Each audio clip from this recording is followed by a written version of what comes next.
Order, order. We start with questions. The Secretary of State for Science, Innovation and Technology, Marcus Campbell-Sabers.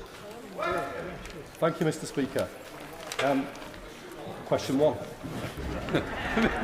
Well done, sir.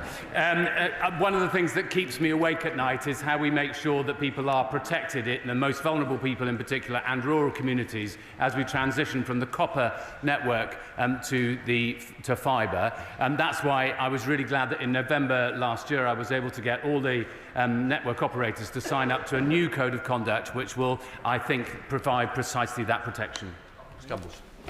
Thank you, Mr. Speaker, and I thank the Minister for the response. Dominic's aortic aneurysm burst at his rural home 5 years ago.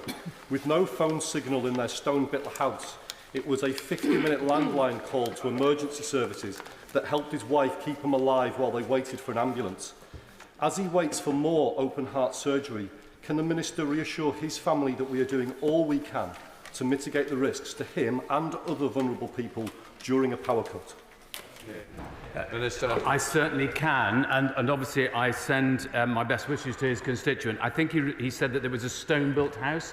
There are particular difficulties, obviously, with mobile signals in stone-built houses. I know, I live in one myself in Porth, in the Rhondda, but he's absolutely right. One of the things that we've done very recently, as a result of the pressure that I've put on people, is to make sure that the battery backup power is not just the Ofcom guaranteed 1 hour minimal, but is considerably longer, and that's what lots of the operators are now providing. Thank you, Mr. Speaker. In very rural areas with not great broadband coverage, very poor, sometimes no indoor mobile phone coverage, what do ministers really know about the level of awareness of the effect of this change, particularly when they're in places where there are frequent and sometimes very extended power cuts? And when can we expect a full national awareness campaign? I welcome his comments on this, and I'm glad he's expressing an interest in it. I know he took part in a debate only a few weeks ago in Westminster Hall when I was a bit grumpy with him, for which I apologise. But he makes some good points, but he may not be aware of the campaign, which is already up and running. So obviously the awareness campaign needs to do a bit more work to make him aware of the awareness. Minister. Mr. Speaker, rural broadband coverage simply isn't good enough. Thank you, Mr. Speaker. Many rural villages in my North Norfolk constituency are still suffering from poor broadband access, with no clear date when it will get better, or demands for huge expenditure to get them connected to the network. I think particularly residents in Birmingham who've suffered with this for years. They feel like they're at the bottom of the pile. In Finland, the broadband rollout started with the hardest to reach properties and worked inwards, tackling the biggest challenges first. Does the Minister agree that a rollout strategy like this, rather than going for the easiest properties first, would have served these communities better and faster? Minister. Well, obviously, the largest chunk of the broadband delivery is going to be done by the private sector, commercially, on a commercial basis. And we don't want to do, with taxpayers' money, what could properly be done by the commercial sector. I'm not sure whether... I didn't catch the name of the village that the honourable member referred to, and I'm not sure whether he's been to one of my BDUK drop-in sessions, but if there's further information that he needs for that particular village, I'm very happy to try and sort that. Chris Kane. Thank you, Mr. Speaker. In my constituency, the residents of the rurally isolated community of Balquhidder didn't wait for a major provider. They dug and laid 34 kilometres of fibre optic cable themselves using the government's broadband voucher scheme to partner with a small business and deliver gigabit broadband. It's a remarkable achievement. That success, however, is now at risk due to what I can say its government payment process is struggling to engage with this volunteer-led project, and this has gone on for well over a year. Will the Minister meet with me to help resolve this, and will he commit to joining me on a visit to the beautiful Balquhidder Glen to see first-hand what this resourceful and determined community have delivered? Well, everybody tells me that Balquhidder is very beautiful. In fact, he told me earlier this morning that it is. I'd be interested in a visit if it were also possible to visit what I think is going to be the new film studio that might be happening in his constituency. I'm aware that obviously Stirling is one matter, but Strathallan and the very wide rural areas in his constituency are different. I'm very happy to try and sort out the specific issues that he has in relation to Balquhidder. Christine Sullivan. Question 3, Mr. Speaker. Minister. Mr. Speaker, it is important, absolutely important, that we have the right data on which places are missing out.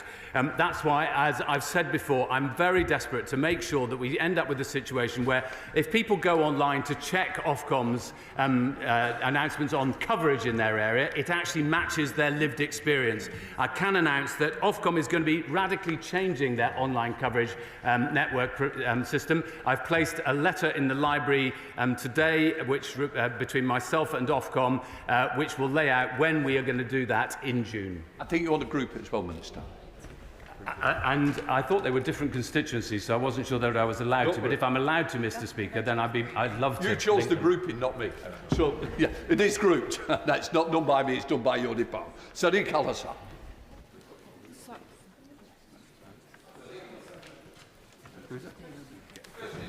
No, we're all from. Thank you, Mr. Speaker. I welcome the investment in my constituency from Project Gigabit's £157 million deal to upgrade Scotland's broadband. The remote job market opens up employment for those who live outside the major cities. However, several constituents from more rural areas around Bridgend, Armadale, Bowness and Bathgate have told me they've lost out on opportunities for flexible working, even lost jobs due to poor connectivity. Can the Minister reassure my constituents that they won't lose out on future opportunities because of where they live? She's absolutely right. In a digital world, you can't have some people engaged and having the connectivity that they need and others not, because that simply isn't going to drive forward the economic growth in this country. So she makes a very fair point, and yes, I can make that guarantee. Sadiq Al-Hassan. Thank you, Mr. Speaker, and I thank the Minister for the response. During my recent visit to Nailsea and Backwell Disability Access Cafe, I had the privilege of meeting remarkable residents like Alison. A recurring theme emerged among access to government services, which often assumes internet access and capability. What additional measures is the Department implementing to ensure everyone in North Somerset, particularly those with disabilities or limited digital skills, can access vital government forms and assistance in formats that truly work for them? Minister. There are so many parts of the way we want to deliver our public services where we can improve productivity if we manage to do so on a digital basis. I'm conscious that in Doncaster Hospital, for instance, they still employ 42 people just to carry around physical medical records. That is clearly a nonsense and we need to change it. But he's absolutely right. If we go to a digital future, we need to be able to take everyone with us, and that must mean that there have to be non-digital options available to those who aren't able to take them up. Liz Jarvis.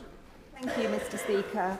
My constituent John wrote to me to highlight the issue of slow and weak internet connectivity in Boyett Wood in my constituency. Meanwhile, constituents who live in the centre of Eastleigh regularly struggle to get online. Does the Minister agree with me that all my constituents deserve access to fast and reliable broadband? And what assurances can he give them that this is a priority for the government? Minister. I would argue that they not only have a right to good broadband, and if she wants to come along to one of my drop-in sessions for BD UK, she'd be very welcome, and we can go through it street by street if necessary, but also to mobile connectivity. And I bet you there are people in her constituency who, like in every other constituency in the land, think when they look at the Ofcom checker for their constituency that they've got a perfect signal, and they actually know that they don't. That's one of the things that I'm changing with the deal that I've done with Ofcom. Thank you, Mr. Speaker. In terms of delivery of innovative products that can provide access in really remote rural areas, there are some really good examples out there and some really good small-scale providers that are doing that. However, in Cairngorms National Park area, I have an example recently of one that has failed to cease to provide the service unexpectedly. The consumers have been left out on a limb with that. Is it time that, like the energy system, when a provider fails to provide the service, that there is a consumer protection in place for that now? Well, to be honest, I've long thought that digital connectivity is now akin to connection to electricity or water or any other public utility. And that is, I think, how we should treat the law. And so that, I think, would assist his constituents. David Taylor. Question number 4, Mr. Speaker. Thank you, Mr Speaker. The Government is committed to supporting innovation in Hertfordshire and right across the entire country. We're investing a record £20.4 billion into R&D this financial year alone.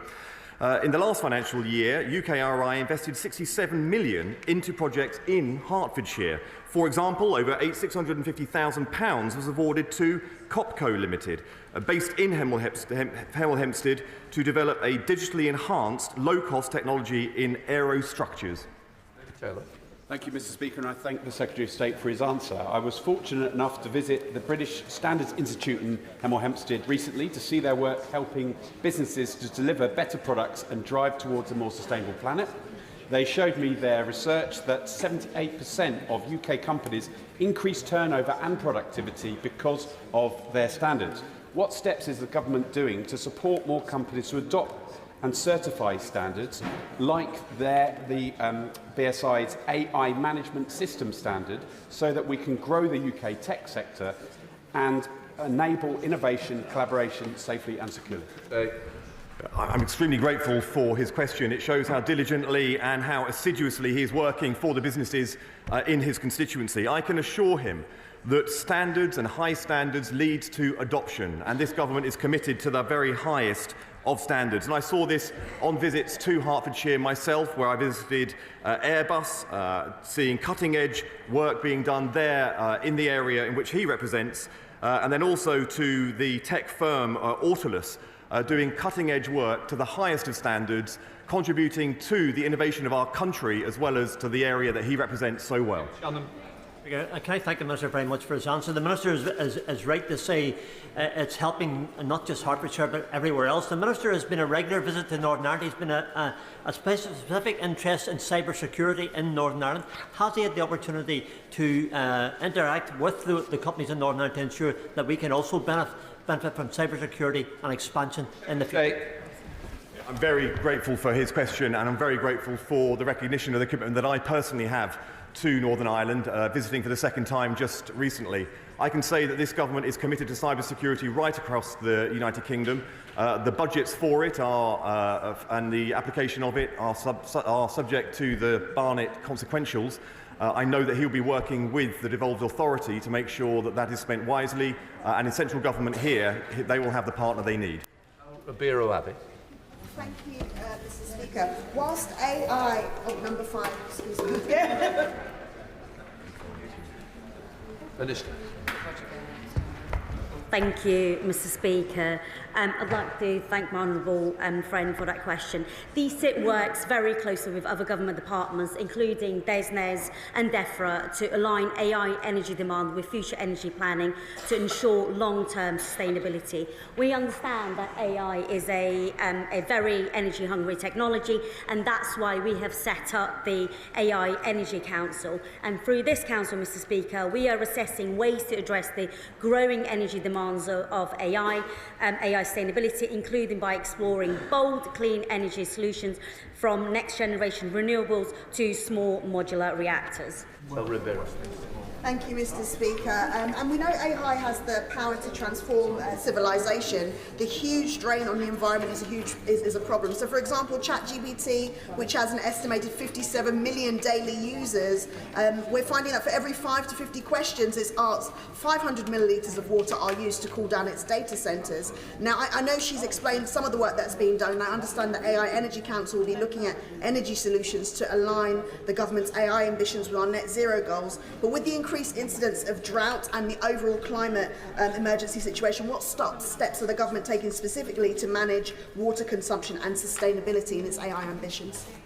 Minister.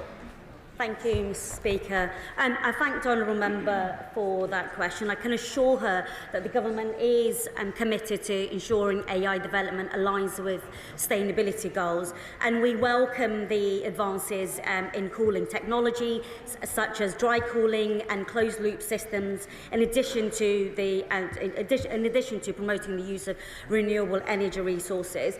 And I also want to set out for the honourable member that I chair the AI Ministers group, which brings together ministers from all departments to coordinate cross-cutting challenges, including water. Sir Roger Gale. Mr Speaker, the astonishingly successful Grow Up vertical agriculture project in Sandwich in my constituency is highly dependent upon data, which in turn could be hugely assisted by artificial intelligence. Agriculture, as I understand it, is not represented on any of the working parties. Would the Minister seek to make sure both that agriculture is included and, second, possibly find the time to visit the project? Minister. I thank the honourable member for that question. As I just set out, we have an interministerial meeting which brings together all the ministers, including ministers from DEFRA, but also the Secretary of State has met with, regularly meets with the NFU and with other Secretaries of State to discuss these issues. Morrison. Number 6, Mr. Speaker. Secretary of State. Thank you, Mr. Speaker.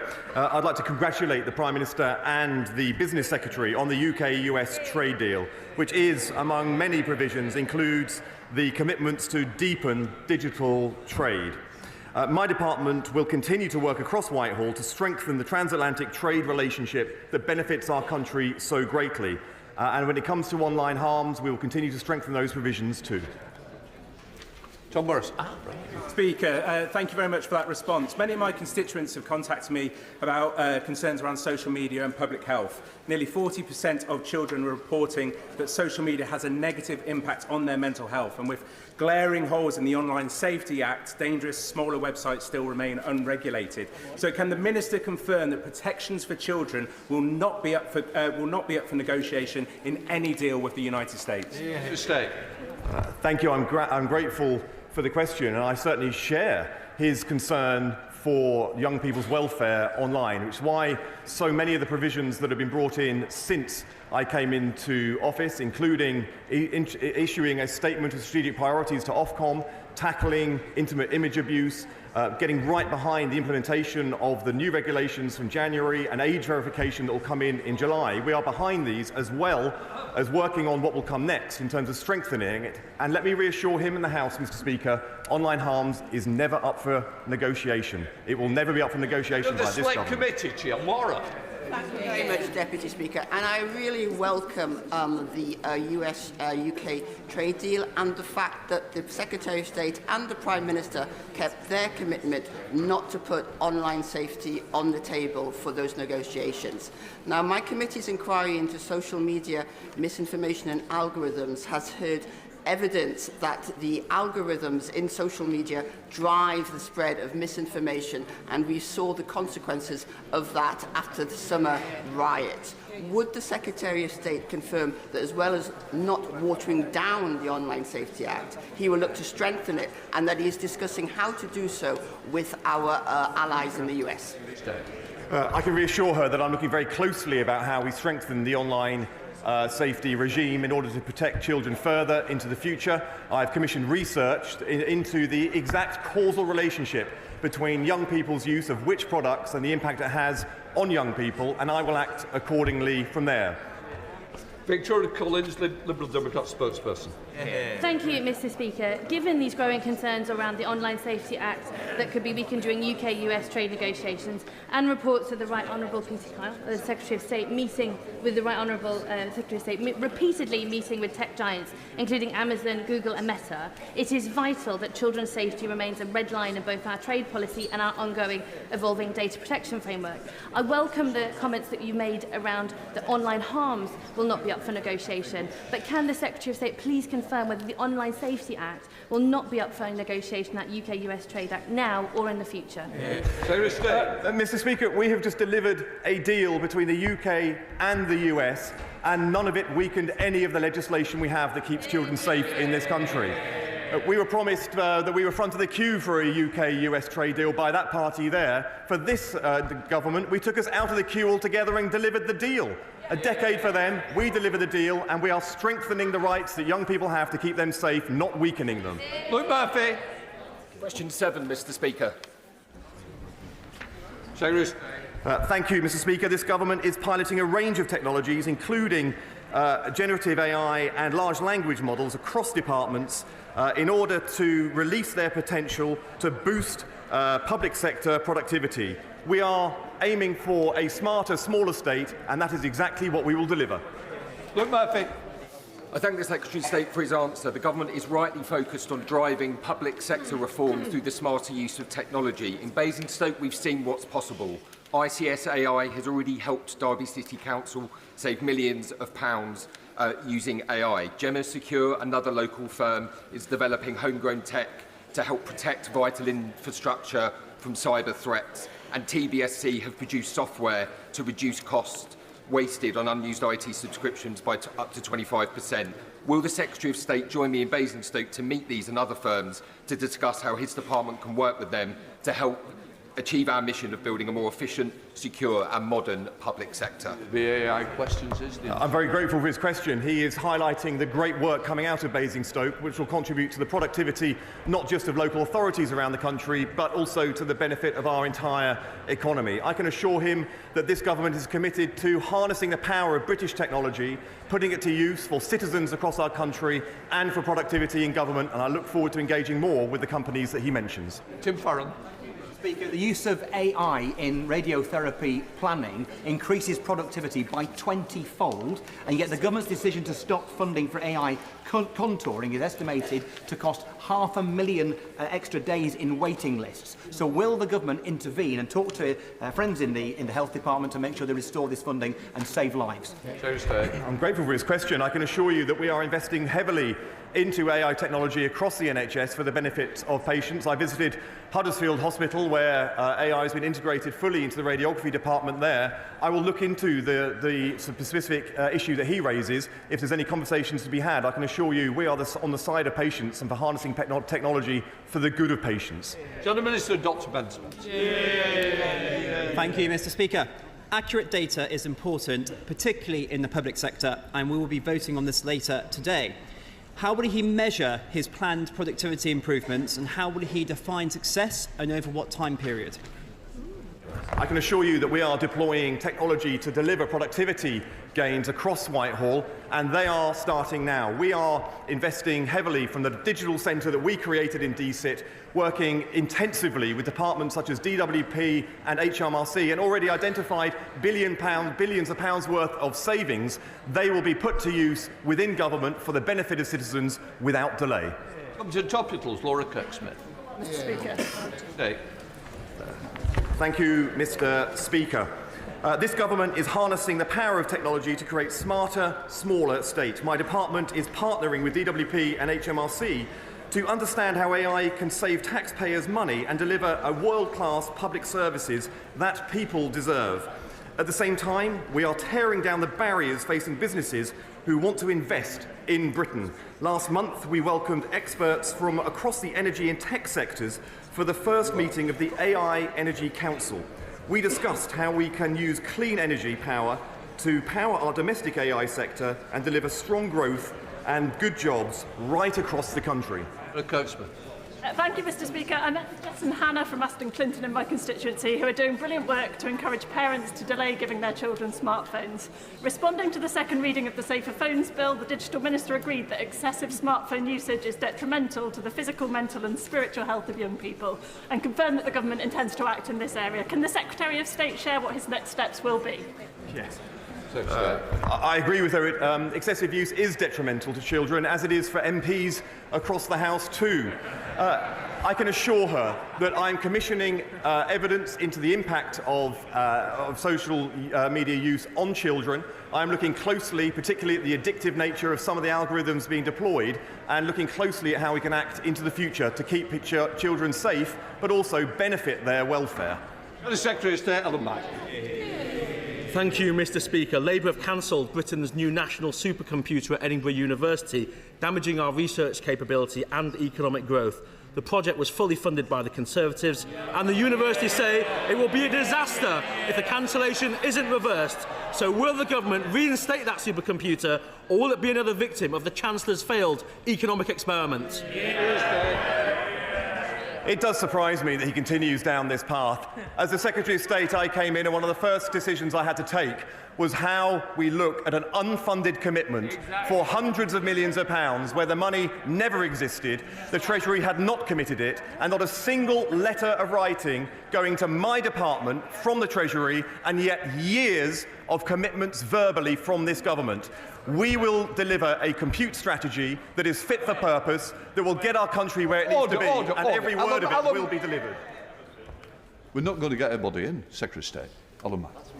Thank you, Mr. Speaker. It was fully funded and he knows it. Mr. Speaker, while Labour cancels our tech investment, our competitors, the US, Germany and Japan, are all increasing theirs. Next month, the Chancellor will cut his department's budget in real terms. So can he tell us today, will he allow the Treasury to cancel more investment in Britain's future, or will he finally speak up for Britain's vital tech sector? Secretary of State. We will release a compute strategy, and that compute strategy will be fully funded and it will be fully delivered, unlike the government that he was part of, which let our country down.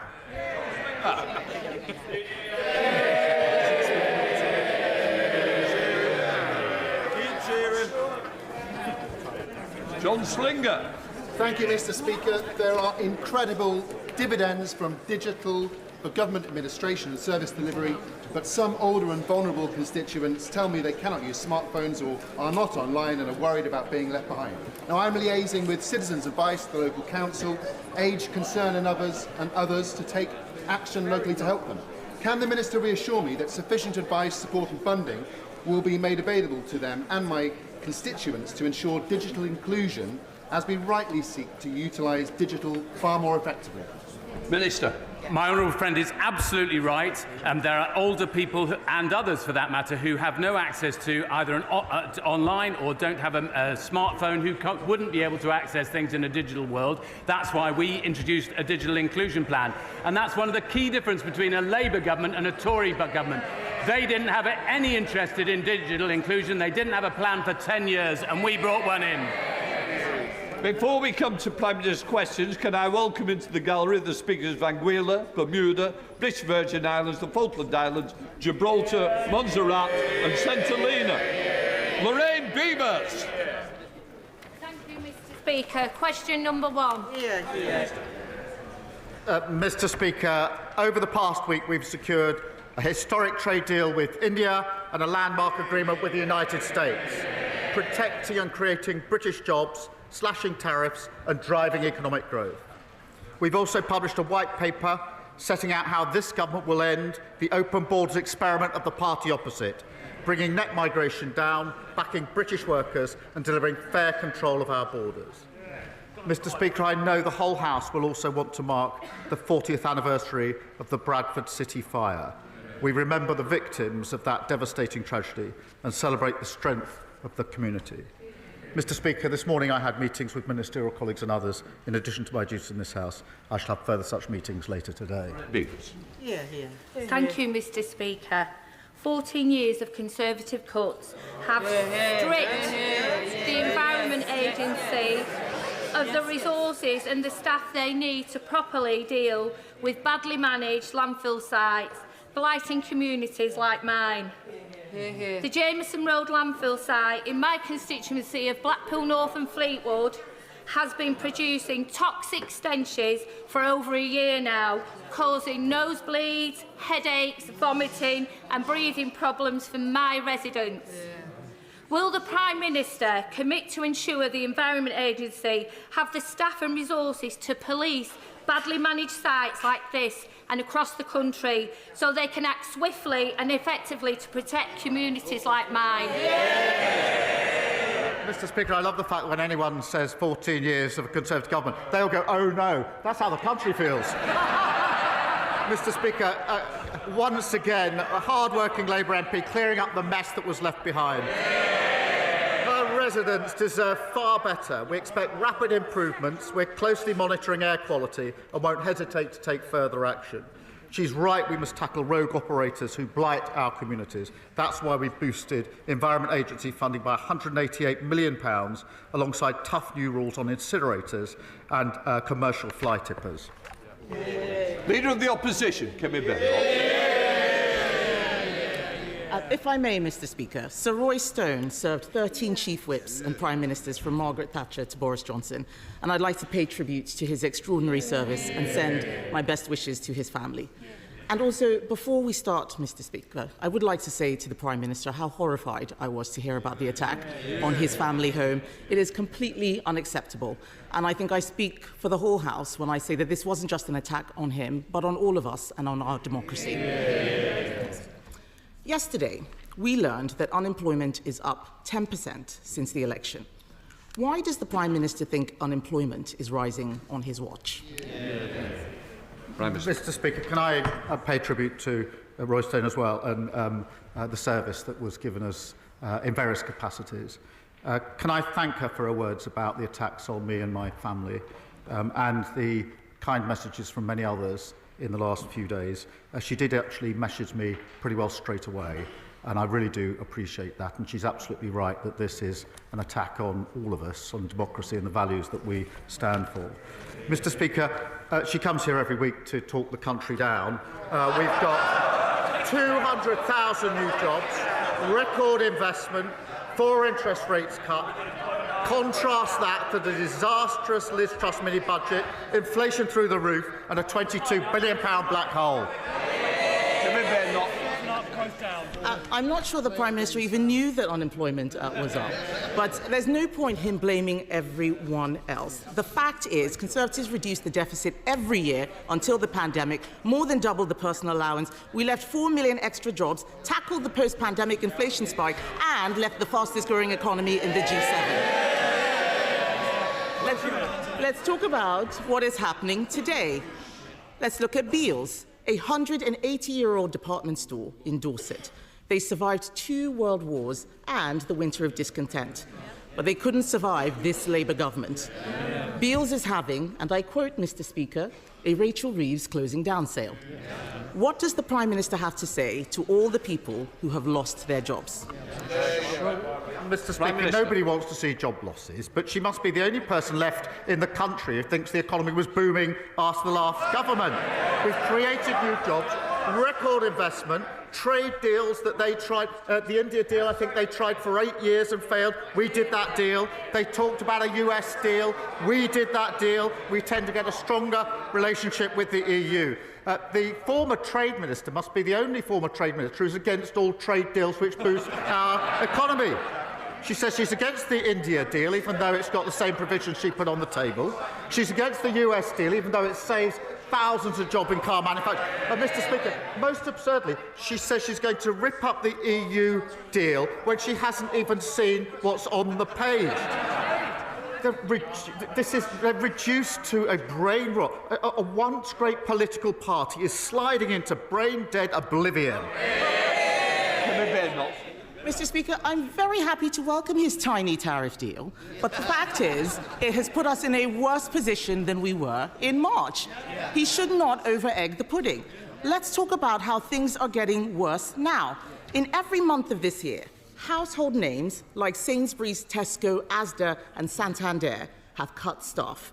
The ONS estimates that there are 100,000 fewer jobs than a year ago. And this was before his jobs tax, which will make things worse. Can the Prime Minister promise the House that by this time next year, unemployment will be lower than it is today? Prime Minister. Mr. Speaker, I think she just said a tiny tariff deal. Can I suggest that she gets the train to Solihull, 2 hours, goes to speak to the workforce at JLR, their families, and their communities, to tell them she would rip up the deal that protects their jobs. And when she's done that, she might travel across to Scunthorpe and tell the steelworkers there she's going to rip up the deal that saves their jobs. And then if she's got time, go up to Scotland and talk to the whisky distilleries. Tell them she'd rip up the deal that's creating 1,200 jobs for them, boosting their exports, and then come back here next week and tell us what reaction she got. I didn't hear a promise to get unemployment down, and that's because he knows things are going to get worse. And this goes wider than businesses. Last week, I met staff and patients at Farley Hospice. They do fantastic work, but they need to find an additional £250,000 to pay the jobs tax. How does he suggest Farley Hospice, a charity which relies on donations, pays for his tax hike. Prime Minister. Mr. Speaker, we have provided £100 million boosting for the sector, and children and young person hospitals received £26 million funding this year. But, Mr. Speaker, she turns up every week to carp from the sidelines. But what she doesn't do, she moans about what we had to do in the budget to stabilise the economy. But she hasn't got the courage to stand there and say that she would reverse the next decisions that we take. And I know why. It's because she doesn't want to say she's against the £26 billion investment in our NHS. She doesn't want to say she's against the £1.2 billion more for our police. She doesn't want to say she's against the £3.2 billion more for our schools. All the time she doesn't have the courage of her convictions. It shows that her criticism is totally confected. Mr. Speaker, I can't believe the Prime Minister is still using this figure. We had this very conversation at the dispatch box. He knows it is just capital spending. It's either he's not paying attention or he is saying things to disguise what is going on. That money will not pay for the jobs tax. He knows that, and the hospices know it too. And the other people who know that things are getting worse are the 5 leading business groups in the UK. They say that his so-called employment rights bill will be deeply damaging to growth. Yes. Does the Prime Minister accept that they are right, or does he believe that he knows better than business? Prime Minister. Mr. Speaker, it's the same old Tories. Every time better rights for workers are on the table, they vote against them. Respect and dignity and protection at work are good for workers, good for the economy and good for growth. Mr. Speaker, the Prime Minister needs to listen to business. You cannot have employment rights without employment. Labour always forgets that it is not government that creates growth, it is business that creates growth. And businesses are closing, and they are blaming him and his Chancellor. There are 100,000 fewer jobs, Mr. Speaker. Hospices, charities, nurseries, they are facing bills from the jobs tax that they cannot afford. Even the unions say workers are being thrown on the scrap heap. And all of this before his unemployment bill makes hiring even more expensive. When will he admit that Labour isn't working? Mr. Speaker, she says we should listen to She should listen to business. I will have the last... Prime Minister. Mr. Speaker, she should listen to business. They're in favour of our trade deals. The India deal, fantastic deal. Tariffs on cars cut to 10%. Whiskey and gin, tariffs halved. £4.8 billion into our economy. What does she say she'd do with the India deal? She wants to rip it up. The US deal that saves thousands upon thousands of jobs. What does she want to do? She wants to rip it up. The EU deal, good for our economy. She's not going to even wait to see what it says. She absurdly says she's going to rip it up. It is so unserious. She even was reduced last week to calling the Indian government, accusing them of fake news. No wonder she did so badly as a Trade Secretary. Mr. Speaker, the project for them is over. They're sliding into oblivion. They're a dead party walking. Rachel Taylor. Thank you, Mr. Speaker. Thousands of British jobs have been safeguarded by this government's trade agreement with the US. Including those in my constituency who work for Jaguar Land Rover, like my next-door neighbour Ollie, proving that when Labour negotiates, workers win. Can the Prime Minister confirm to me that he will continue to stand up for all workers and our vital motor manufacturing industry as he negotiates a better deal for Britain around the world? Well, can I pay tribute to her for her work with JLR, standing up for the jobs in her constituency? The deal that we've agreed saves thousands of jobs in our car industry, securing the livelihoods of countless families. And, Mr. Speaker, I've been up to JLR on a number of occasions, including last week. I know firsthand what it means for their workforce, for their families and for their communities. And the Leader of the Opposition says she would go and tell them she's going to rip it up. She should go up there. She says she's going to get against it. The Reform leader said, what did he say about JLR? He said JLR deserves to go bust. Shame on him. Labour is striking deals in the national interest. The Liberal Democrats, Sir Ed Davey. Thank you, Mr. Speaker. And on behalf of my party, can I offer heartfelt congratulations to His Holiness, Pope Leo XIV? And can I offer our support to the Prime Minister and his family after the appalling arson attacks on his home? And can I echo his thanks to our brilliant police and firefighters? Mr. Speaker, 3 years ago, the previous government was faced with a choice. Their own Migration Advisory Committee told ministers that recruiting more care workers required improved conditions, career progression and better pay. But the Conservatives chose not to do that and instead brought in large numbers of care workers from overseas. Now, those carers looking after our loved ones in care homes should be thanked, not demonised. But will the Prime Minister do now the things the Conservatives refused to do, starting with a higher minimum wage for carers? Prime Minister. Can I first thank him for his comments about myself and my family? I do really appreciate it.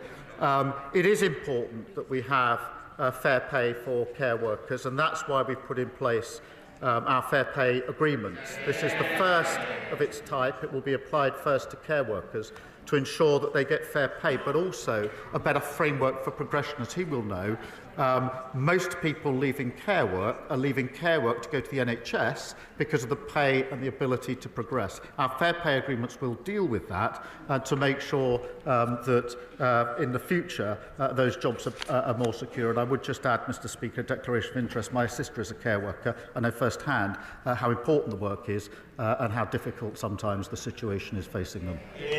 Shred Davey. For that reply, it's a good first step, but we'll still be seeing people earning more in Amazon warehouses and supermarkets than care homes, and that will mean our loved ones going without the care that they need.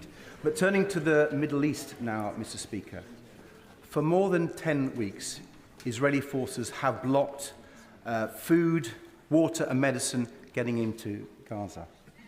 There is now a humanitarian catastrophe with 2 million people at risk of famine and 1 in 5 facing starvation. Rather than ending this crisis, the Netanyahu government is planning to seize all Gaza indefinitely. Now, I know the Prime Minister will agree that the blockade to Gaza should end, and I'm sure he would agree that it would be appalling if Netanyahu proceeds with that escalation. But will he act now and pick up the phone to President Trump for a joint plan to recognise Palestine and get food, water and medicine into Gaza? Prime Minister. Well, I thank him for raising this because the situation in Gaza is simply intolerable and getting worse. And we are working with other leaders urgently to bring about rapid and unimpeded flow of humanitarian aid into Gaza, which is desperately needed, obviously alongside the release of hostages. And to get back to a ceasefire, and that work is going on through my team 24/7. I do believe that is the initial action that needs to be taken, but I still fundamentally believe that however remote it may seem at the moment, the pathway to a two-state solution is the only way for settled and lasting peace in the Middle East, and we will continue with our allies to pursue that path. Thank you, Mr. Speaker. Found in my constituency, Durdle Door is one of the most iconic bathing sites in all the country. So last Friday, I was joined at Durdle Door by my honourable friends, the members for Bournemouth East, Bournemouth West, Poole, and most importantly, Ron, the local seal, to test the water quality at Durdle Door. Currently, water quality testing at bathing sites is only monitored from mid-May to September, which puts the health of all water users at risk who could be potentially swimming in pollution or sewage. With this in mind, will the Prime Minister work with me and my honourable friends to introduce all year-round testing at popular bathing sites such as Durdle Door? Prime Minister. Mr. Speaker, everyone enjoying our beautiful beaches, lakes and rivers is entitled to know that the water is clean and safe. That's why we're modernising outdated bathing water regulations, including more regular monitoring of sites to reflect local demand. And after years of failure by the party opposite, we're acting through our plan for change through new powers to tackle pollution, including banning bonuses, jail terms for law-breaking bosses and real-time monitors of every sewage outlet. Ms Saville Roberts. This Prime Minister once spoke of compassion and dignity for migrants. and for defending free movement. Now he talks of islands of strangers and taking back control. Somebody here has to call this out, Mr. Speaker. It seems the only principle he consistently defends is whichever he last heard in a focus group. So I ask him, is there any belief he holds which survives a week in Downing Street? Yes, the belief that she talks rubbish. Mr. Speaker, Mr. Speaker, I want to lead a country where we pull together and walk into the future as neighbours and as communities, not as strangers. And the loss of control of migration by the last government put all of that at risk. And that's why we're fixing the system based on principles of control, selection and fairness. Jonathan Brash. Thank you, Mr. Speaker. Council tax is the most regressive and unfair tax in this country. It has become a tax on deprivation. The less affluent an area, the more you pay. The greater your need, the more you pay. A Band D property in Westminster pays just £1,017 a year. In Hartlepool, it's £2,495 a year. For a Band H property, the difference between those two areas is £3,000. It is hammering people in towns like Hartlepool. Does the Prime Minister agree that this unfairness cannot continue, and will he commit to addressing this inequality once and for all? Prime Minister. Well, I thank my honourable friend. He's been a dedicated campaigner on this for a very long time. As he knows, 14 years of mismanagement by the party opposite left councils on their knees with a total failure to improve and update how councils are funded.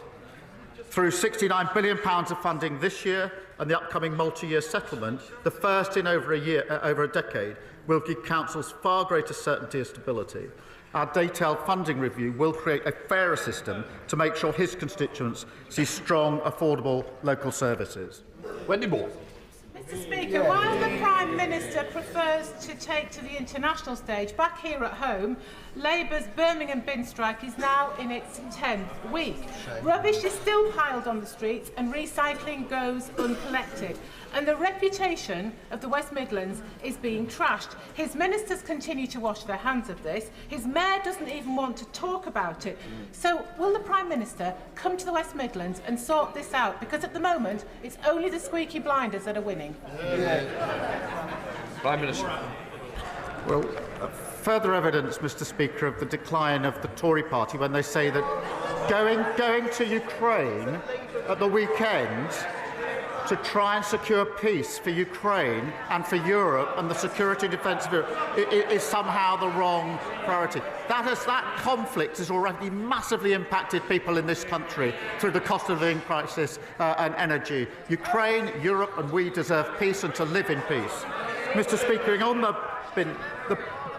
dealing with the bin strikes is the priority. We continue to call on Unite to suspend the strike immediately and bring the disruption to an end. We are supporting the Council to ramp up the cleaning operation and now collecting over 1,100 tonnes of waste every day and continue to offer our support so the backlog doesn't reappear. Sarah Smith. Thank you, Mr. Speaker. Last week, I visited Sacred Heart Primary School in Hyndburn, where the excellent teachers expressed their frustration at the current SEND system. One wonderful boy who, despite being non-verbal and requiring personal support, has been waiting for over 18 months for an EHCP, and there is a risk now that he won't get a place in a school for the year ahead that suits his needs.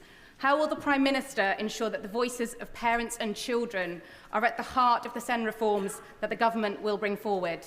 Prime Minister. Well, I thank my honourable friend. She's a powerful champion on this issue. Our principle is that every young person with special education needs should receive the right support to succeed. We've immediately announced an additional £1 billion for high needs funding, including almost £20 million for schools in Lancashire. We will support special schools and deliver truly inclusive places and expertise in mainstream schools to help every child thrive. Nigel Farage. Thank you, Mr. Speaker. We at Reform, a party that is alive and kicking, very much enjoyed your speech on Monday. You seem to be learning a very great deal from us. But can I encourage you, please, to go further as a matter of national security? As a matter of national security. Over the weekend, an illegal immigrant from Iran, who we believe came by boat, was arrested in the north of England on serious charges of terrorism. Since the speech on Monday, 1,000 young, undocumented young males have crossed the English Channel. Does the Prime Minister agree now is the time to declare the situation in the English Channel as a national security emergency? It wasn't my speech, it was the Prime Minister's. Mr. Speaker, the situation is serious. The last government lost control of the borders. We are taking powers. The Borders Bill, precisely to his point, the Borders Bill is the first bill to give terrorism-like powers to law enforcement, precisely so that we can get in before the crimes are committed, before people get to this country. That's why this is the most far-reaching provision ever for law enforcement to defend and secure our borders. And that's why it is extraordinary that he, of all people, voted against it. And sooner or later he's going to have exposure. Amanda Martin. Thank you, Mr. Speaker. Mr. Speaker, since my election, I've been championing and backing our country's plumbers, builders, electricians and all trades. These are not the people just building Britain, but holding all of our communities together. That's why I've been campaigning for tougher sentencing and action on tool theft, and for the real cost of this crime to be recognised. I want to firstly thank everyone in the sector who's backed the campaign, because together we've shown that the message is clear. 14 years of government neglect. It's time for action and change. Will the Prime Minister work with me, the Secretary of State for Justice, and myself to include my bill as we review sentencing and justice so the punishment finally fits this crime? Can I commend my honourable friend? She's led the campaign to highlight the devastating impact of these crimes. Mr. Speaker, for hard-working small businesses, the theft of tools isn't just a violation. It can mean thousands of pounds of potential work lost, with a huge impact to businesses and to families. We're investing over £1.2 billion extra into policing, with 13,000 new neighbourhood police to focus on crimes that impact on communities the most. And I pay tribute to my honourable friend, and I know the Justice Secretary will look at the details carefully. Andrew Stone. Thank you very much, Mr. Speaker. Whether you agree with the Prime Minister's net zero targets or not, I'm sure the Prime Minister will agree that you won't achieve them, or he won't achieve them, without taking people with him. The cabling corridor, substation corridor for the Morgan and Morecambe offshore wind farm is now one of the most objected to national energy infrastructure projects in the country. And what is angering myself and thousands of others is that there is a perfectly alternative cabling route further up the coastline, which would actually have local economic benefit, would be more cost-effective as a whole life cycle project and could connect to existing national grid infrastructure. But no one is listening. So will the Prime Minister now listen and pause the planning inquiry for the existing application and ask the Department to consider and cost the alternative route to avoid untold devastation to our coastline and countryside? Can I thank him for his question? As he will know, the Secretary of State is going through a quasi-judicial exercise, and therefore I'm limited in what I can say, but let me do the best I can within those constraints, because the project is going through its examination, where interested parties can put forward their views on the application and should do so. And more broadly, as we drive forward renewable projects, the planning process is designed to ensure impacts are carefully considered. Thank you. Fred Thomas. Thank you, Mr. Speaker. The United Kingdom has rightly helped arm Ukraine with modern, effective capability, and we're sending them some £4.5 billion this year. But after decades of relying on the peace dividend, our own forces are ill-equipped for modern warfare. With colleagues interested in defence technology, I'm developing a proposal for a joint UK-Ukraine production hub on British soil. This would support Ukraine while also modernising our own forces at warfighting scale and creating the jobs and know-how needed to rearm and stay secure. Will the Prime Minister use his good offices to help support this proposal? Prime Minister. Well, my honourable and gallant friend is right that our ironclad support for Ukraine should go hand in hand with firing up our own defence industries. And that means well-paid, secure jobs right across the country, including in Plymouth, and strengthening national security. We reiterated our support for Ukraine in Kyiv last weekend, and I'm proud that British industries are playing their part supporting Ukraine against Russia's illegal invasion. I'll make sure that he meets the relevant minister to discuss his proposal. John Long. Thank you, Mr. Speaker. People in the real world are disgusted by the Energy Secretary's obsessive pursuit of net zero at any cost. The Scottish Borders is under attack, with solar farms the size of towns, massive wind farms, and now mega pylons scarring unspoilt landscapes. Nobody sensible supports his crazed crank policies that will put jobs at risk and rip up farmland. So when will the Prime Minister step in and stop his Energy Secretary throwing taxpayers' money at this nonsense? Prime Minister. Mr. Speaker, only a few years ago, dealing with the climate challenge was a shared endeavour across this House. And it's yet further evidence of how far his party has fallen, that they cannot see the significance and importance of tackling one of the major challenges of our time. I think we should rise to that challenge, not be defeatist about it. And it's further evidence, as far as I can see, that the Tory project is just finished. Jake Richards. Mr. Speaker, male suicide is a tragic epidemic in our country. Each week, almost 100 men take their own lives, and suicide is the biggest killer of men aged under 50. In my constituency, I'm working with Andy's Man Club in Maltby, the learning community in Dinnington, and Better Today in Kiverton Park to try and raise awareness about the fantastic groups who offer support for men in the most difficult circumstances. Will the Prime Minister use this opportunity to support the campaign that we are undertaking in my constituency, and also reassure those groups and my constituents that mental health services for men will be a priority for his government? Can I thank him for raising this crucial issue? And across the House, I know members will have their own personal and tragic experiences of suicide. Mr. Speaker, we've launched a call for evidence on our men's health strategy, which will improve men's health in all parts of the country, including tackling devastatingly high suicide rates. We're also investing £26 million in new mental health crisis centres, funding talking therapies for 380,000 more people and recruiting 8,500 more mental health workers. Bobby Dean. Thank you, Mr. Speaker. The plans to upgrade St Helier Hospital, including the delivery of a new specialist emergency care building, have been put back by 10 years. Now, I'm talking with the Trust about a way to bring all or part of those plans forward, but in the meantime, they have a very real fear that some of the buildings on the existing estate are at risk of catastrophic failure before the decade is out. So can the government reassure me that they'll work with the local trust on a plan to maintain and adapt the existing estate to ensure that St Helier Hospital can survive all the way through to the major works being complete? The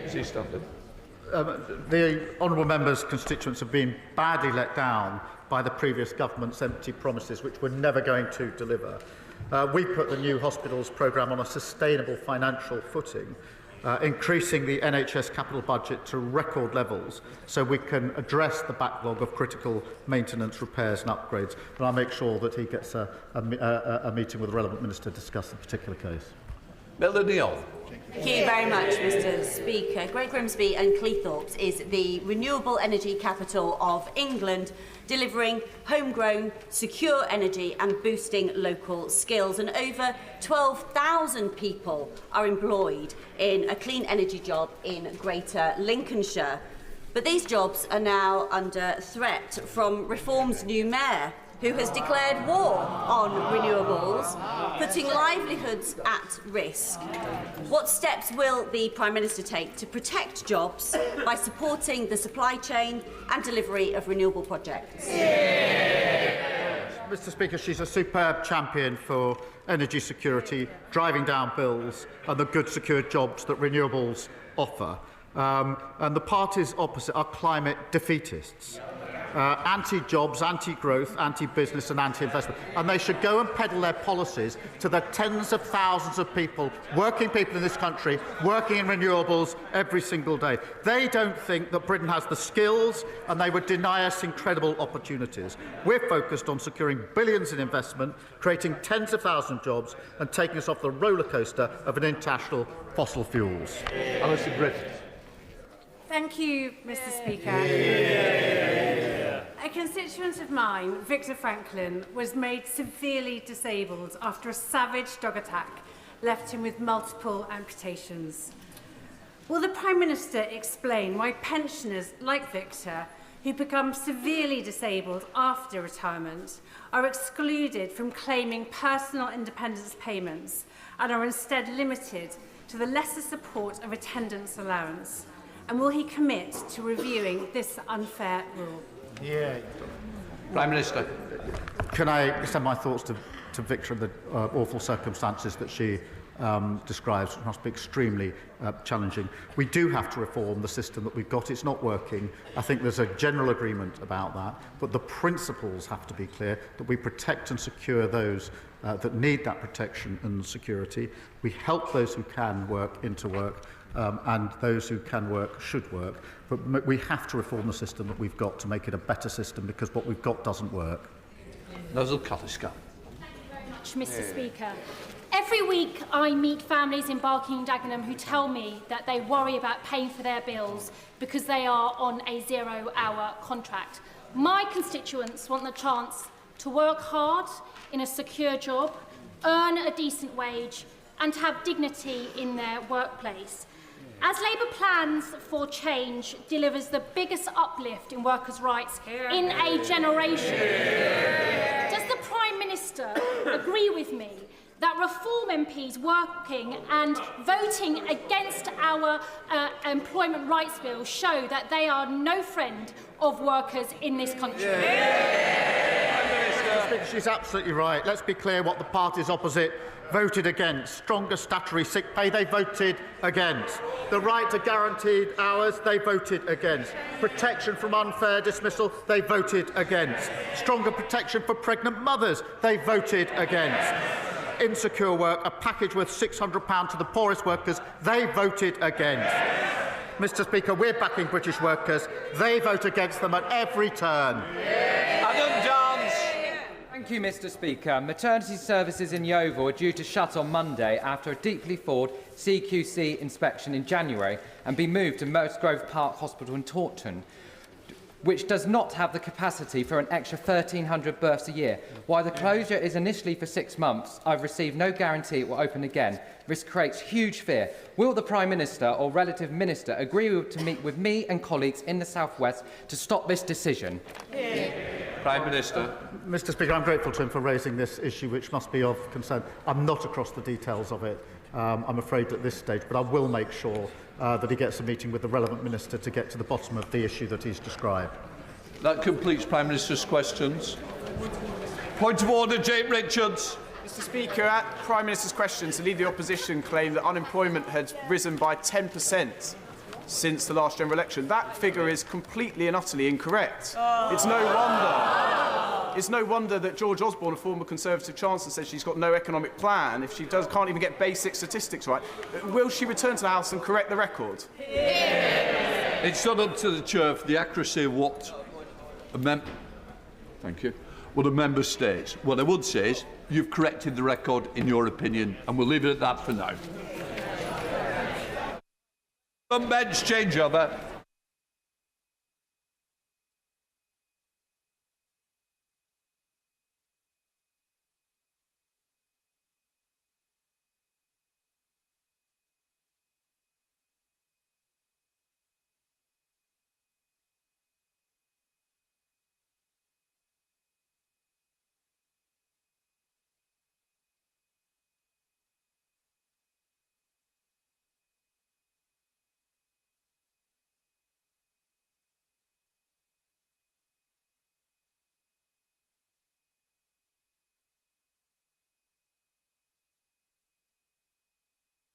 Come to the urgent question.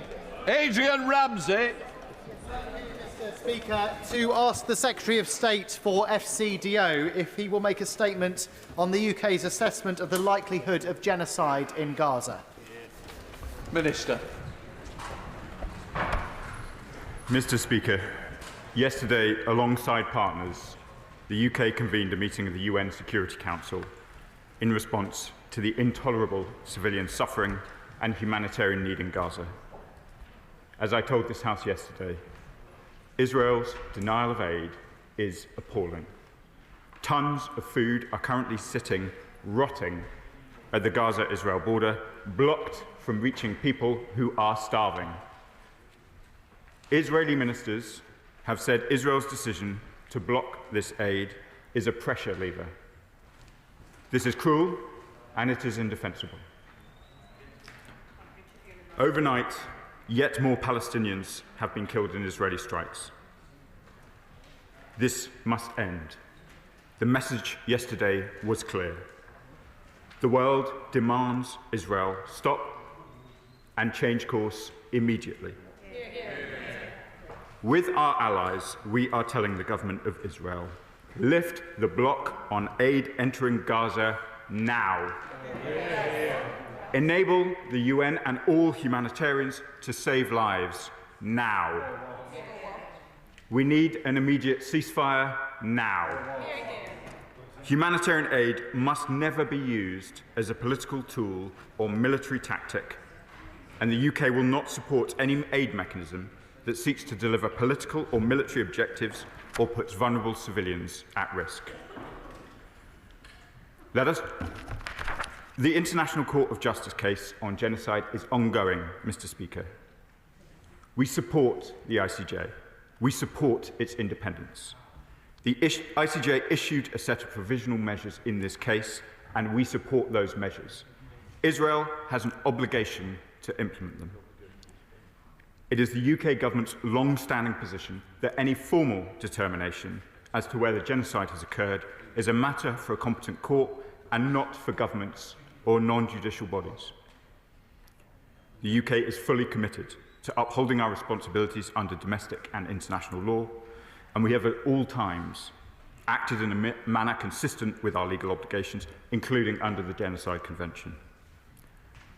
The devastation from this conflict must end, Mr. Speaker.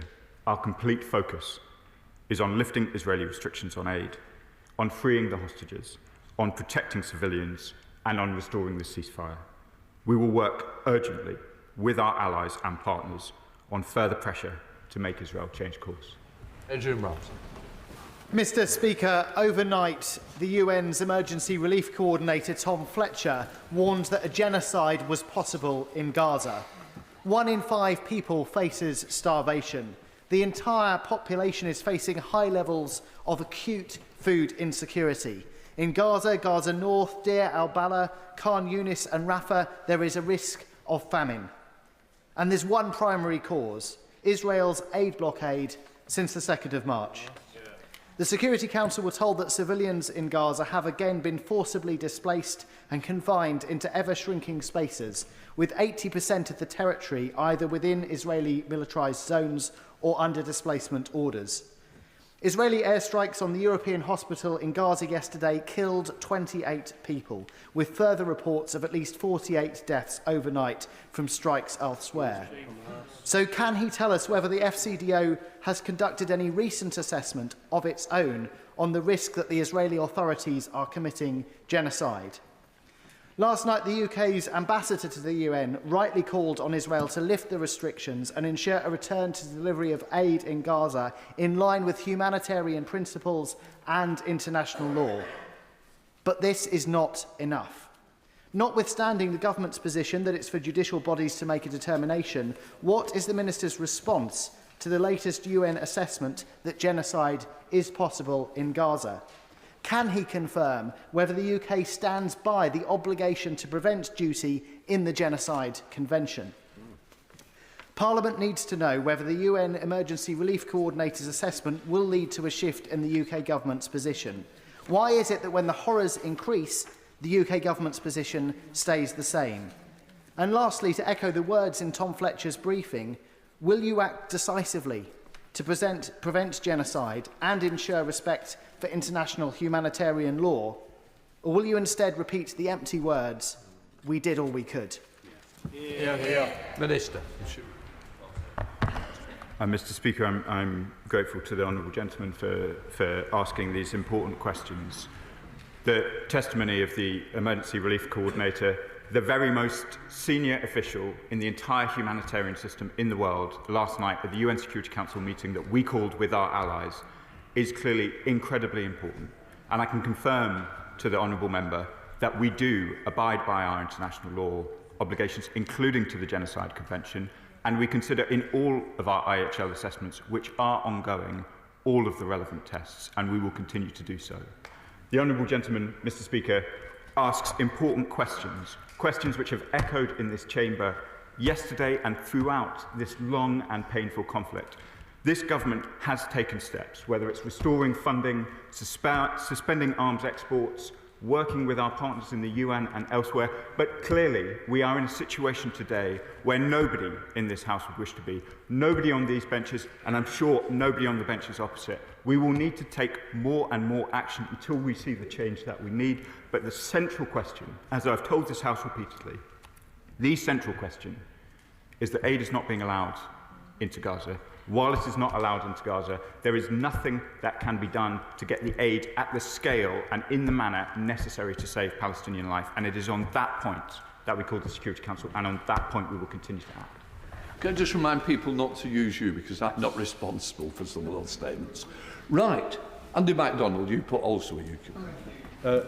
Mr. Speaker, the Minister has repeatedly said that we do everything to observe international law. Will he please accept that there is a growing body of opinion that says the UK is not doing that, they're not complying with our obligations? And we are not doing so if we continue to supply parts to the F-35 programme.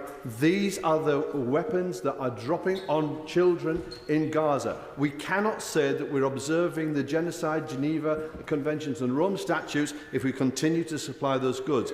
And he talks about doing all that we could. If that's the case, then why on earth are we not making it abundantly clear to Israel that trading with them is not an option whilst this continues? So the answer to the question, is he doing all that he could? Because there's many people in this place and beyond who think we are not. Minister. Mr. Speaker, I thank my honourable friend. I know his commitment to these issues over a long period of time. I don't accept the premise of his question. Whether or not we abide by our legal obligations is indeed a question that will be determined by the courts. It's being determined by the courts this week, and so I will leave it to the courts to make judgments on our obligations.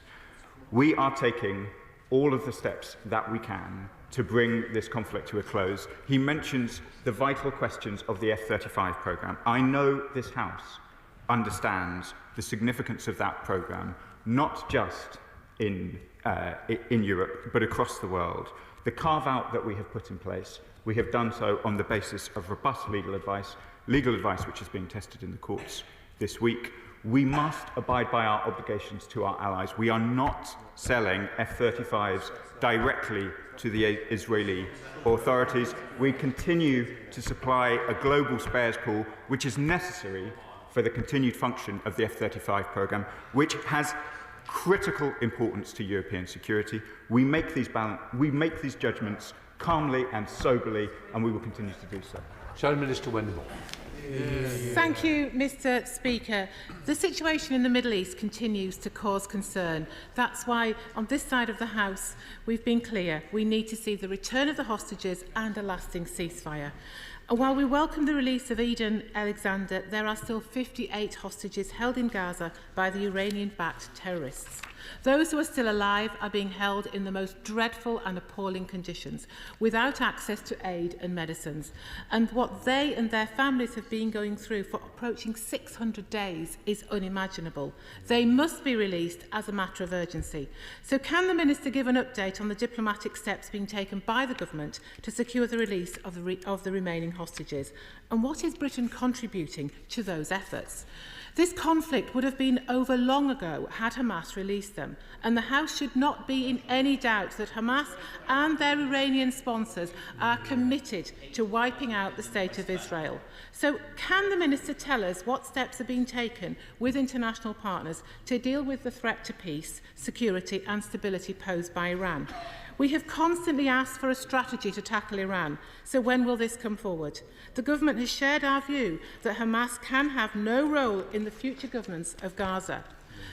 The So can we have an update on the practical steps the government is taking to secure this outcome and end of the misery that Hamas is inflicting on Gaza and the threat they pose to Israel? Mr. Speaker, we've debated aid access to Gaza on several occasions, including in recent days. So can the Minister tell us exactly how much UK-funded aid, both directly and indirectly through multilateral organisations, is waiting to enter Gaza, and what a breakdown of that aid is? The government has known for a number of months about the concerns Israel has about the delivery of aid to Gaza and aid diversion. So can the Minister today explain what discussions have taken place with Israel and what practical solutions ministers have offered to support the delivery of aid that addresses their concerns? And has the Minister been directly engaged in the discussions that have taken place with Israel and the US over alternative ways to get aid into Gaza? Does he have a view on this, and will the UK be participating? We have also been clear that while we continue to press for humanitarian aid and accountability, we do not consider the actions in Gaza to constitute genocide. This case brought by South Africa to the International Court of Justice is not helping in advance. Please, just can we please stick to the time? It was almost a minute over. We've got to work within the timescales. Please, if we can time speeches, lots of members need to get in. We've got to support each other. I think the Minister's got enough to go. Thank you, Mr. Speaker. I, of course, welcome, as the Foreign Secretary did yesterday, the release of Eden Alexander. I know this whole House thinks of those hostages who remain in Hamas captivity. I have been in direct contact with American officials involved in that release, and it is a very welcome development. We are focused on ensuring that a future for Gaza has no role for Hamas. We are working as part of the Arab Reconstruction Plan in order to try and achieve that. The Honourable Lady asks an important question about what proportion of British aid is unable to get in to Gaza at the moment. Of course, for the last almost 2 months, the horrendous answer is 100%. But even before that, there was very significant restrictions on the aid that we wish to get into Gaza. I saw for myself the items that were unable to cross from Al Arish into Rafah, so the proportions will be very high, but I will see with my officials whether or not I can break it down in greater detail for her. Thank you, Mr. Speaker. Slow and agonising breaths, scared, crying, emaciated bodies fighting for every heartbeat. Death by 1,000 cuts for the children and for the parents who were watching their babies deliberately being starved to death. Almost 1 million children at risk of famine and death in Gaza. Those who have stood by and allowed this to happen should hold their heads in shame. I call on this government to sanction Israeli officials until the blockade is lifted, because if we do not act now, this will be on us. I know the strength of feeling behind my honourable friend's words. I'm sure she is aware of the findings of the IPC report on Monday, which delineates in great detail the precise suffering that is being felt because of a lack of food and nutrition. We are horrified by those findings. The need for action could not be more urgent. Monica Harding, Liberal Democrat spokesperson. Thank you, Mr. Speaker. Israel's continuing blockade of Gaza, now exceeding 70 days, is utterly unacceptable. Will the government now recognise that the blockade constitutes a clear violation of international law? The government must respect whatever determination the ICJ reaches regarding genocide. There are already clear obligations on the government to prevent genocide in Gaza, arising from the ICJ's January 2024 order. Has the government taken any steps to meet these obligations? Will the government commit today to banning the export of all UK arms to Israel? Will the government reconsider sanctions on extremist Israeli ministers like Bezalel Smotrich, who called for Gaza to be destroyed? Will the government commit to an immediate recognition of a Palestinian state?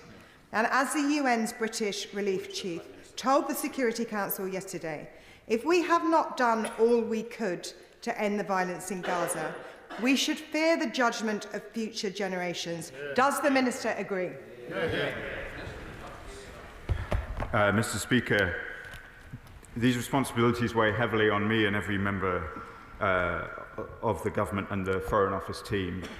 But let us not forget what this government has done, whether it is restoring funding to UNRWA, suspending arms exports in the way that we described, whether it's providing 129 million in humanitarian aid and then being one of the loudest voices in trying to ensure that enters, whether it's working with Jordan to fly medicines into Gaza, Egypt to treat medically evacuated civilians, Project Pure Hope to help Gazan children in the UK, Kuwait to support vulnerable children through UNICEF. We are taking steps. We take the judgments of the ICJ incredibly seriously. But I cannot pretend to the House that the events in the occupied Palestinian territories of recent days are acceptable, and we will continue to take every step we can to get a change of course. Absolutely. Thank you, Mr. Speaker. Tomorrow is the 77th anniversary of the 1948 Nakba, which saw hundreds of thousands of Palestinians displaced from their homes. This still continues today, and the UN Security Council has said action is now required to prevent genocide. A key step to a peaceful two-state solution would be recognizing Palestinian statehood, something Israel is trying to prevent. So with 147 countries recognizing Palestinian statehood, Minister, is now not the right time for the UK to do so too? Yeah. Mr. Speaker, the question of recognition of a Palestinian state is one obviously of vital importance. We want to do so as a contribution to a more stable region. We can see the serious and immediate threats to the viability of Palestinian life, and that is what we are focused on in these most urgent of days. Further the House, Edward Lee. I've been a member of the Conservative Friends of Israel for over 40 years, longer than anybody here. And Hamas is a brutal terrorist organisation that hides people, their own fighters, under hospitals. But it's frankly unacceptable to recklessly bomb a hospital. It's unacceptable to starve a whole people. Is the Minister aware that many friends of Israel worldwide, notwithstanding narrow legal definitions, are asking this moral question: when is genocide not genocide? Mr. Speaker, I have heard in recent weeks a series of very powerful interventions from the benches opposite, and I take them seriously with the weight that they hold, particularly from the Father of the House and my neighbour in Lincolnshire. We will not move towards making determinations from dispatch boxes on questions of legal determination, but that does not mean we will wait, Mr. Speaker. The preliminary judgments of the ICJ and the provisional measures that they set out are important, and we will abide by them. Helena Donovan. Speaker, as the Minister has said, the situation is intolerable, with 1 in 5 Gazans facing starvation, and as he has also said, the use of aid as a weapon of war by Israel is inexcusable. The continued firing of rockets by Hamas and the continued detention of hostages is also inexcusable, and it all must end. So I welcome the UK, with our international allies, calling an urgent briefing on this situation at the UN Security Council, and there the UN Humanitarian Chief was clear in his warning about the dire consequences of this continuing. So can the Minister tell me what steps this Labour government is taking to get more aid in, to get the hostages out, and bring about the ceasefire and two-state solution that we all in this House so desperately want to see? Madam Deputy Speaker, I thank my honourable friend, who I know has been long committed to these issues and used to be an aid worker herself. She's a doughty advocate on these points. We remain absolutely committed to a two-state solution. We are focusing all of our diplomatic efforts on ensuring that the current approach is changed, that we return to a diplomatic solution, that we have a ceasefire, the release of hostages, and a move back to that two-state solution that, as she so rightly puts it, is vitally important. Oliver Dowden. Thank you, Madam Deputy Speaker. The situation in Gaza is clearly intolerable, and Israel does have to find a way of getting aid in safely and without diversion. But would the Minister agree with me? We need to be very careful about the use of the word genocide and that we don't devalue this word. This is used to describe the systematic and deliberate murder of 6 million Jews by Nazi Germany. We must question, and I do not believe that a war designed to release hostages and remove a terrorist threat and against a terrorist that hides amongst the civilian population crosses that threshold. It's the long-standing position of governments of all stripes that it's for international courts to make determinations of this nature, and we will abide by our obligations under international humanitarian law. Florence Eshalomi. Madam Deputy Speaker. Madam Deputy Speaker, the reality is that since the 2nd of March, no food or medical aid supplies have reached over 2.3 million Palestinians. The reality is that many of us from across this House have attended many statements, Westminster Hall debates, submitted parliamentary questions, asking the government around this really critical issue. The reality is that those hostages still remain in captivity and they need to be released. But the reality is that by using aid to punish so many people is wrong. Does the Minister agree with me that under the Genocide Convention, the UK, as a state party, has an obligation not only to prevent and punish genocide, but also to avoid actions which may assist or enable genocidal acts? My honourable friend asks important questions both about aid access and the nature of aid delivery. And I want to be very clear, Madam Deputy Speaker, that the UK will not support any aid mechanism that seeks to deliver political or military objectives or put vulnerable people at risk. The obligations under international humanitarian law and international law more broadly are clear, and they fall on Israel as the occupying power, and they must abide by them. Mike Martin. Madam Deputy Speaker, very few things in politics, particularly international politics, are black or white. However, this is one of those issues.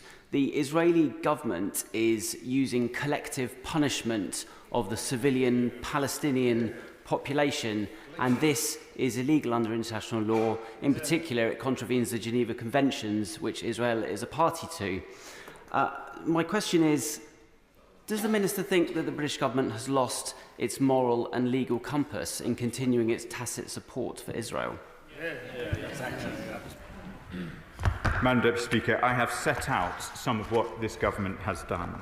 I could continue for some time, but let me be clear, because the honourable gentleman rightly points out the absolutely appalling nature of any attempt to try and weaponise aid, to try and use incendiary language, which is clearly in breach of international legal obligations.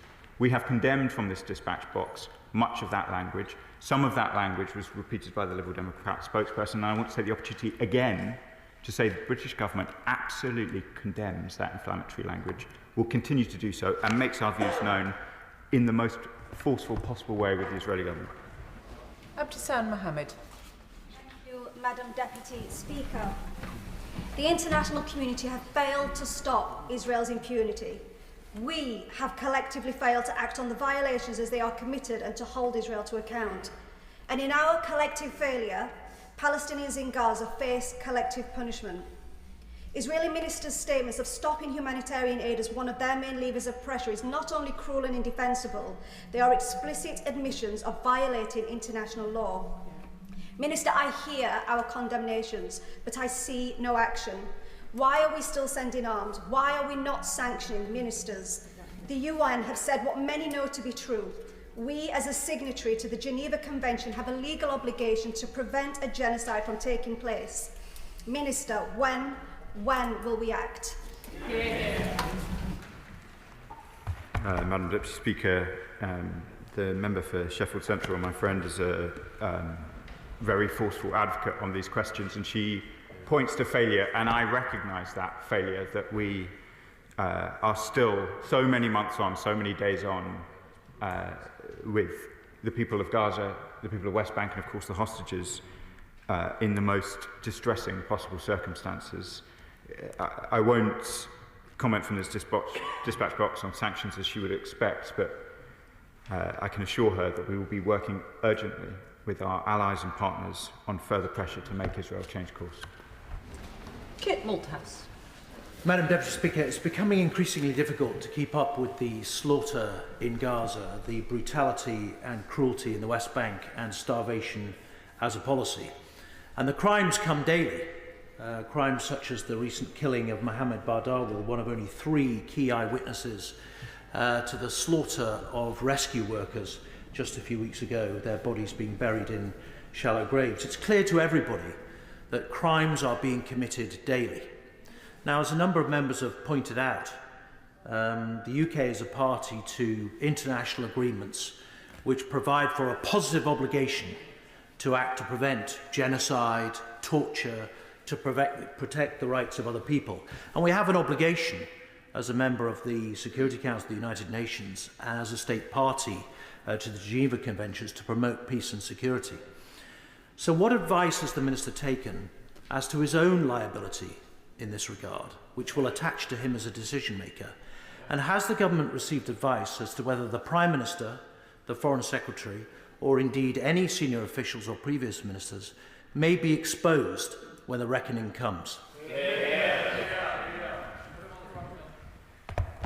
Madam Deputy Speaker, as you would expect, I wouldn't discuss internal legal advice in this chamber, whether that applies to me or other ministers of the government. I'd reassure the honourable gentleman that right across the government we understand the gravity of the situation. We understand the weight that now falls to us to try and ensure changes from a trajectory which is diabolical. We will continue to use our role in the Security Council at the G7 and as part of the E3, as we did yesterday, and that action will not stop. Imran Hussain. Thank you, Madam Deputy Speaker. And the Minister still refuses to address the central issue.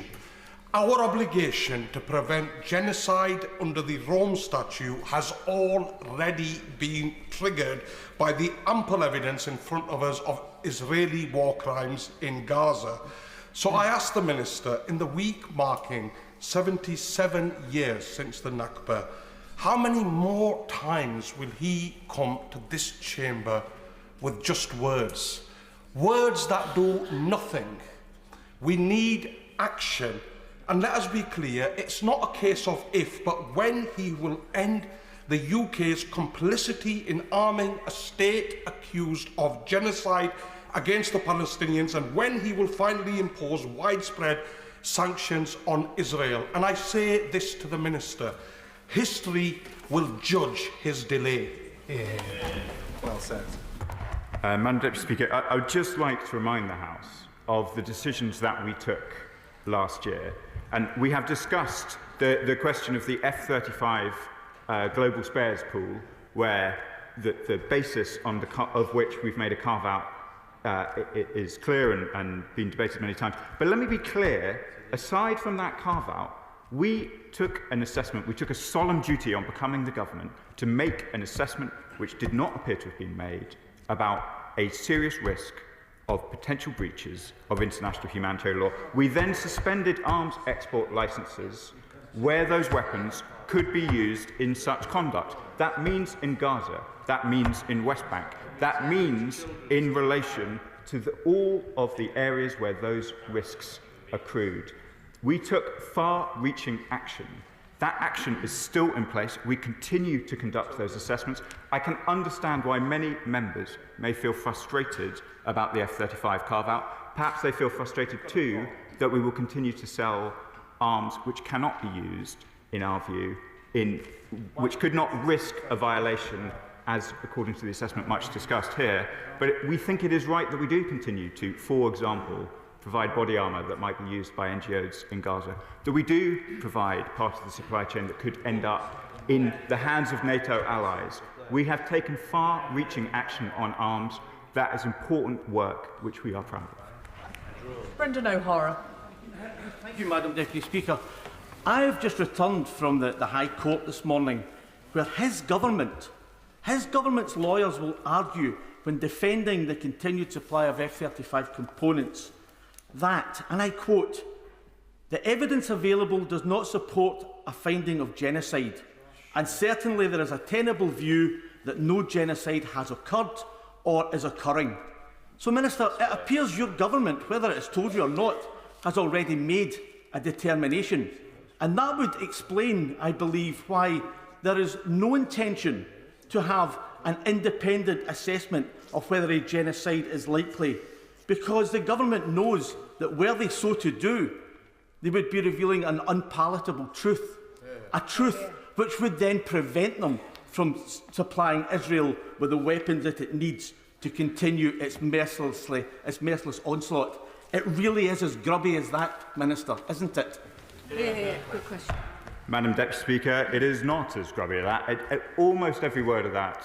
Well, firstly, clearly there is an ongoing legal case where we are not going to litigate that case in this chamber, as you would expect. A judicial review on the F-35 element is happening over these days. The judge will find on it, and we will respect that judgment. On the question, let me be absolutely clear to the honourable gentleman. We continue to conduct assessments across our full range of responsibilities under international law. It is simply not true to suggest we are avoiding making any internal assessment in order to justify policy. We continue to assess these things carefully. We do it on a rolling basis. We do it regularly. What he has said is simply not true. Paul Wall. Deputy Speaker, and can I thank the Minister for his personal commitment to this cause, and can I thank the UK Government for putting this on the record at the UN yesterday as a matter of extreme urgency. But can I also put to him directly the challenge from Tom Fletcher yesterday, the UN's aid chief. He said, for those killed and whose voices are silenced, what more evidence do you need now? Will you act decisively to prevent genocide? What's his answer to that question? I thank my honourable friend who has been committed to these issues ever since he came to this place, and I know before as well. Tom Fletcher's words are important. As I said earlier, he is the most senior member of the humanitarian community in the world. What he said at the meeting that we called yesterday is very, very important. We have not waited for the meeting yesterday. We have not waited for determinations of international courts to take action. Let us not forget what we have done, whether it is in relation to UNRWA, whether it is in relation to the arms suspension, whether it's the sanctions on Israeli settlers, whether it is our convening role in the United Nations Security Council. We will continue to take action. Mr. Fletcher rightly asks for decisive action. Has our action yet been decisive? Clearly, Madam Deputy Speaker, it has not. Hostages remain detained. Palestinians continue to suffer. A two-state solution feels very distant indeed. We have not yet had the decisive effect that we would wish to see, and we will continue to act until we do. Sir Julian Lewis.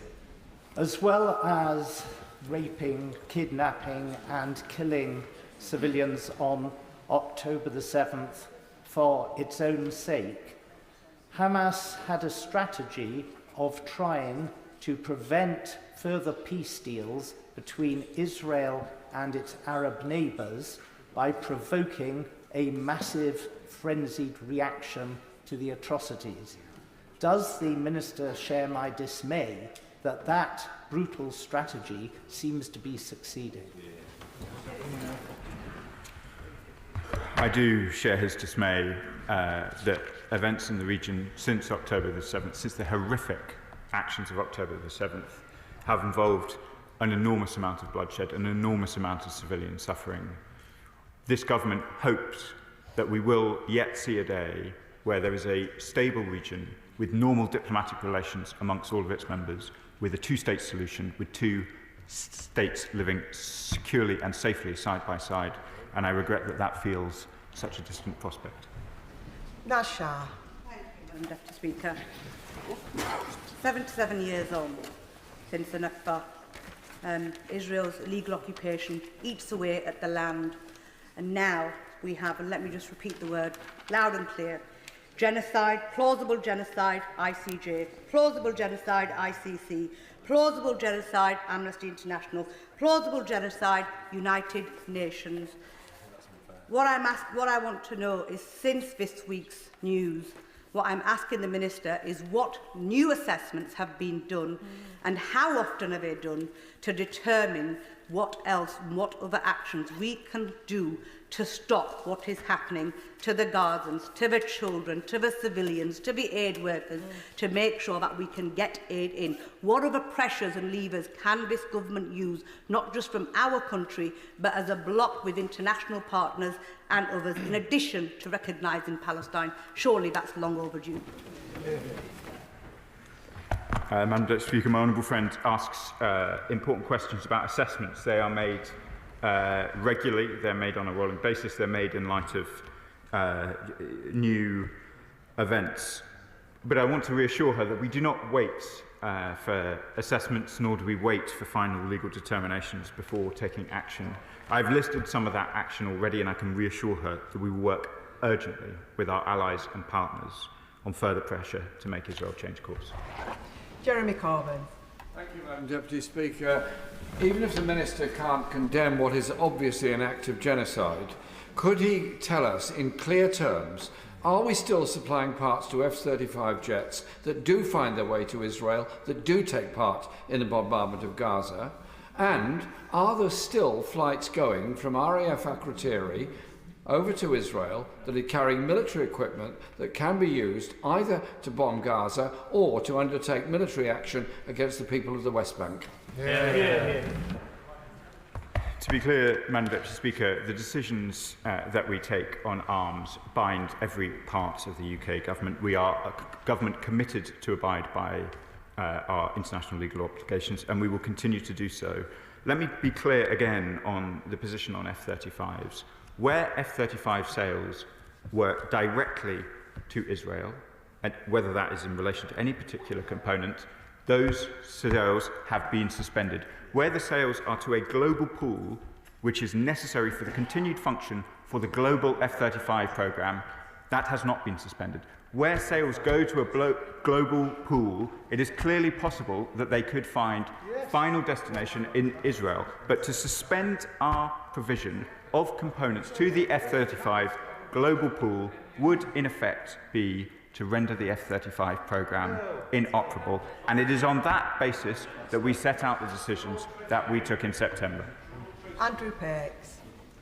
Madam Deputy Speaker, and can I first put on record the relief I feel and many others about the release of Eden Alexander, and that I am saying a prayer for the other hostages. Every week, though, we come back to this House, the horror is greater. And for many of us this morning, woke up to a spokesperson for the Israeli government on the Today programme denying there is hunger happening in Gaza at all. But this House knows the reality. 10 weeks into a blockade of aid by the Israeli government, with 1 in 5 starving. He will know, Madam Deputy Speaker, you will know and be aware that Tom Fletcher spoke passionately and with purpose yesterday at the UN about the collective failure of the UN to speak out previously. So can I ask the Minister, how do we avoid that this time? What more evidence do we need before we take action? What more action can be done? Madam Deputy Speaker, as I said earlier, the words of Tom Fletcher in the United Nations Security Council are important, and the IPC assessment that was produced on Monday, this is an assessment which is authoritative and thorough in its production, is the most important indication of needs in Gaza, and it should be taken seriously by everyone in this chamber and indeed by the Israeli government as well.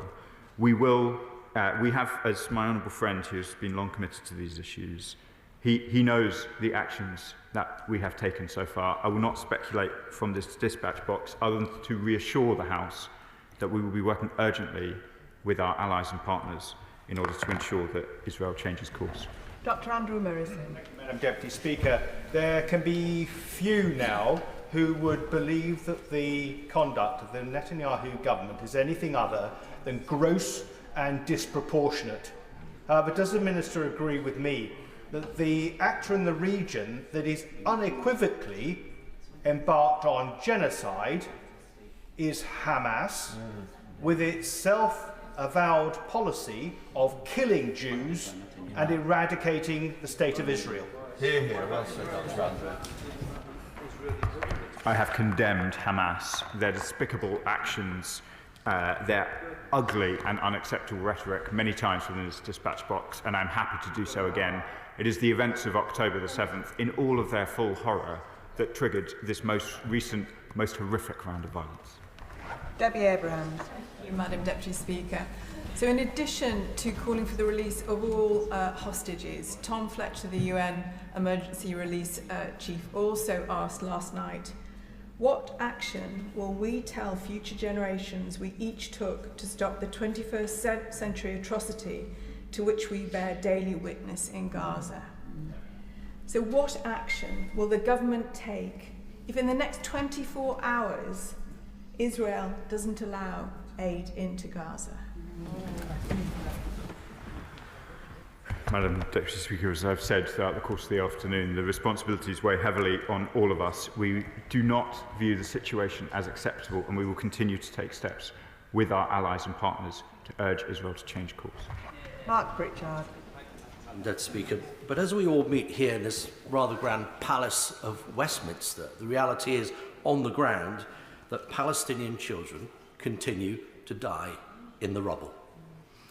And is it not becoming clear that the central policy of the Israeli government seems more about protecting the political skin and life of the current Israeli Prime Minister rather than even saving the lives of the remaining Israeli hostages and the lives of Palestinians? I appeal to the British government to be again on the right side of history, the right side of the law, and the right side of moral judgment, and not to back one particular individual fighting for his political life back in Tel Aviv. Madam Deputy Speaker, the honourable gentleman speaks powerfully about the various views in Israel, and I won't speculate on the decision-making of others, but I listen very carefully to the words of Israeli hostages themselves when they have been released, what they make of the circumstances in Israel and what policy they think should be adopted. These are important voices and they echo loudly, I know, both in this chamber and across the world. We are clear, whatever the intentions, the international obligations under law on the Israeli government in relation to Gaza are indisputable, and we call today, as we have called every day, for them to abide by them. John MacDonald. Can I refer to my register of interest? I'm the Secretary of the National Union of Journalists Parliamentary Group. It's the anniversary of the murder by Israeli forces of Shireen Abu Akleh, the renowned journalist. Alongside her on that day was another journalist, Ali Samoudi. He was shot in the back. 2 weeks ago, the Israeli forces arrested, took him, dragged him from his home, and Ali is now in detention somewhere, we do not know where. Under international law, journalists are afforded special protection. Can I ask the Minister now that we immediately take up with the Israeli government the question of where Ali Samoudi is and to seek everything we can do to secure his release, because all he was trying to do on behalf, and he works for CNN and Reuters and Al Jazeera, he was simply reporting on some of the war crimes that are taking place. Madam Deputy Speaker, my right honourable friend raises incredibly important points about journalists, and I'm happy to take up the case in question. It is, of course, not just journalists. There are a whole set of people who are afforded special protections under international law: journalists, medical professionals, and indeed aid workers, many of whom that we have seen terrible incidents in Gaza. We have been pressing for accountability and justice on those questions, and I think in particular of the 3 British nationals killed in the World Central Kitchen incident more than a year ago, still waiting for justice. Alistair Carmichael. Thank you, Madam Deputy Speaker. Does the Minister accept that where prima facie evidence of genocide exists, then awaiting the determination formally to be made by a court is not sufficient for us to meet the duty to prevent under the Genocide Convention. In this case, the International Court of Justice is clearly the correct authority. It has issued a set of provisional measures, and we support those measures. Cat Smith. Thank you, Madam Speaker. What we're seeing in Gaza is civilians starving to death. What we're seeing in Gaza is aid being held for 10 weeks, used as a weapon against innocent civilians. My constituents rightly are outraged by what they're seeing, and so am I. But whilst I welcome the Minister's words, what further actions can the government take to send a clearer message to Israel that this absolutely has to stop? Will the Minister look again at sanctions? Will he look at arms export licences? And will he recognise the state of Palestine? I know my honourable friend's constituents will be concerned as my constituents in Lincoln are concerned, as I know constituents right across the whole of the country are concerned. I have seen for my own eyes. I went to Al Arish to see British aid languishing while people desperately required it in Gaza. I saw the restrictions that were preventing aid getting in. I can assure her and her constituents that I have raised this personally in every way that I have thought able to try and make progress, and we will continue to do so. It is a source of continued personal frustration to me and frustration to the government that we have not been able to get aid back into Gaza in accordance with international law.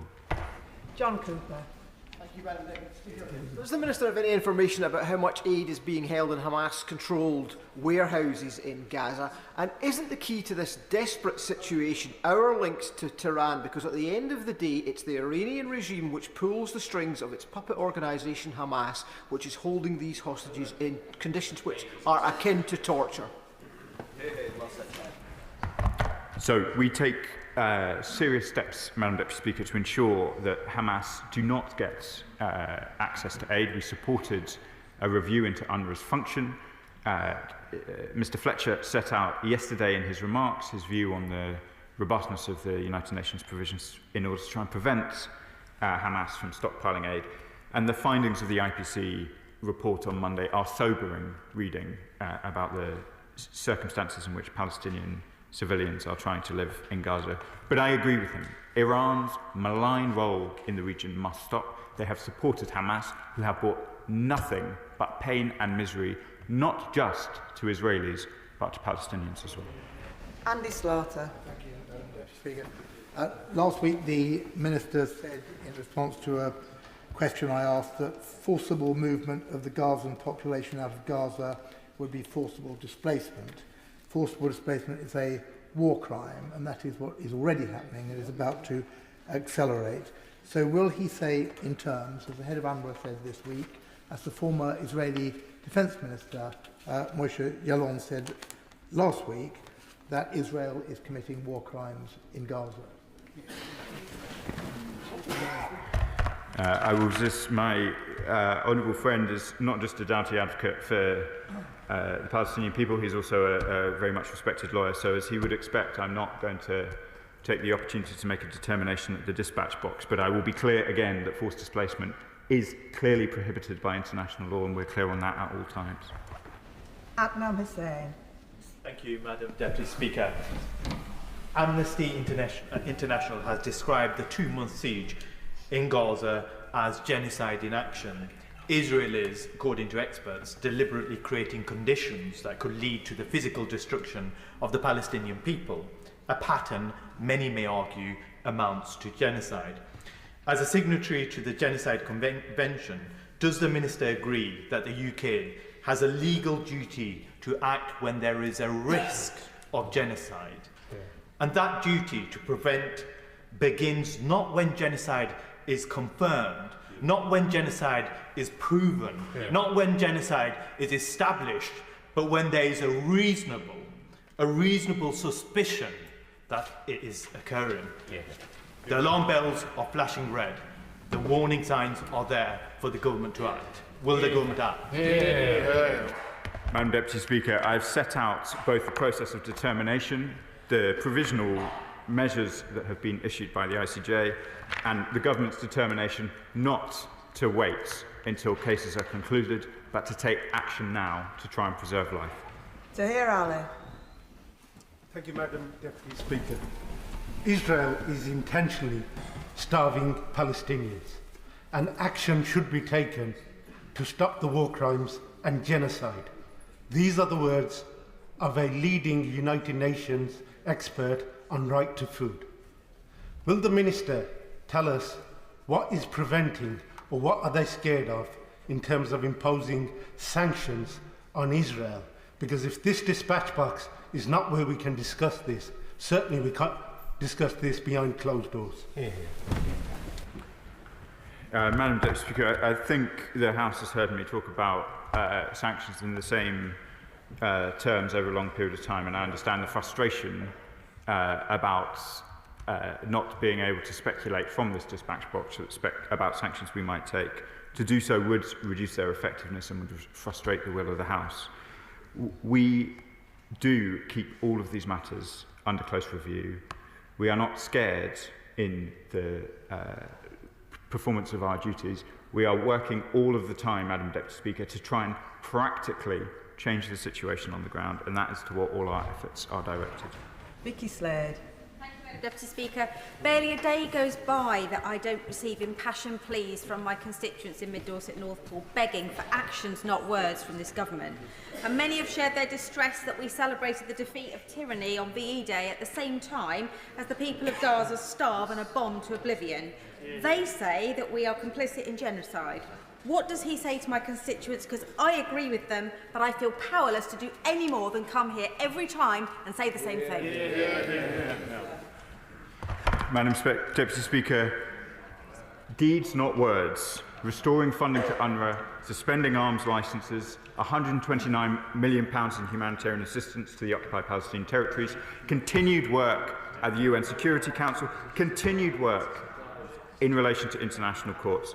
And I recognise the frustration of the House, and I do not in any way wish to weigh misery between the many, many, many people still in Gaza or the West Bank facing real hardship at this moment. But the action of this government has made a real difference to Palestinian lives. I have seen it with my own eyes, and there are people who are in safety now because of the UK government. We will continue to do what we can. I accept there is more to do, but our actions do have impact. Ruth Jones. Madam Deputy Speaker, and I thank the Minister for outlining the horrors being inflicted on the people of Gaza so clearly yet again today. But we have heard from the dispatch box the many times in support of the Palestinians before. He talks about court proceedings, but court proceedings take months, if not years, to complete. And men, women and children are dying every hour from hunger, disease and bombs in Gaza at the moment. They cannot wait. What is he doing? We need action, not words. Madam Deputy Speaker, I've outlined some of the action, but I would also like to reassure my honourable friend that we are not waiting for legal determinations, not least because the ICJ has issued provisional measures, but also because it is the policy of this government that we are acting now to try and improve the lot of Palestinians.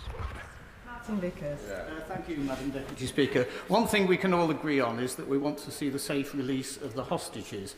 But with that in mind, it's evident that military action of itself is and was never going to achieve that. And with that in mind, does the government support or condemn Israel for the most recent escalation of military action? And if they're not prepared to condemn them at this stage, how many more innocent deaths must there be before they do? My honourable friend refers to the hostages. It is some of the released hostages who have made this argument with the greatest force, and they are important words. But let me say concretely and clearly, the British government opposes the return to war in Gaza by the Israeli government. We oppose the most recent escalation. Maureen de Just.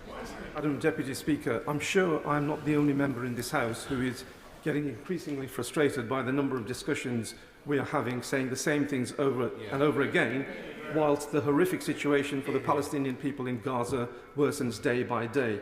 Does the Minister agree that for us to send a clear message to Israel, we need to do 3 things? Number 1, suspend all arms licences to Israel, including the F-35 licences. Number 2, impose sanctions against Israel. And number 3, recognise the state of Palestine. Madam Deputy Speaker, the House has heard me speak of my frustration on a number of occasions, and I share it with the honourable member. I think I've addressed the 3 substantive points he raises already in this session, and I am the Minister. I am the Minister. These responsibilities weigh particularly heavily on me. I am not blind to the IPC. I'm not blind to Tom Fletcher's testimony. At a session we called, do the honourable members think I am unaware of the horrors that are being meted out on people in Gaza? I am not unaware. I am taking every action I can, as are other ministers. It is an intolerable situation, as you heard from the Prime Minister earlier, and we are lifting every effort to trying to change it. Greg Smith. Thank you, Madam Deputy Speaker. Nobody wants war, but we must reflect that this is a war. It's a war between our ally, Israel, and the aggressor, Hamas. It was Hamas that brutally murdered, mutilated, and raped innocent Israeli citizens. It is Hamas that still keeps 58 hostages under lock and key. And it is Hamas who in their own charter have genocidal intent, calling for the wiping out of Israel and the killing of Jews. So will the Minister at least accept that for those that wish to call those trying to defend their own citizens genocidal, that plays into the hands of the terrorists themselves, who will continue to use their own citizens as human shields and give no pathway to peace? Madam Deputy Speaker, I condemn Hamas and its actions entirely. Israel is an ally, but we say to all of our allies that international humanitarian law is a binding framework for us all. When it is breached in one place, it is a breach that echoes around the world.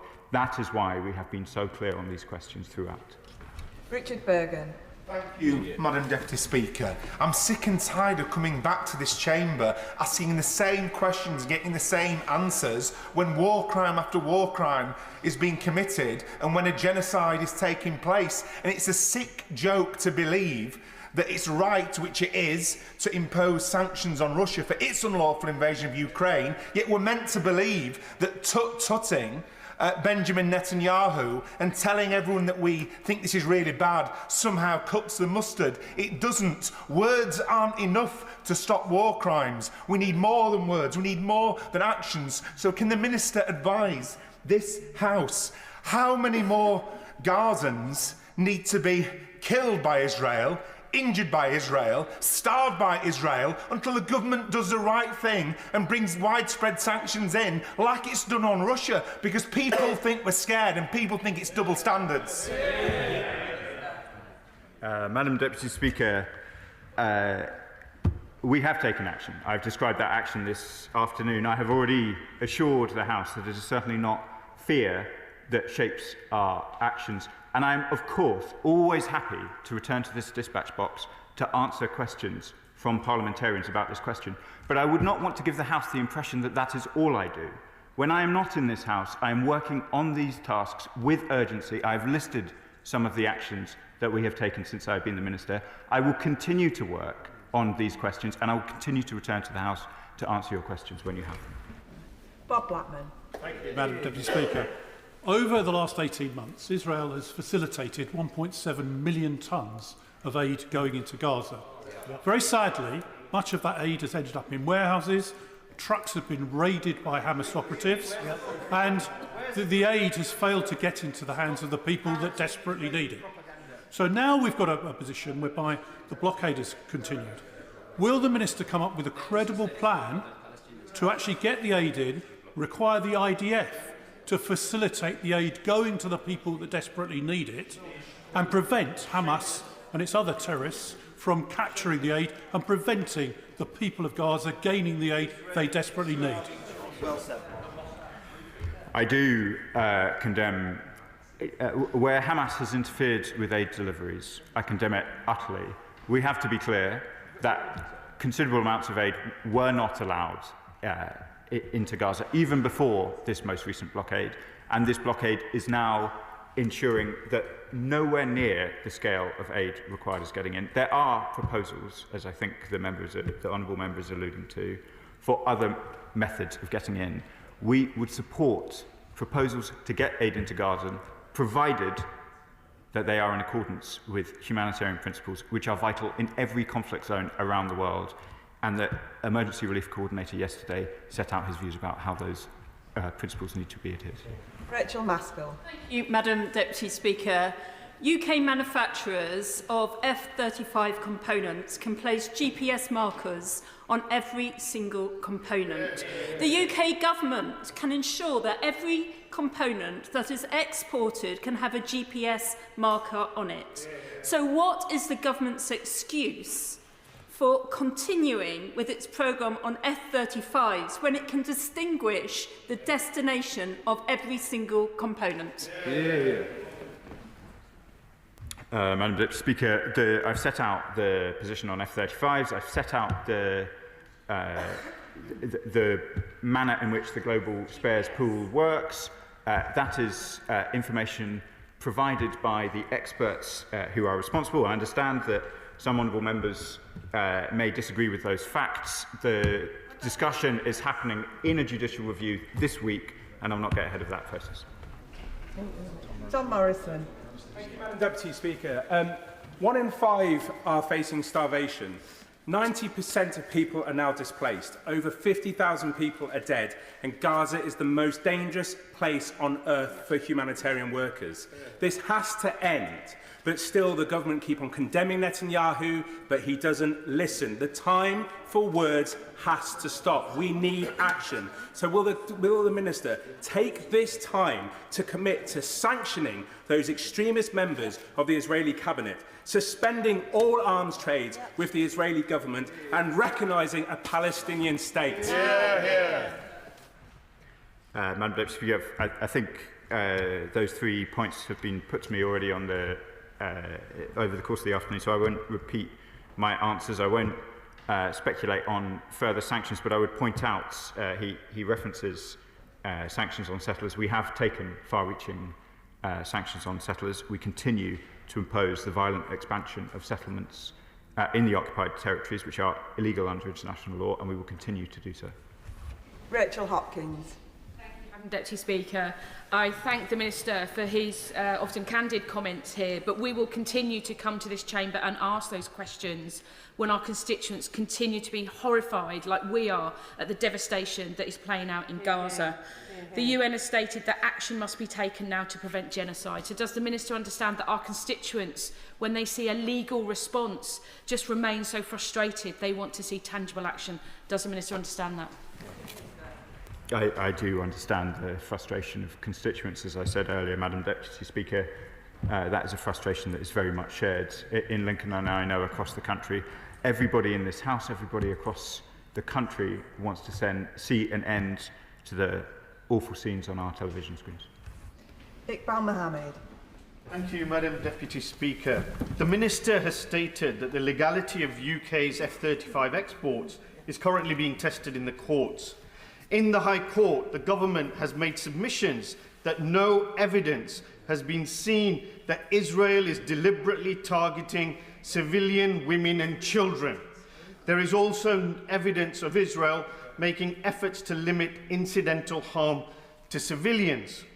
If the government needs to be shown evidence that Israel is deliberately targeting civilians, I suggest the Minister and his colleagues review the footage captured by the BBC of yesterday's bombing of the European Gaza hospital, or the footage emerging from the Nasser hospital, or the millions of hours of live stream footage available since October the 7th, or the thousands of reports and articles published since.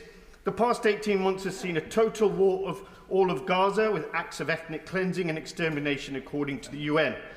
Does the UK deny the existence of this evidence, and if so, does the government has the government committed perjury in court? Madam Deputy Speaker, it's obviously inappropriate to try and rehearse submissions which are currently being heard by the court. Stella Creasy. Thank you, Madam Deputy Speaker. I know that the Minister will know this, so we should put this on the record, that when President Netanyahu says that there is no way he will stop his onslaught in Gaza, he does not do so with the consent of the hostage families or indeed the majority of people in Israel. Even President Trump is now avoiding him. But my colleague from Vauxhall is right. We have obligations too. And I hear the frustration from the Minister. I think across this House, we want to give him strength so that he can go further. And he will have heard the calls about sanctions, about reports to international criminal courts. Will he give us, as we had in 2014, a vote in this place about immediately recognising Palestine so that we can strengthen his negotiations with Israel to send that clear message that what is happening in Gaza is wrong and must stop? Madam Deputy Speaker, I know that my honourable friend has a constituent, a incredibly brave and courageous constituent who is herself a member of a hostage family, and her words, whenever I've seen her and those of other hostage families, ring in our ears, as I know they do across the world. They are important views expressed by those most directly affected by the horrors of October the 7th and all that followed. I've rehearsed some of the arguments already in relation to recognition. Jack Rankin. Thank you, Madam Deputy Speaker. Can I thank the Minister for his clarity that genocide is a legal test, a test whether a crime committed with the intent to destroy a national, ethnic, racial or religious group in whole or in part. Exactly what the Hamas terrorist group states in its foundational charter, the intent to destroy Israel and Jews worldwide, as it actively sought to do on the 7th of October. If it wanted to end the war, Hamas would release 58 hostages it continues to hold. How is the Minister supporting our friend and ally, the democracy Israel, in its fight against this genocidal terrorist group? I agree with the honourable gentleman about the horrors of what Hamas has done, the ugly and unacceptable rhetoric that they have often employed, not just towards Israelis, but Jews everywhere. And I recognise the anxiety in this country about the rise in anti-Semitic rhetoric ever since October the 7th. We have, as I said earlier, Israel is our ally, and we have stood with her when she faces legitimate security threats. We have always, as a friend, urged her to abide by international humanitarian law. Where there is a risk that she does not, we make it clear, as we've discussed over the course of this afternoon. Lawrence Turner. Thank you, Madam Deputy Speaker, and I'd like to preface the question by saying that no member of this House should doubt the dedication and the compassion which the Minister fulfills his duties. Yeah. Over the last few days, the World Health Organization has warned that Gazans face intergenerational scarring as a result of hunger in the territory. The WHO quoted figures produced by the Gazan Health Ministry, which held that 55 children have died as a result of malnutrition. What assessments does the UK government make of the extent of malnutrition in Gaza, the number of deaths attributable to starvation as a result of Israel's refusal to allow aid to enter the Strip? My honourable friend from Birmingham Northfields asked important questions, and he is, I know he follows these issues closely. The most up-to-date and authoritative assessment on these questions is the IPC assessment of Monday. We are considering it in detail. Its findings are appalling. We are not yet able to fully delineate the link between aid restrictions and those findings in the level of detail that he describes, but the connection is obvious. I'm looking to finish this urgent question around 2 o'clock, so if members could keep their questions and also ministers keep their answers pithy, I'd appreciate it, as would the rest of the House. Andrew George.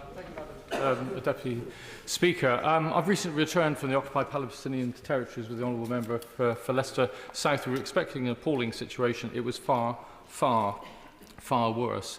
Israeli ministers are gleefully calling for the bombing of food warehouses because they believe that that would help bring victory in their eyes. It's quite clear that Israeli hostages are being used as a pretext to continue the slaughter and the starvation in Gaza at the moment. Although I recognise and the sincere compassion of the Minister in the way that he's expressed and holds himself on this issue, it's quite clear that he comes with a straitjacket around him. And what we need here is the Prime Minister who can make the decisions, because we're not going to get to the point of seeing changes to or any action on arms supplies or on trade or in any other area, or even the recognition of the state of Palestine. But if he can't do that, can he at least recognise the right of Palestinians to statehood? Order, Minister.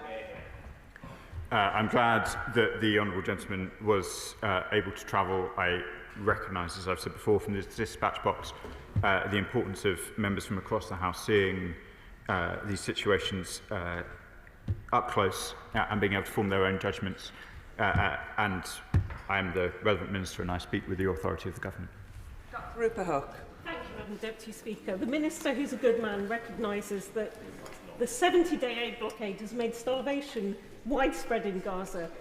And when I was on delegation in the recess with the Honourable Member for Strangford, we were nearby in Egypt, we had real fears that annexation of both Gaza and the West Bank is near inevitable.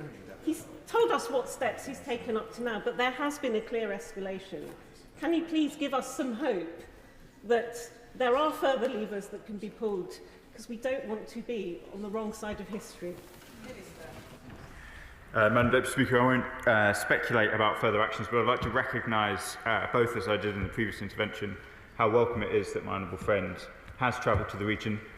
Egypt is an important partner for the UK in relation to these questions. I myself saw the vital role they are playing in supporting healthcare for injured Palestinian children. I saw injured Palestinian children myself in Al Arish Hospital, and I was very pleased while I was there to announce £1 million of UK contribution to ensure that Palestinian civilians displaced into Egypt get the help and healthcare that they need. Liz Saville-Roberts. The UN says Israel's denial of aid is evidence of the systematic dismantling of Palestinian life. Therefore, there is a risk that we are witnesses to genocide. His government can reinstate airlifts of aid along the lines of those arranged last year, which would send a very powerful message. Will the Minister act now and enable aid airlifts? We have supported airlifts in the past, as I'm sure the Honourable Lady knows, and we were very glad to work with our Jordanian partners on that question. I have to be straightforward with the House. Given the scale of need in Gaza, we should not be displaced from the central question, which is ensuring that the road crossings open. That is the only way to get aid at the scale required. Matt Weston.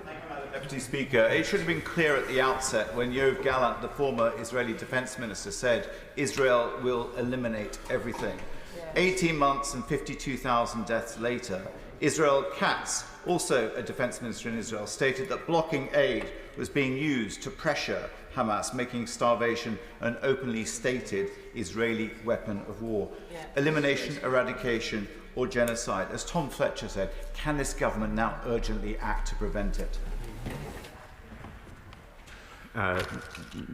My honourable friend asked important questions, and I've been clear from this dispatch box, and I'm clear again, aid must not be used as a pressure tool, it must not be used as political leverage, and it must not be used as a military tactic.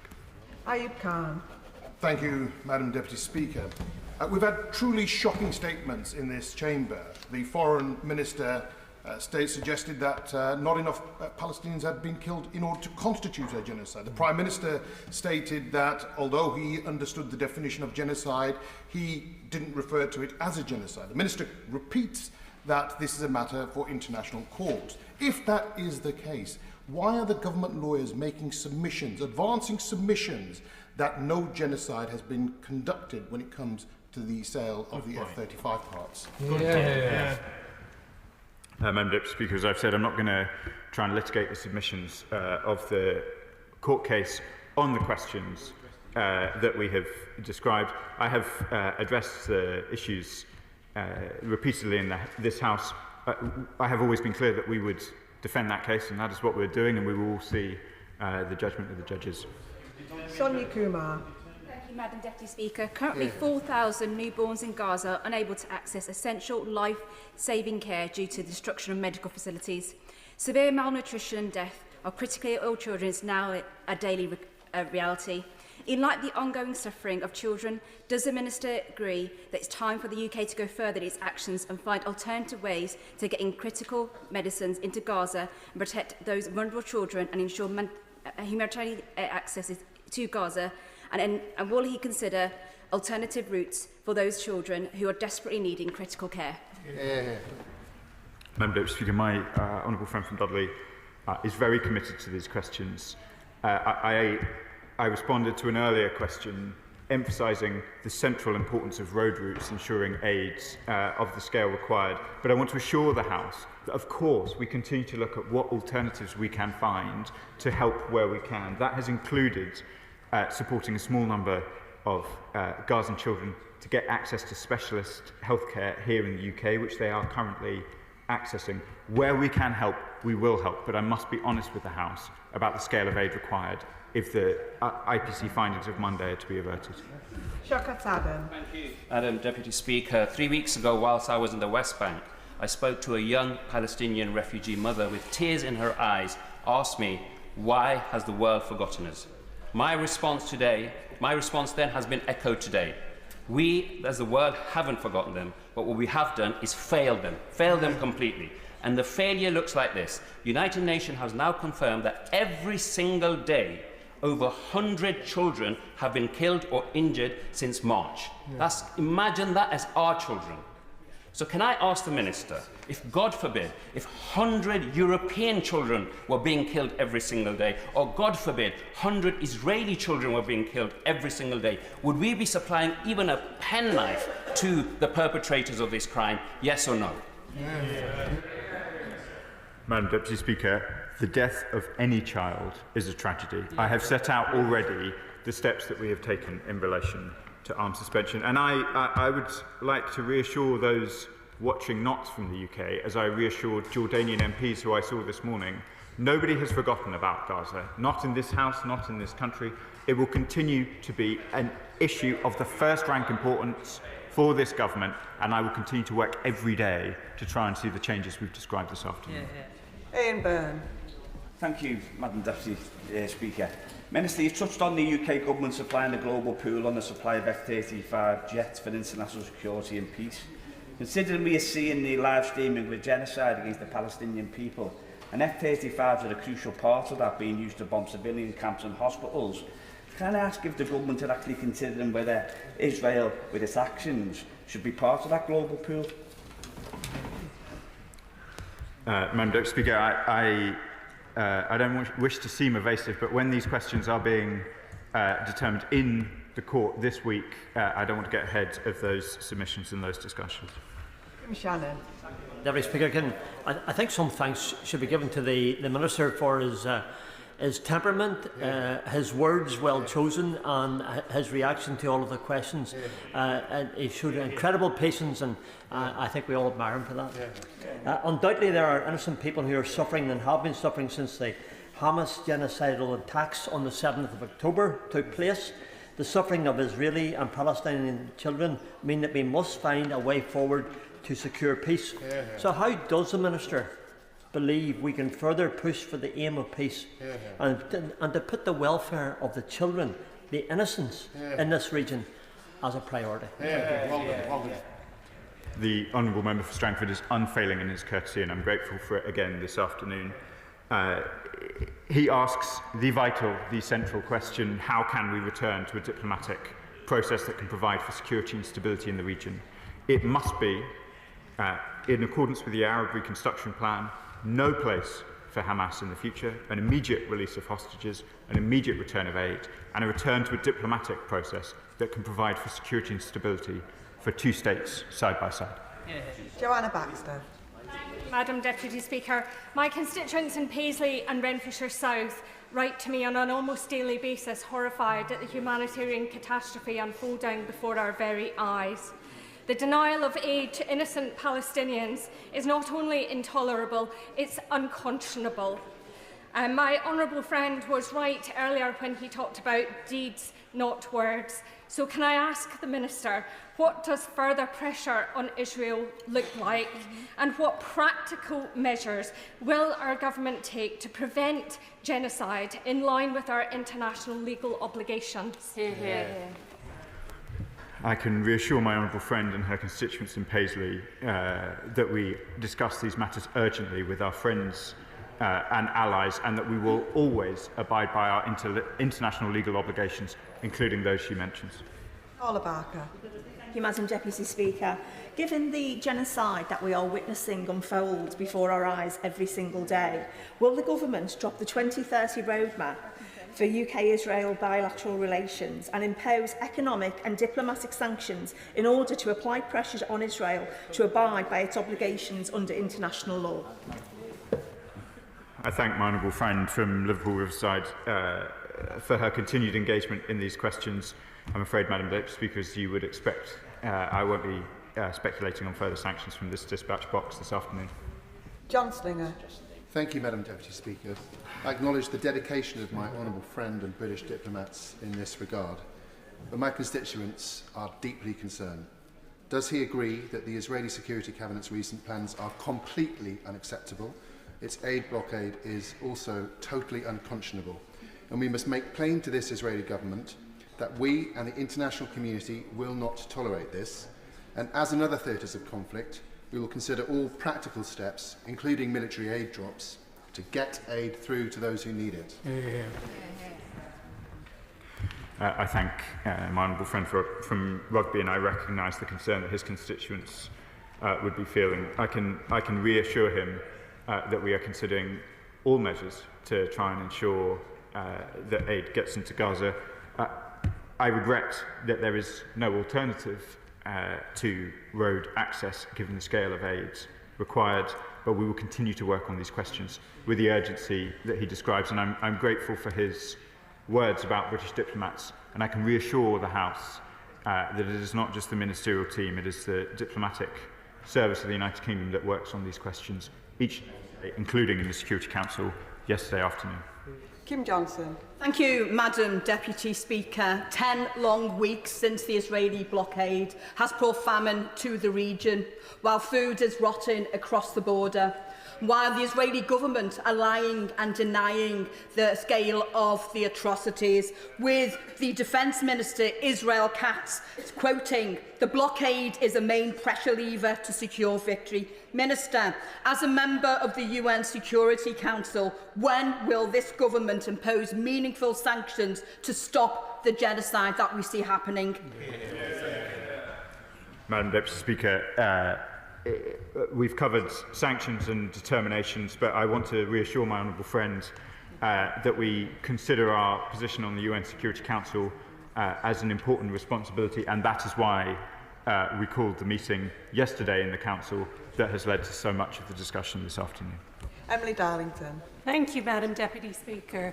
When we look at those scenes, for many of our constituents, they're looking for their family members in those pictures.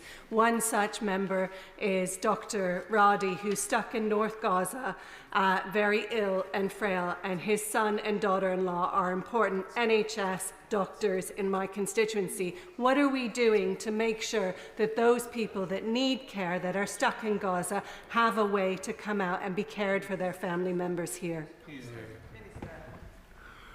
Where British nationals or their dependents are in Gaza and in danger, it is a top priority for me and my officials to ensure that they are able to leave safely.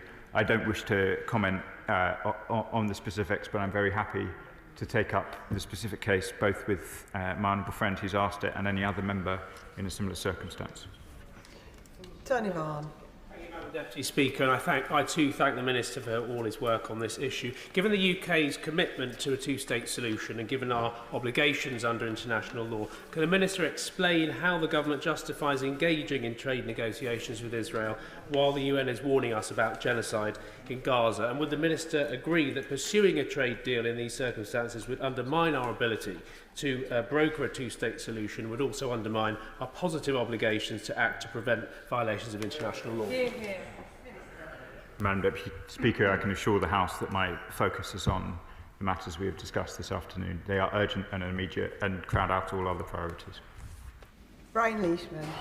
Madam Deputy Speaker, the truth is that there is no need for any organisation to tell the public that what is happening is genocide. After all, we have seen the attempted extermination of the Palestinian people televised live for over a year now. I put it to the Minister that this government will be remembered as complicit in and accomplices to the war crimes being committed by Israel. What actually has to happen for our government to take meaningful action in the name of humanity and decency? Madam Deputy Speaker, in the time that I have been a minister, on the very first day I was a minister, we restored funding to UNRWA. Within weeks, we had taken the far-reaching actions that I have described in relation to arms sales. I understand the force of the question, and I understand the feeling of our constituents right across the country, in Lincoln and elsewhere. But let us not pretend that this government has taken the same steps that those opposite us did. We took a series of steps, we took them quickly, and we took them decisively. I do not say to the honourable member that what we have done is enough. Nobody could hear this discussion and think it is enough. Nobody could be listening to the UN Security Council yesterday afternoon and think it is enough. But it is different to say there is more to be done than it is to say that nothing has been done. Laura Kirk-Smith. Thank you, Madam Deputy Speaker. After 70 days of aid being blockaded, we are watching an entirely preventable famine unfolding in real time in Gaza. Meanwhile, the Israeli government's NGO bill seeks to restrict the ability of life-saving humanitarians to operate and instead militarise aid delivery in violation of international humanitarian law. I thank the Minister for all his efforts and for his challenge at this point, but will he continue to challenge the Israeli government on this? And does he agree there has to be accountability? Madam Deputy Speaker, I'm familiar with the draft legislation in the Knesset, and we're engaging on the questions that it raises. Polly Billington. Thank you, Madam Deputy Speaker. I thank my honourable friend for all of his work. It sometimes must feel indeed very lonely on that front bench. And we also particularly welcome the urgent session that we managed to secure at the United Nations. But things have got more difficult in the most recent days, and we must ask the question, are we doing enough with our allies on a number of fronts, particularly recognition, where a private letter has gone from many of my colleagues here, dozens of colleagues on this side of the House, and there is unity across the House for recognition of the state of Palestine. Action on sanctions for Ben Gvir and Smotrich, also on the violent settlements, and above all, can we please rule out a trade deal? Madam Deputy Speaker, I am grateful, genuinely grateful to all those across the House who ask questions, seek me out across the Palace to raise the force of their views on this. And I have seen the letter to which my honourable friend refers. I recognise that I will return to this House on a practically daily basis, given the strength of feeling across the House. And we will continue to work on the questions that she outlines. I won't rehearse answers on the substantive policy questions that she raises, but I would assure her that I will continue to engage right across both my benches and others on the very important questions that are raised. That concludes the urgent question. We now move on to the next urgent question. I'll give the House a few moments to settle.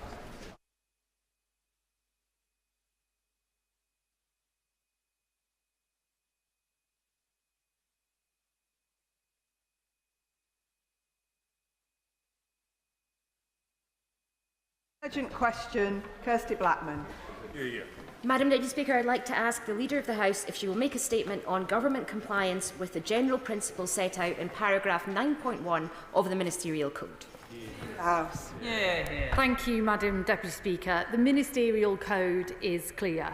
When Parliament is in session, the most important announcements of government policy should be made in the first instance to Parliament. This is an important principle by which this government stands. Already this session, there have been 146 oral statements in just 133 sitting days, more than one per day, and more than the previous government made in the entirety of their last session. This has included 6 important statements from the Prime Minister, more than 20 from the Foreign Office, and on very important issues like today's statement on infected blood. I and the Government take our obligations to Parliament very seriously, and the Prime Minister and I remind Cabinet colleagues of this regularly. There are also other ways the Government keeps the House updated, including through written ministerial statements, of which there have been 633 so far this session, responses and appearances at select committees, and thousands of responses to parliamentary questions. And while the Government remains committed to making the most important announcements on the floor of the House, we do need to balance this with other demands on the House's time, particularly where there is great interest in the other business of the day. On occasion, Madam Deputy Speaker, developments and announcements will happen when the House is not sitting or emerge later in the sitting day. That's why it's not always possible to make every announcement to the House first. But it's also important that members have sufficient time to read and digest any relevant documents and get advance notice to be able to effectively question a minister and seek any answers. However, Madam Deputy Speaker, as you know, I take this aspect of the Ministerial Code incredibly seriously, and I will continue to work with Mr Speaker and colleagues across the House to ensure that Parliament is respected, members are informed, the Government is effectively scrutinised, and announcements are made to this House first. Kirsty Blackman. Madam Deputy Speaker, over recent times we've seen an increasing trend of government failing to make statements to the House first, despite there being no barrier to them doing so. Thursday last week was a mess, with the Minister of State for Business and Trade trying to withdraw the statement on the UK-US trade agreement, despite members waiting in here for 7 hours for the statement to materialise. The decision to abolish NHS England was relayed to the House on the 13th of March, having been trailed in the media beforehand. On Wednesday, the 12th of March, an urgent question was granted regarding an announcement that had been made the day before on the Sustainable Farming Initiative being cancelled. On March the 6th, a consultation on North Sea energy that had been announced to the media the day before was relayed to the House in a statement. In February, the government changed refugee citizenship rules and still hasn't informed the House. Madam Deputy Speaker, on Monday this week, the Prime Minister announced the contents of the Immigration White Paper via a speech which mirrored Enoch Powell, despite Parliament sitting later that day. This is a consistent pattern of behaviour by the UK Government.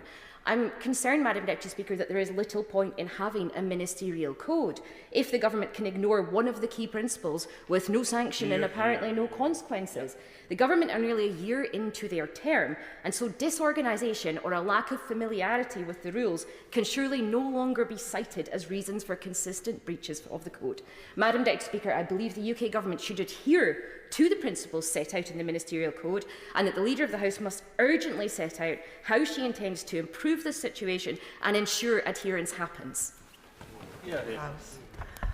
Well, can I thank her for raising this urgent question, and I welcome the opportunity to emphasise the importance that I do take these matters with.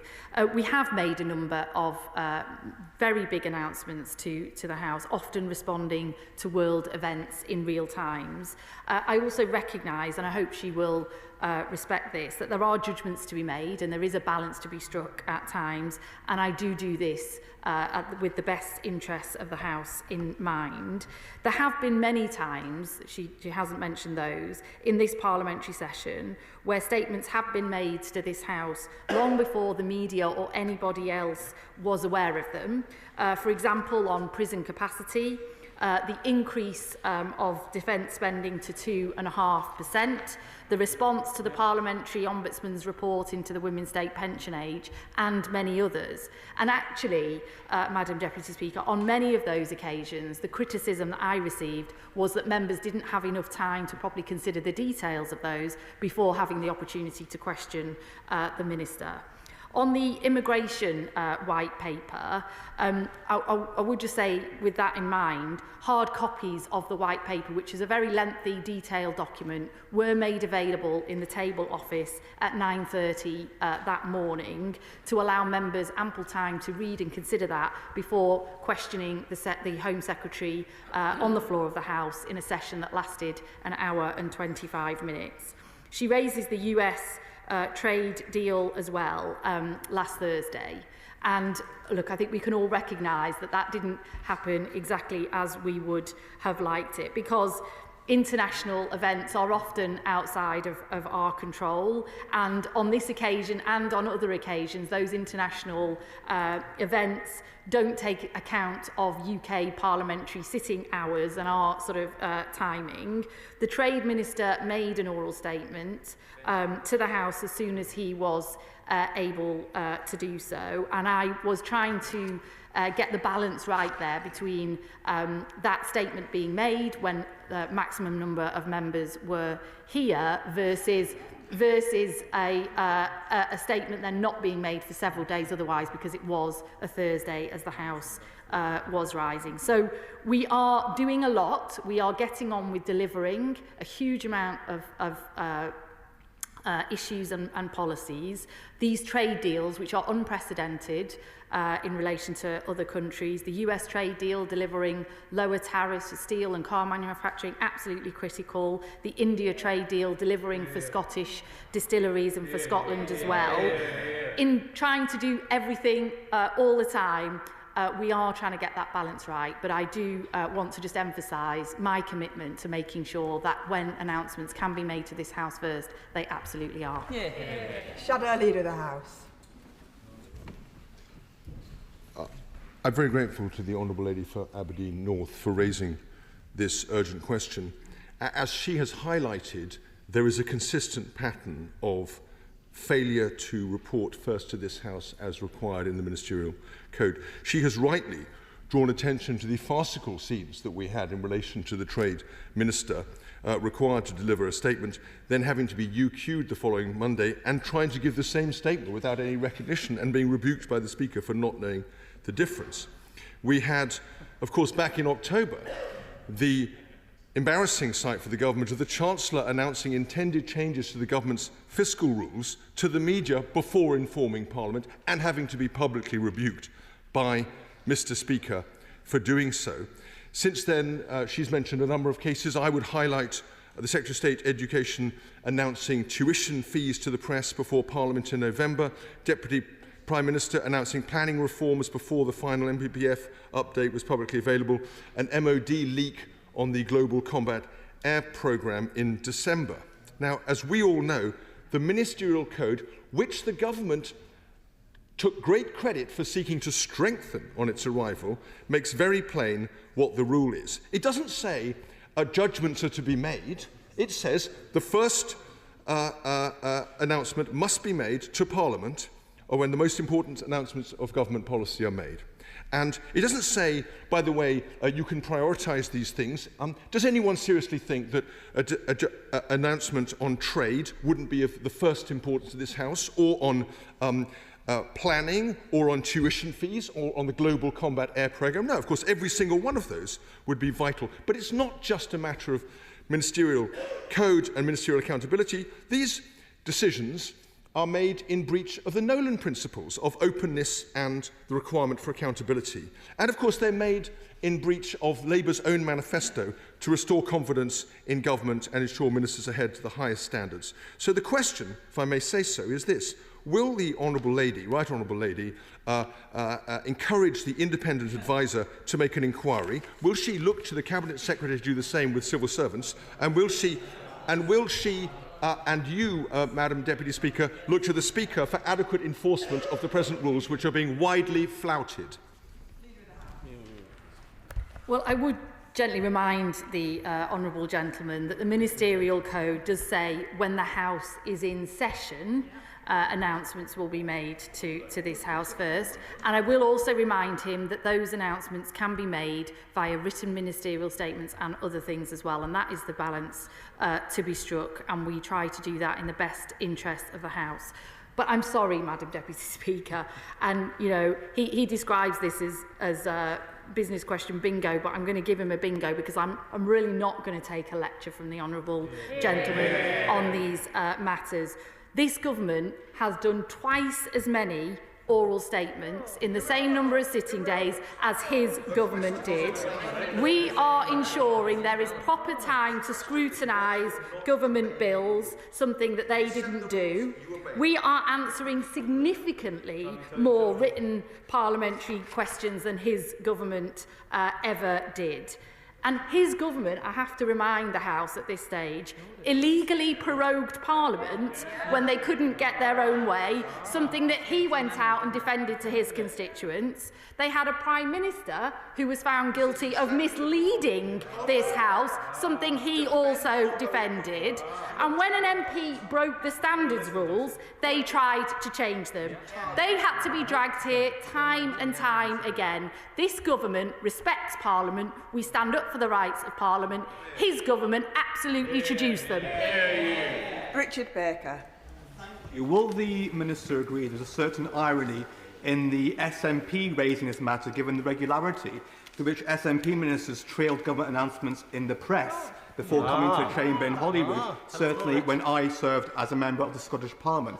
But of course, it is also vital that important announcements should be made in this House first on these key areas of policy. So has it not been the right thing to do for this government to come forward with so many oral statements to this chamber on these key areas of policy, including, of course, most recently on the vital trade deal we've secured with India, which is of such importance to the Scottish economy and our Scottish Well, he makes a really good point. The trade deal with India was absolutely really good for the Scottish distillery. I think it's going to bring in over £1 billion of additional trade for the Scottish whisky trade sector. And I wasn't aware, actually, of his experience in the Scottish Parliament, but he's made a very good point about making that today. Liberal Democrat spokesperson Marie Goldman. Thank you, Madam Deputy Speaker, and I thank the Honourable Lady for bringing this urgent question today. All of us in this chamber were elected to represent our constituents and to put the interests of the country first. And in order to do that, we must be able to scrutinise the government's plans and the government's policies. And the best way to do that is in this chamber and as soon as possible. So we are disappointed that the government has chosen to make announcements in this way, and we also know that it isn't the first time. Now, the shadow leader has mentioned various examples of this. I'd like to add some more. Take the NHS, for example, where the government has made key decisions without any statement in the chamber. Decisions like dropping cross-party talks on social care, cutting integrated care board budgets by 50% and scrapping nearly half of NHS targets. So the question has to be, why is the government so worried about bringing these issues to the floor first? Mr. Leader of the House. Well, can I thank you for that question? I have to disagree with her analysis there. The Secretary of State for Health and his department, they have made 8 oral statements to this House so far this session, of which nearly all of which have been taken by the Secretary of State for Health himself, and they've lasted a long time as well. His department have been answering many written parliamentary questions, laying down WMSs and also appearing before select committees. The Prime Minister himself has made 6 oral statements to this House and has appeared before the Liaison Committee twice already in this session, far outstripping that of his predecessors. So we are accountable. Of course, we can always do better and improve, and that is what we seek to do. But because we are so busy as a government getting on delivering the change that people have voted for, we are doing our best to inform the House of it. Gamal. Thank you, Madam Deputy Speaker. At points over the last few years, SNP leadership in Scotland at the most senior levels have been under police investigation, all while their government is failing. Ayrshire ferries that should have cost £80 million, costing £500 million and years late. 1 in 6 Scots on waiting lists. The shambolic creation of Social Security Scotland costing double at £700 million. With this constant waste of taxpayers' money, does she agree with me the SNP should not be looked to as the model of good government? Well, he makes a very important point that we all should hold ourselves to high standards of accountability and transparency, and that perhaps the Scottish Nationalist Party should do that in the Scottish Government as well. The Right Honourable Lady is an attentive leader of the House, and I hope that the government shows the same degree of loyalty to her after a tough couple of weeks as she is showing to them. Yes. But whilst I acknowledge that the government does make many statements to the House, the point is that all too often it makes them to the media first. And this was noted by you, Madam Deputy Speaker, in your announcement on Monday when you said Mr. Speaker does not understand why the government persists in making announcements in this way when the Ministerial Code is absolutely clear. So will she take the message back, even if she can't confess it on the floor of the House, that they're going too far and they need to stop? Leader of the House. Well, can I first of all thank the honourable gentleman for his very kind remarks, and he's a very attentive member when it comes to raising matters with me in business questions where the government is falling short of its commitment to transparency and openness, whether that's written ministerial questions or correspondence and so on, which I do follow up for him. As I said in my opening remarks, we do endeavour to make these important announcements to the House first, when the House is in session. Obviously, he will appreciate that at times those announcements are made when the House isn't in session, or because we want to give members ample time to fully consider the detailed documentation sitting alongside them. But I can reassure him that this is something I speak to my Cabinet colleagues about very regularly, as does the Prime Minister, and I speak to Mr Speaker about as well. And we will continue to raise our game to ensure that big, important statements are brought to the House. Alex Barros-Curtis. Thank you, Madam Deputy Speaker. And further to the detail that the leader has set out in her response to the urgent question, I wonder if she can say a little bit more about the modernisation agenda that she is championing. I refer, Madam Deputy Speaker, to the fact I am a member of the Modernisation Committee, so ably chaired by the leader. And does she agree with me that this agenda is something that all members of this House and all sides of the House should take seriously, so that we can faithfully and to the fullest of our ability serve the constituents that we are here to serve?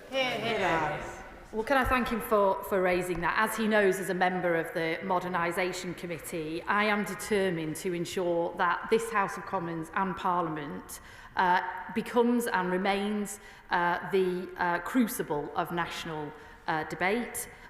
Once again, if indeed it ever was that enough, and that is one of the agendas that we are delivering. I want to make sure that all members from across the House, particularly actually the smaller parties who in our new multi-party House of Commons perhaps don't have the access that others do, have ample opportunity to really scrutinise government legislation and make the most of this House of Commons. And I want to proceed on the basis of cross-party agreement so that every member of this House feels they are able to scrutinise and hold to account the government of the day. Brendan O'Hara. Thank you, Madam Deputy Speaker, and I thank my honourable friend for securing this urgent question. Of course, it's not the first time she's had to raise this issue in her parliamentary career, but it does appear that whoever is on those benches forgets conveniently everything that they said when they were on these benches. And the leader will recall a former Labour shadow leader of the House warning the then Tory government that, I quote, "Parliament must be told first we are not irrelevant." And that warning is as true for this Labour government as it was for the previous Tory administration. So what are we witnessing, Minister? Is this a case of acute amnesia, or is it simply a belief that it is now their turn to treat members of this House with contempt? Well, I disagree with his analysis there. As I have made absolutely clear, this government has made 145 statements in 133 sitting days. That's more than one a day. The vast majority of those oral statements have been made by Secretaries of State, something we did not see under the previous government. Indeed, for many, many months, I and others were calling for the then Foreign Secretary to come and answer questions to this House, something that the previous government blocked from happening because he was in the other place. Absolutely. We have laid 633 written statements and answered thousands more parliamentary questions in this session. I take very seriously our duty to lay ourselves open for transparency, scrutiny and openness with this House, and will continue to strive for ever increasing respect and standards in that regard. Graham Downey. Thank you very much, Madam Deputy Speaker. I should begin by saying, as the Member of Parliament for Dunfermline Dollar, I've had a front row seat of the SNP's commitment to transparency. After all, it was where the infamous camper van was found. Does the Leader of the House agree with me that, having heard more from the SNP from their position on transparency and openness, does she agree with me it's actually scandalous for them to bring this up today, that their telling of transparency was when it took freedom of information requests to find out more information of when the former First Minister met with the President of Turkey to discuss, amongst other issues, Scottish trade? Leader of the House. Well, I think the Honourable Gentleman makes a very good point, and I don't need to add to it. That's fine then, that's okay. Sir Jeremy Wright. Thank you very much, Madam Deputy Speaker. I think it would be fair to say that this is not the first government to have disregarded this particular provision of the Ministerial Code. But can I put this to the Leader of the House? If the charge is that the government, for its own calculated and tactical advantage, has breached the Ministerial Code by announcing something outside this chamber, surely the person determining whether that breach has occurred cannot be the leader of that government. So isn't it time to look again at the recommendations made by, among others, the Committee on Standards in Public Life, of which I was once a member, that the decision maker as to whether the Ministerial Code is breached should be the independent advisor on ministerial interests and not the Prime Minister? Leader of the House.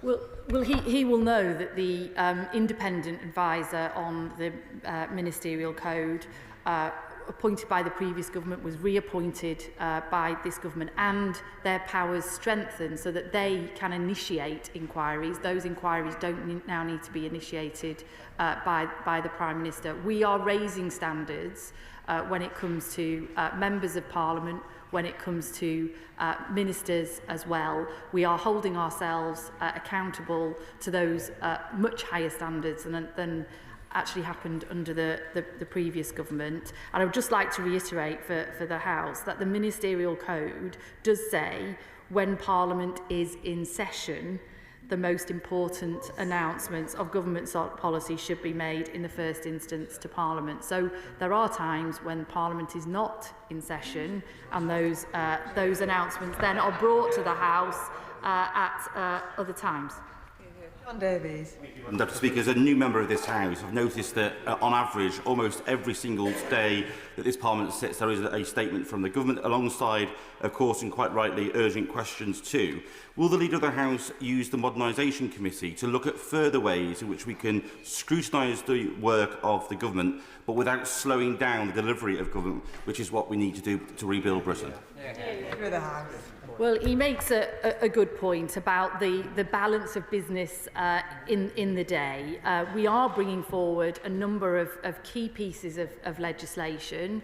I know members from across the House want ample time to scrutinise that legislation, and obviously statements and urgent questions granted on that day can often eat into that time as well, and that's the balance that needs to be struck. The Modernisation Committee is actually looking at these issues at the moment, how we can make the best use of parliamentary time to ensure that the government is adequately scrutinised and accountable, and that backbenchers really have the chance to do that every day of the week. Dr Luke Evans. Thank you, Madam Deputy Speaker. And I was here on Thursday as I was actually the responding Shadow Minister for Health on our debate on brain tumours, which was actually pulled forward because of the delay in the statement when it came to the US trade deal. We were waiting for almost an hour for that gap. Could you confirm that there was no pressure from the Prime Minister or indeed Donald Trump to make sure that announcement was made? Because she's repeatedly said that it's when the House isn't sitting. The House was sitting all day on Thursday. In fact, many members had to change their travel plans or change the way in which their meetings were happening to respond to the debates because it was changed, purely for a press conference to happen first before it came to this chamber. So could she rule out there was pressure from the Prime Minister or Donald Trump on this occasion? Leader of the House. Absolutely can rule that out. Look, as I said earlier, the emerging agreement on a very important US trade deal, UK-US trade deal, was emerging, has been very fast moving. Those things were changing, even indeed throughout that day in terms of the timing. The announcement itself, the agreement itself was not actually agreed until the announcement itself was made, and we were trying to balance that throughout the day, which is why it was made clear to the House earlier in the day that there would be a statement once that was able to happen, and the Trade Minister came to this House as soon as possible. And I was actually, we were mindful of the fact that in the debate that he was talking about on the backbench business debate on brain tumours, there were many people in the gallery for that debate as well. We were trying to not disrupt the business of the House that day. But sometimes these big global events happen, and the people in charge of those big global events are not actually considering the sitting hours or the well-being of members of Parliament in this House at the time. It was not at the Prime Minister's timing either in that sense. Jim Alistair. Is the Ministerial Code binding, or is it optional, or is it merely aspirational? And judging by the blatant disregard of what the Code says in respect of making statements, can the House have confidence that ministers adhere diligently to the other requirements under the Code? Leader of the House. The Ministerial Code is a code by which ministers are subject to, and that Ministerial Code is both something that the Prime Minister judges ministers by, but also, as I've said earlier, the independent advisor on the Ministerial Code now has new powers given to him by this Prime Minister to instigate their own inquiries on the Ministerial Code. And I would just again reiterate what the Ministerial Code says in this regard, that when Parliament is in session, the most important announcement of government policy should be made in the first instance to Parliament. And there are many ways in which that can be done other than just through oral statements on the floor of the House. Harriet Cross. Thank you, Madam Deputy Speaker. In early November, the Secretary of State for Education was asked in this chamber by Mr. Speaker to start a leak inquiry to find out how the announcement about the tuition fees were going to be raised was first released to the press rather than in this House. That was November, and we're now in mid-May. So can the Leader of the House please update us as to when this inquiry will report, and if the report has actually begun? Leader of the House.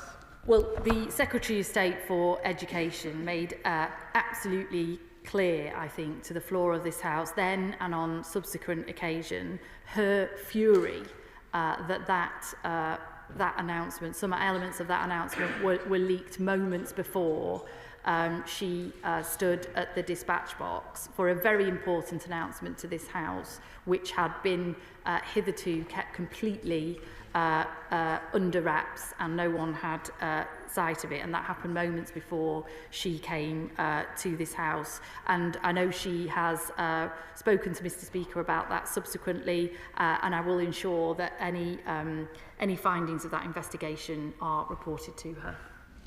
Dave Dugan. Madam Deputy Speaker, we've seen the contempt that the government holds WASPy women, pensioners and the disabled in, the contempt that they hold Scotland's energy sector, job creators and the hospice sector in. But these are all functions of policy. These are discretional and therefore, for better or worse, usually worse, legitimate.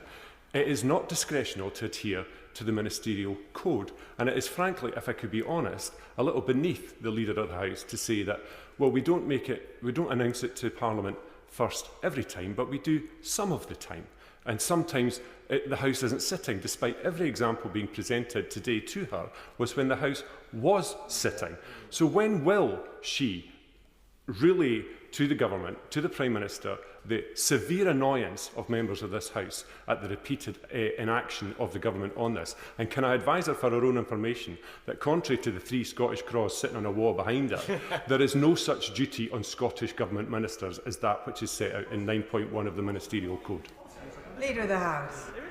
As I've made clear, we take the Ministerial Code incredibly seriously. We take respecting this House and Parliament incredibly seriously. We have driven up standards in this regard, standards that were, as I've already said, woefully not upheld by the previous government, who disregarded Parliament time after time. Can that improve? Can we do better? Of course we can, and we do our very best to do that. And I will also just remind this House, there have been many statements to this House, brought to this House first, when, as I say, actually the criticism I got then from many colleagues was that they weren't able to properly consider those issues before then questioning the Minister. And so that is something we also need to get right in that context. But we are doing our very best, and we will continue to strive up standards. Final question, Iqbal Mohammed. Thank you, Madam Deputy Speaker. I'd like to thank my honourable friend for this urgent question.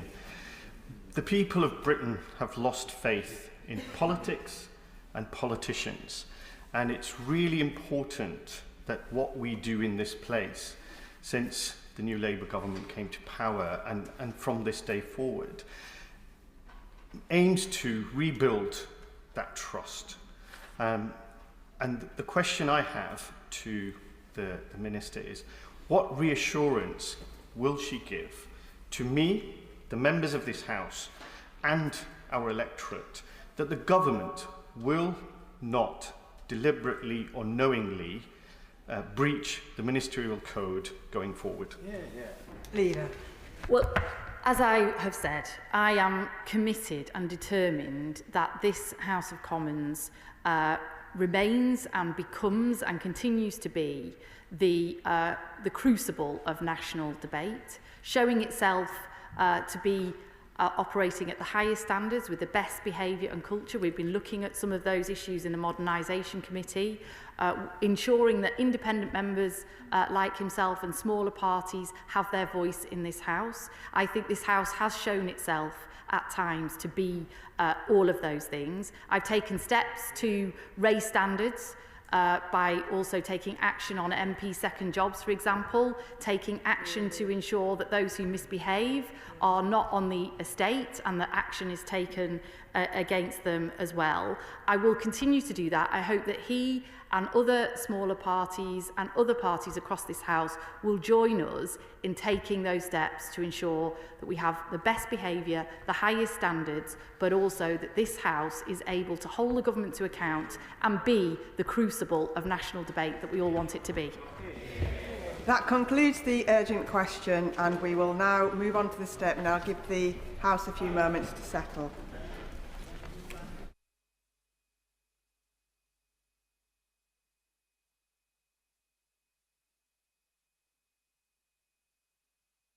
Nick Thomas-Symonds, Paymaster General. Thank you, Madam Deputy Speaker, and I am grateful for the opportunity to update the House on the Government's work to respond to the recommendations made in the Infected Blood Inquiry's report of the 20th of May 2024. On that day, the then Prime Minister issued an apology on behalf of the state for the devastating impact that the use of infected blood and infected blood products has had on countless lives, an apology that was echoed by the current Prime Minister, then on the opposition front bench. I once again reiterate that apology wholeheartedly today. No member in this House will be in any doubt of the harm resulting from the infected blood scandal. And the Government is firm that we must listen to the infected blood community and the inquiry and make tangible changes to the way our institutions conduct themselves. However, as the inquiry's report made clear, an apology is only meaningful if it is accompanied by action. And I am here today to set out the actions we are taking to respond to the inquiry's recommendations. Madam Deputy Speaker, I would also like to acknowledge that last week the inquiry held further hearings about the timeliness and adequacy of the government's response on compensation. I attended to give evidence, along with members of the community who've been impacted by this scandal. And I encourage all members to listen to the incredibly moving testimony of those impacted. The inquiry has set out their intention to publish a further report, and the government remains committed to cooperating with the inquiry and acting on its recommendations. On the 17th of December 2024, the government published its initial response to the inquiry's recommendations. I laid an accompanying written statement where I committed to come before the House with a comprehensive update on our response to each of the inquiry's recommendations within a year of the inquiry's report. This statement fulfills that commitment, and I am grateful for the engagement of all members across the House. I'm pleased to have the opportunity to discuss progress today. I would like to again thank Sir Brian Langstaff and his team. The recommendations he made are wide-ranging, well-considered and necessarily detailed. The government has worked closely with the devolved governments to make progress implementing those recommendations, which we hope will lead to meaningful change. And I'm grateful to ministerial colleagues for their cooperation, in particular my honourable friend in the Department for Health and Social Care, the Parliamentary Under-Secretary for Public Health and Prevention, for her leadership on the recommendations for which her department is responsible. I'd also like to thank health ministers in the devolved governments, the Minister for Public Health and Women's Health, Jenny Minto in Scotland, Jeremy Miles in Wales, the Cabinet Secretary for Health and Social Care, and the Minister of Health, Mike Nesbitt in Northern Ireland. Their engagement has been invaluable in ensuring we have as unified an approach as possible across the United Kingdom. The government will continue to engage closely with devolved governments on issues such as support for advocacy charities and implementation in relation to the NHS. I recognise that for many in the community, the government's actions are coming after decades have passed, and there is nothing that can put right the damage that inaction by multiple previous governments has done, and it's not my intention for this statement to diminish that. My priority now is focusing on delivering meaningful change to ensure that scandals such as infected blood and so many others cannot happen again. Now, Madam Deputy Speaker, I turn now to the recommendations themselves. Alongside this statement, I have published an accompanying paper on gov.uk setting out in detail the government's response to each of the recommendations, and I will place a copy in the libraries of the House. Equally, I am firm on the importance of these recommendations to the infected blood inquiry, and I am writing today to community representatives to inform them of the publication of the government's response. The UK and devolved governments have accepted the inquiry's recommendations in full or in principle, and implementation is underway across government, arm's-length bodies and healthcare settings.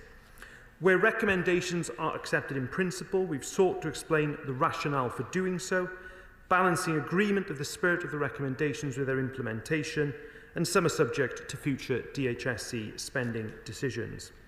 I have noted some of the recommendations that have drawn quite rightly attention from across the House in previous debates, so I will just take a moment to touch on those.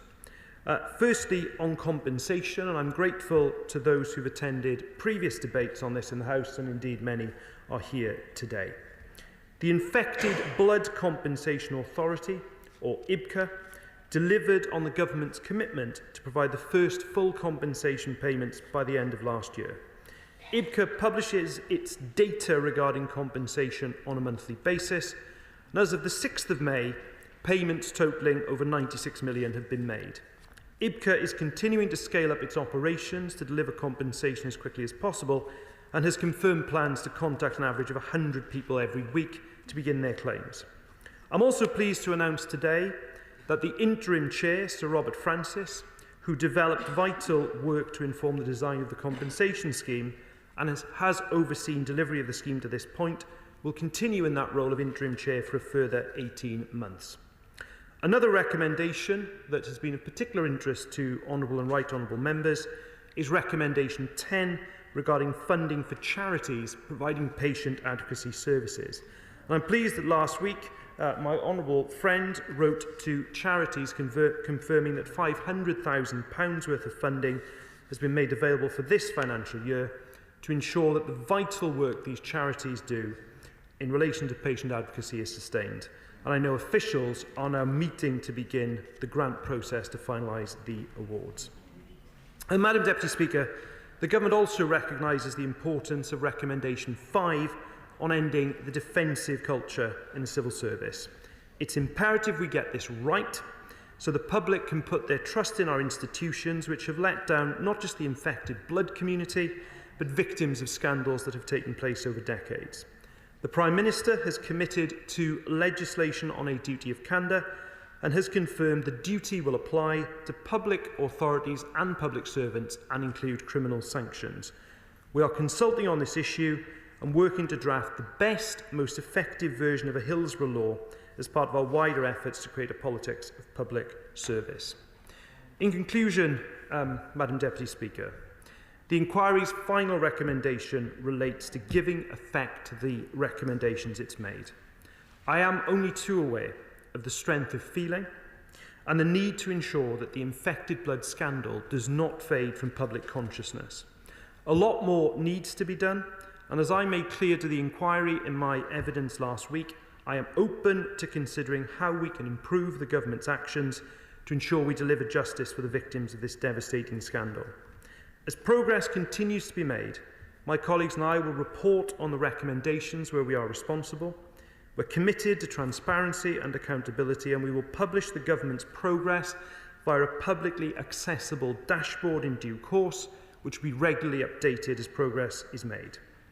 Madam Deputy Speaker, the victims of this scandal have suffered immeasurably. I pay tribute to the infected blood community once again for their courage, their perseverance, and their determination to demand justice for the wrongs that have been done to them. I hope this update provides them with some reassurance that we are learning and acting on the mistakes of the past, and where there is more to do, this government will do it. And I commend this statement to the House. I call Shadow Minister Mike Wood. Thank you, Madam Deputy Speaker, and I thank the Minister for his statement and for advance sight of it. The infected blood scandal is one of the clearest failures of the state and public services in recent years, causing enormous harm over many years to countless victims and their families. Next week marks the first anniversary of the publication of the inquiry's report, and I add my thanks and those of my honourable and right honourable friends to Sir Brian Langstaff and his team for their work and for their comprehensive report. On 21st of May last year, my right honourable friend, the member for Salisbury, stood at the government dispatch box and made clear his determination to act on the inquiry's report, and I pay tribute to his work and thank him for the advice and support that he has given to me and the Shadow Cabinet Office team on this issue since the election. I'm pleased that the Paymaster General picked up from where his predecessor left off. As I have said before, both sides of the House speak as one on this issue. But sadly, nothing that we nor the government can do will undo the terrible damage caused by this scandal. No amount of money will bring back those who have been lost, and no amount of lessons learned can make up for the suffering of those who contracted serious illnesses because of contaminated blood. But we would be not only failing in our duty, but also failing all of those who have died and all of those who continue to live with life-changing conditions if we do not take up this battle on their behalf. And to do this, we must directly address the profound distress, anger, and fear that's being expressed by victims and their families at the pace of the full compensation scheme's rollout.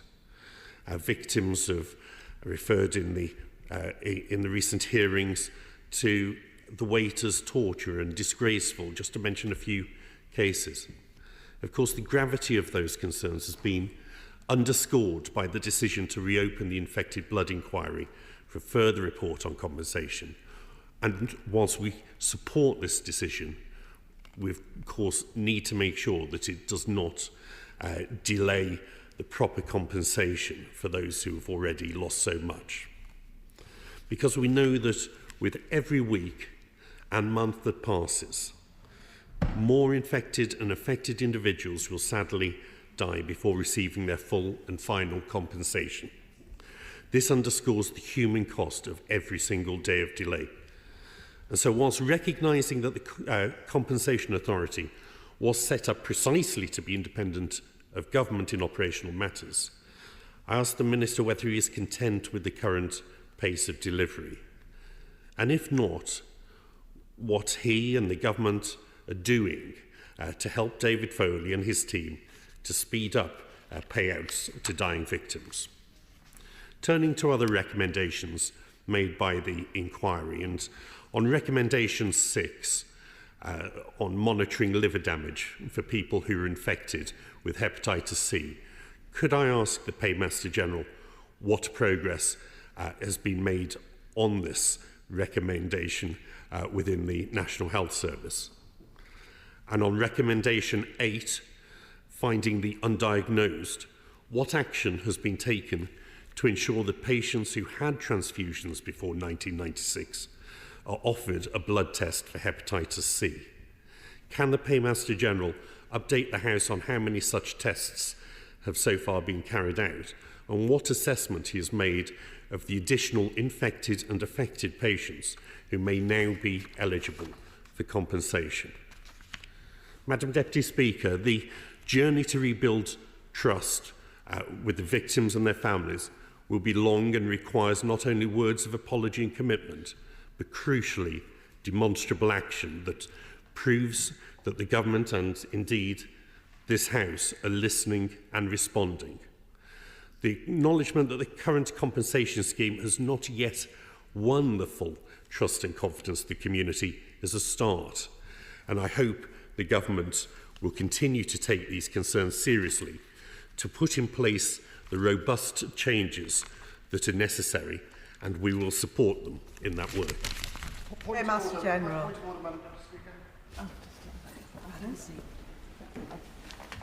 Points of order will come after the statement. Paymaster General.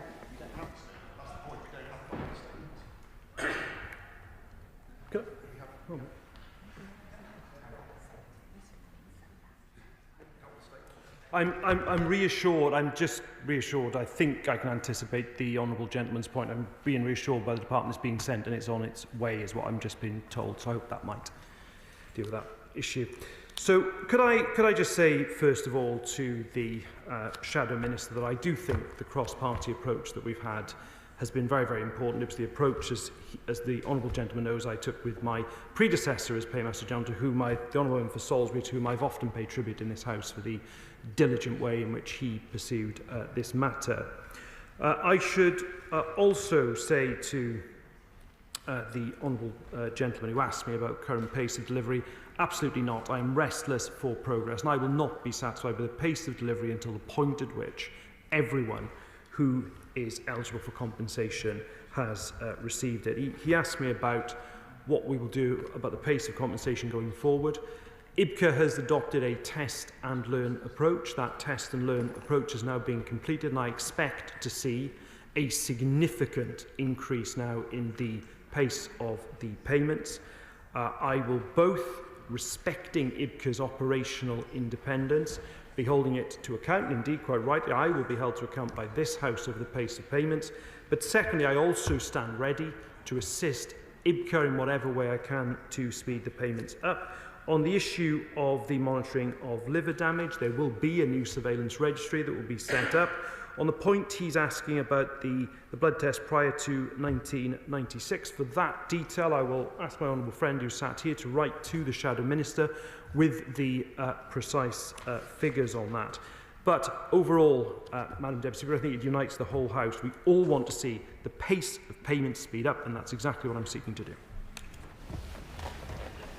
Before I call any member, I would just like to say that we have looked at the at Gregory Stafford's point regarding a lack of copies of the statement, and I understand that the department have now sent statements to the vote office, and these are currently being printed and will be with us very, very shortly. I am sure the Minister will be looking into this, as he will have heard, and I am sure that he is as dissatisfied with the situation as the House.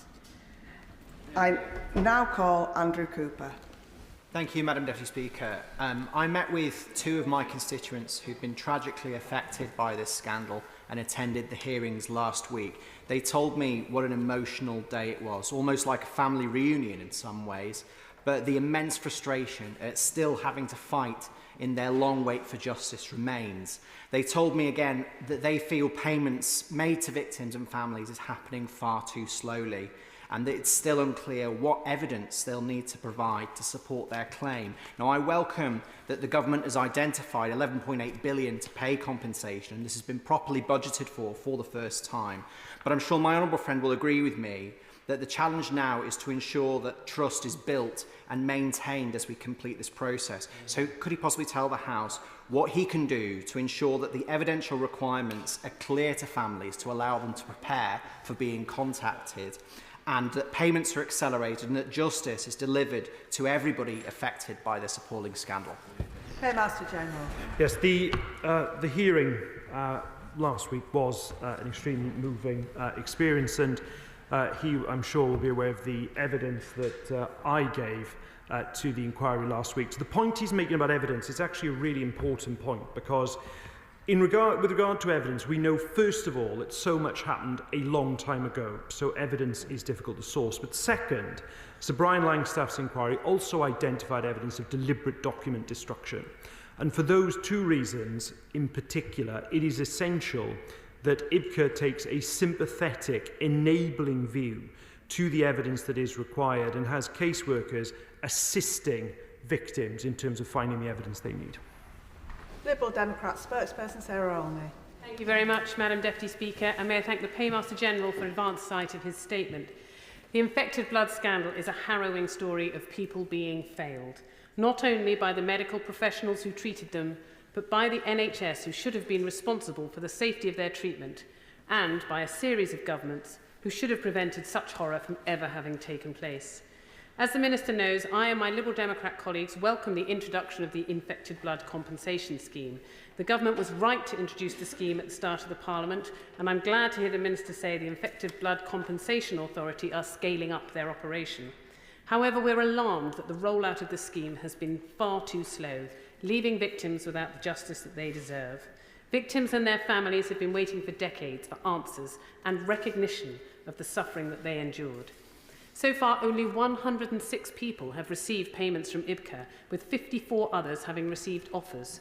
Compensation payouts are not due to conclude until 2029, and this would rely on a rapid increase in the current rate of payments. We're deeply concerned by the speed at which victims are receiving their much overdue compensation, and I'm glad that last week's hearings looked into the adequacy and timeliness of the Government's response.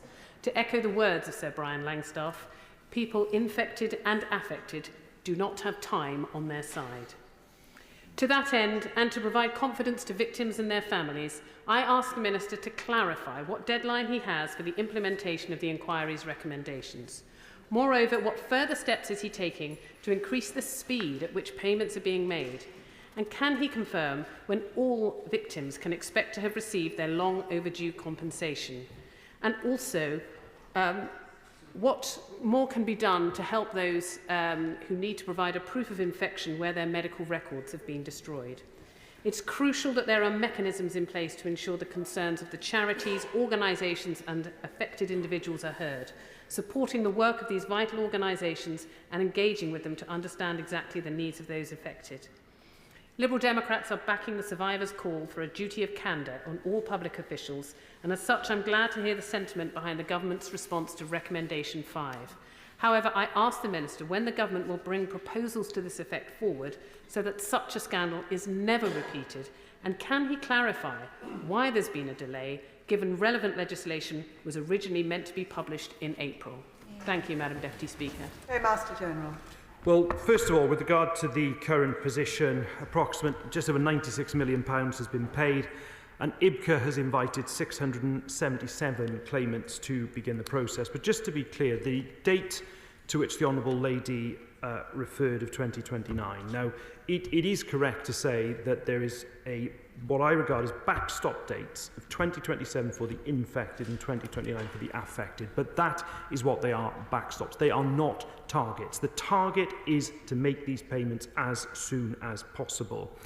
The Honourable Lady also raises the level of evidence which I dealt with when in response to my Honourable friend, and the kind of situation to which the Honourable Lady has referred, where you have medical evidence that for whatever reason has been destroyed, is precisely the kind of situation where you'd expect IBCA to take a sympathetic approach.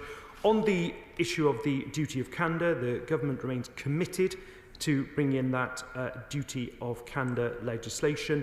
It is important, though, that we get it right and we ensure that the legislation will actually achieve the shared objectives that I'm sure the whole House would have about trying to prevent these types of scandals from happening again. But we have to ensure there are no intended consequences. So it's to get that legislation right that we are taking that bit more time. Thank you, Madam Deputy Speaker. I'm in constant contact with the contaminated blood community, and thanks very much for bringing the statement to the House today. But they're still furious, they're frustrated in equal measure at the lack of progress with the claims being processed. And I'm speaking to an individual, a haemophiliac, one of the individual's children who unknowingly was used for research all those years ago. He asked the question, Minister, he asked, why is it that he was used in an experiment and he's likely to get less in terms of compensation for perhaps a drunken driver who crashed his car and needed a blood transfusion? I think that's a fair question. He also asked if members of this House understood the stress, the mental torment that individuals are going through, waiting on a Tuesday night, close of play, to see whether they're one of the lucky 100 to be processed the following week. I think they've got fair points. But thanks very much for everything my right honourable friend has done. Does he think these issues are fair? Master General. My honourable friend is a very powerful advocate and has been throughout this process for the victims. With regard to the specific circumstances that my honourable friend is referring to, this is a broad-based tariff scheme. It is absolutely vital that individual suffering and circumstances are reflected in the awards that are made. And to his latter point about, I know, the agony that victims are still going through in terms of waiting, I know he shares my desire to really push forward with these payments as quickly as possible. Sir Jeremy Hunt. Thank you, Madam Deputy Speaker. And can I start by commending the approach the Paymaster General is taking? I know he is totally sincere about getting justice for this and really trying his best. But I think he also knows in his heart of hearts that the system that has been put in place is not working. And I also have constituents like Sue Collins, but others as well, who are asking why it is that in March, IBCA had only processed 250 odd of 4,000 people who are known to us, who've been on previous payment schemes. But I think even more worrying is the fact that they are saying they are aiming to process a majority, that could be just 51%, by the end of 2027. Does he not agree that the right target for IBCA is to commit to processing the vast majority, more than 90%, let's say, by the end of this year? And that's really what needs to happen, because 2 people are dying every single week, and justice delayed really is justice denied. Master General. Just pay tribute, first of all, to the Right Honourable Gentleman for the work that I know he did in government on this matter when he was Chancellor of the Exchequer. To his point around, first of all, those infected people who aren't known already because they are registered to schemes. He's clearly right to identify that particular group in terms of prioritisation and what is known. What I said last week to the inquiry about changes to the scheme was that I am open to changes that do not in themselves cause further delay. That's the open approach that I took last week at the inquiry, and it's the open approach I repeat to the House today. Alex Boris Curtis. Very much, Madam Deputy Speaker, and I want to start by thanking my right honourable friend for the statement, the update, and I know the sincerity through which he wants to deliver this culture change, this one of many examples of failures by the state which we absolutely have to correct.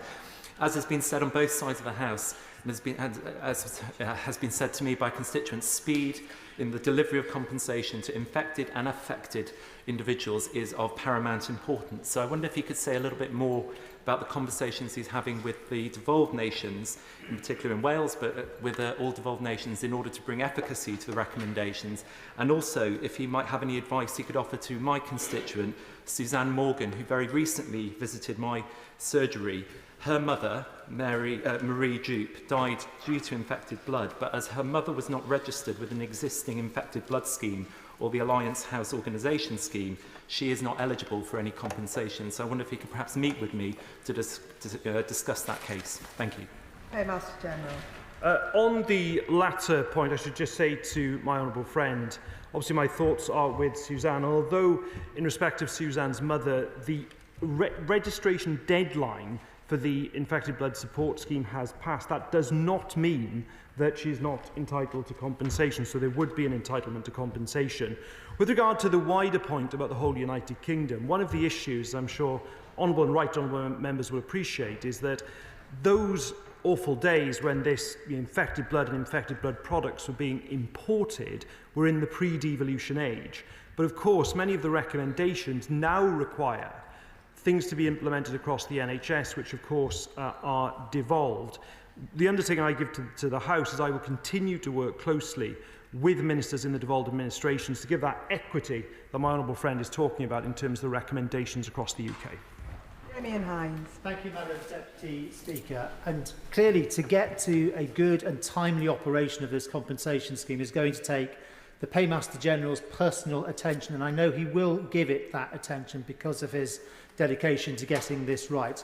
Could he also give an update to the House today on the anticipated memorial dedicated specifically to the children who were infected at Trelaws? Paymaster General. Yeah, and I'd say to the right honourable gentleman, look, it's absolutely right that we have both a national memorial and indeed a memorial dedicated specifically to the children who suffered so much at Trelaws. And they both recognise what's happened, but also ensure that it will be remembered for future generations as well. The government is following the inquiry's recommendation that a steering committee be formed to decide what memorials are provided and where, with consideration being given as well to memorials in Northern Ireland, in Wales and in Scotland. And the membership of the steering committee will reflect the experiences of all routes of transmission, those infected, those affected, and also, I think, crucially, will contain representatives of all the UK's administrations. Alice MacDonald. Thank you very much, Madam Deputy Speaker, and I thank the Minister for his statement. I fully agree with the need for urgency that's been reiterated on both sides of the House.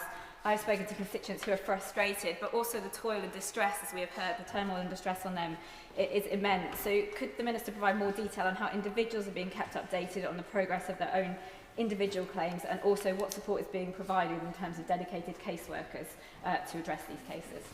Paymaster General. So, Madam Deputy Speaker, firstly, IBCA publishes a regular monthly newspaper with newsletter with obviously data of the payments that are being made. Secondly, in terms of support, I think firstly the money that the government's announced for the charities that are providing such vital patient advocacy is hugely important. But I would also say to my honourable friend that, you know, I've also, in respect of those who are making claims, signed off money for both legal support and indeed financial advice, which I think are hugely important too. Sir Julian Lewis. The Minister referred briefly to something called a duty of candour, which will try to avoid a repetition of what was described as a defensive culture in the civil service. Can he expand on this phenomenon a bit? It's quite extraordinary, is it not, that when people, in all innocence, were infected with lethal diseases by the NHS, that civil servants should have gathered round to deny them the help and the compensation that they needed? Surely some sort of sanction ought to be involved. Is anyone going to be held to account for this? Because otherwise it will happen again, won't it? Master General. Well, to the honourable gentleman's point about potential criminal sanctions, I've always said I stand ready to provide whatever evidence would be requested of the Cabinet Office and indeed across government to any investigation. But to his point about duty of candour, what Sir Brian Langstaff said was that there wasn't an explicit conspiracy, but what there was a culture of institutional defensiveness, whereby individual public servants put personal reputation and institutional reputation above the public good. Now, as I said earlier in response to the Honourable Lady for Richmond Park, the government will bring forward legislation on a duty of candour, but it isn't just about legislation, landmark though it is. It is also about leadership across public service to change culture, which is going to be very important in the years ahead too. Jonathan Brash. Madam Deputy Speaker, can I thank the Paymaster General for his statement and for his correspondence on this issue on behalf of my constituent, Alex Robinson. Alex lost her father in 2006 to this scandal, having already lost her mother as a child. She was her father's carer from the age of 13. She is concerned that when a deceased victim leaves no spouse or partner, the estate is not entitled to the same compensation, irrespective of the role any member of that state may have played in the victim's life. Does the Minister agree that there are exceptional and unique cases like Alex's and that they need to be looked at differently? And will he meet with me to explore how we can ensure that this happens? Paymaster General. Firstly, I think the whole House and the thoughts of the whole House would be with his constituent Alex in terms of the loss of her parents. In respect of the point about a carer, carers are actually eligible for compensation under the scheme, but if he is willing to write to me, I'd be more than happy to have that individual discussion and correspondence on that case. Pete Wishart. Madam Deputy Speaker, last week's hearing was both fascinating but also quite disturbing, but one discrepancy pointed out right to me, and that was about bereaved partners and whether their loved one died before the 31st of March or not. Partners of those who died before 31st of March could receive up to 75% of their support payment, whereas newly bereaved partners are no longer able to register for these support payments. These are people who were often forced to give up their career to care for their loved ones, who were totally dependent upon these payments. Will the Minister now commit to review and to rectify this unfairness so that no bereaved partner is left behind simply because of the date of their loved one's death? Master General. Just to be absolutely clear about this, the cut-off date is about registration for the support schemes. It is not a cut-off date for entitlement to compensation. Now, I said when issues around this were raised to me at the inquiry last week that if there was a particular issue around a gap in payments between cessation of payment and when compensation might be received, that of course I was willing to go away and look at it, and I will of course do that. The test that I apply is whether or not we are pushing this scheme forward. What we have to ensure is that I, and indeed collectively, we don't do things that would cause even further delay. James Nash. Thank you, Madam Deputy Speaker. One of the first pieces of correspondence that I received as a new MP on the 10th of July last year was from my constituent Robert Dickey, who passionately told me about his brother who died aged 31 from AIDS and hepatitis C after being infected with contaminated blood products. So I welcome this update today. The government recently announced that it has allocated funding for charities, which is a recommendation from the inquiry. Can the Minister outline what steps he's taken with the Department of Health and Social Care to make sure that funding gets to those charities? Master General. My honourable friend raises a really important point. The charities have done a quite remarkable job in terms of supporting victims and indeed patient advocacy. I know that there have been meetings already with officials. And my honourable friend can be assured I'm working with my honourable friend, the Minister, who's here on the dispatch box to ensure that money gets to the charities as quickly as possible. Liz Jarvis. Thank you, Madam Deputy Speaker. As the Minister is aware, my constituent Gary Webster has had to live with HIV and hepatitis C since being given infected blood as a pupil at Trelaws. Gary's health is failing fast and he fears that he will not live to see compensation. Can the Minister give Gary and the other surviving Trelaws boys any reassurance that they will be invited to claim for compensation this year? Master General. Obviously, Madam Deputy Speaker, the way that IBCA is set up is that it is operationally independent, and I respect that independence. But as I indicated in answer to a previous question, and indeed, I know she's raised, I think, Gary with me on a number of occasions before, and his case is to say that I stand ready to, first of all, hold IBCA to account, but also, secondly, I stand ready to give support as required by IBCA to ensure that we are moving forward, quickening the pace after the test and learn approach that IBCA has used. Tom Collins.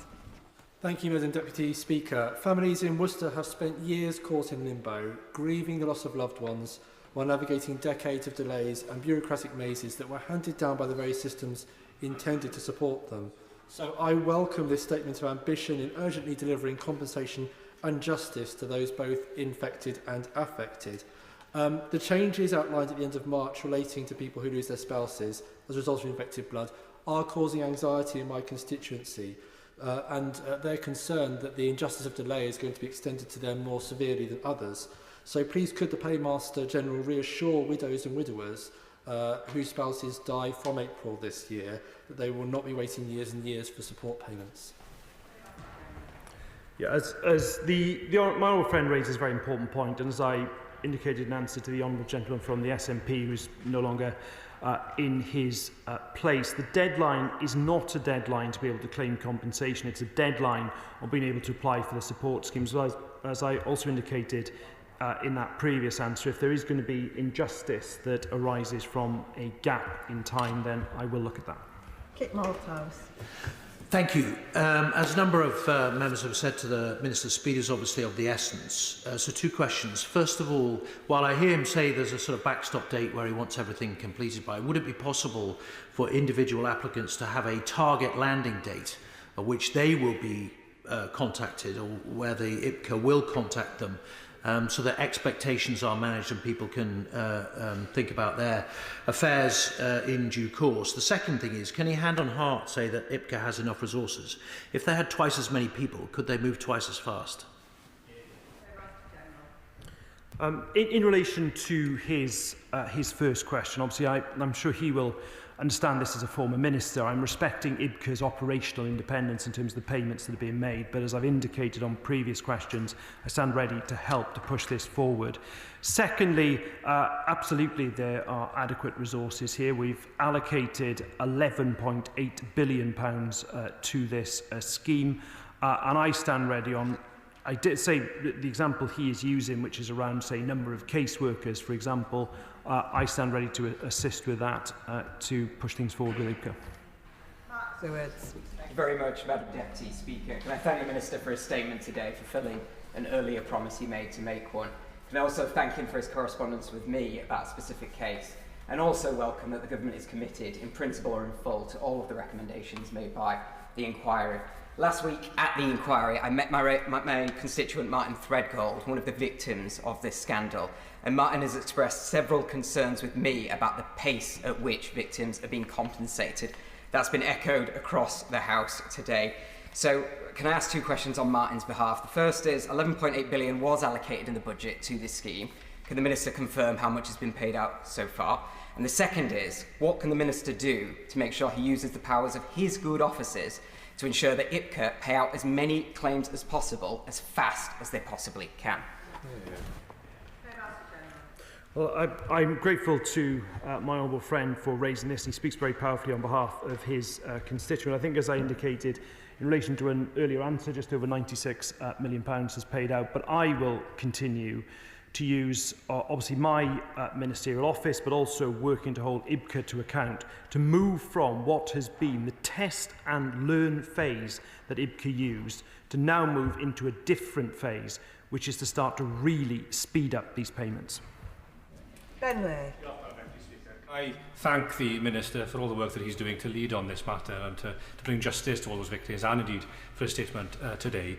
I'd also like to ask him if it's his understanding that victims of the infected blood scandal shouldn't be worse off in the transition from the interim payments to the new compensation scheme. For I'm afraid I've spoken to one constituent of mine, a victim, who seems to have been offered a compensation offer that is much, much reduced than that he previously received under the special category mechanism.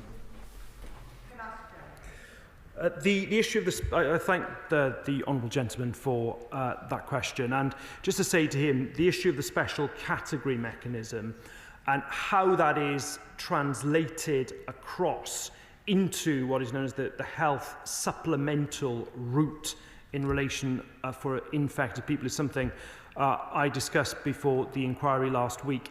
In relation to, I'm sure he'll appreciate, I don't know the facts of the specific case he's talking about, but if he's willing to write to me with the two different figures and the way in which his constituent feels that he's worse off, I'm more than happy to look at it. Gregory Stafford. Thank you very much, Madam Deputy Speaker. The partner of Helen, my constituent from Farnham, died in 1994 from the infected blood. Helen, unfortunately, now has stage 4B ovarian cancer, so is not in a great state. So she wrote to the Chief Secretary in August, and despite chasing numerous times, it took months for, I have to say, a rather unsympathetic response from the Chief Secretary to come back. I know the Minister, the Paymaster General, is keen to speed this up for those infected, but there are plenty of people who were affected as well, whose, I'm afraid, time is short. So can he commit to speeding up the process for them too? The Honourable Gentleman makes a very, very good point, actually. We have people who are infected and people who are affected in a terrible way by this scandal, and he speaks very powerfully about his constituent Helen and the particular circumstances that she finds herself, and I'm sure that the whole House would be with Helen. I haven't, to my knowledge, seen the piece of correspondence that he's talking about, but if he wants to write to me directly at the Cabinet Office about Helen's particular circumstance, I'm happy to do that. I should also add that I do expect payments to the affected to begin by the end of this year. Ian Solon. Speaker, and thank you to the Minister for his update today. And whilst I welcome the progress that has been made on the compensation scheme that he's highlighted, I do have to once again highlight the case of my constituent who was infected with hepatitis C during a transplant operation when she was 15. She suffered terrible physical and mental illness throughout most of her life now.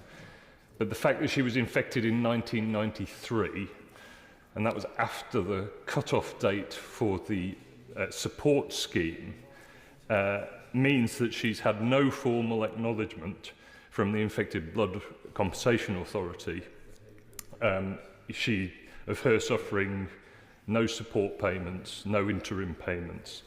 So can the Minister formally address the concerns of unregistered infected people from that period from 1991 to 1996, when we know people were still being affected, and commit to urgently recognising their suffering and increasing the urgency of their compensation claims?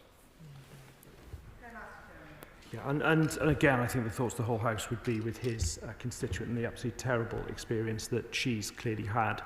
With regard to the category of victims he's talking about, which are unregistered living infected people, he's absolutely right to raise their position.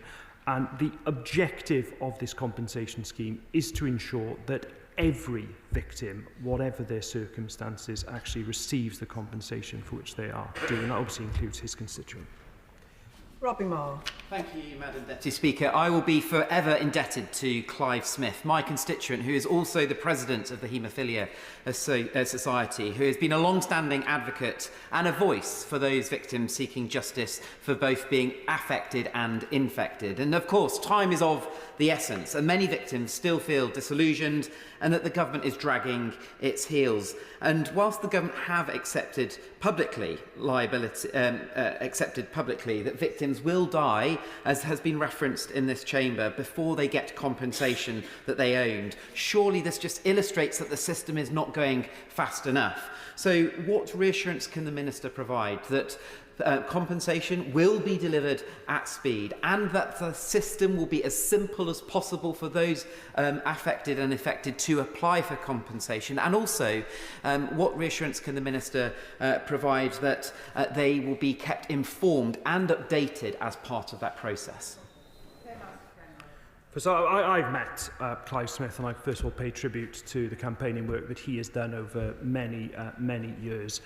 On updating, I agree with him, the Honourable Gentleman, entirely. It's very important. That's why IBCA, as I've said, publishes regular newsletters with updates about the statistics. But he also identifies the statistic that should give us all pause for thought, and that is that a victim of this scandal is still dying every few days. And that's absolutely shows the impetus and the imperative to speed these compensation payments up, and that's absolutely what I'm committed to do.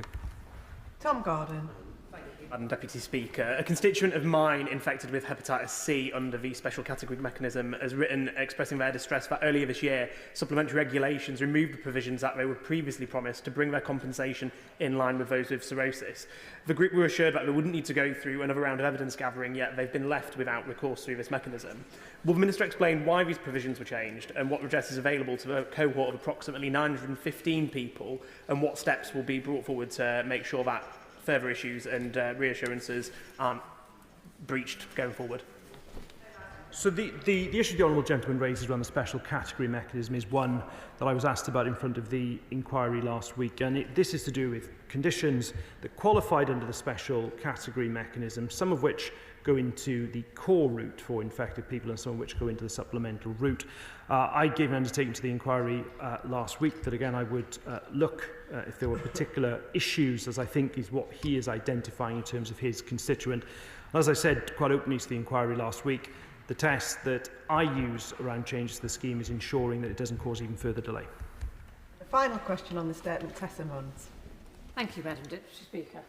I'm grateful for the Minister's statement, but I too would like to identify that gaping hole in the compensation scheme that relates to the special category mechanism.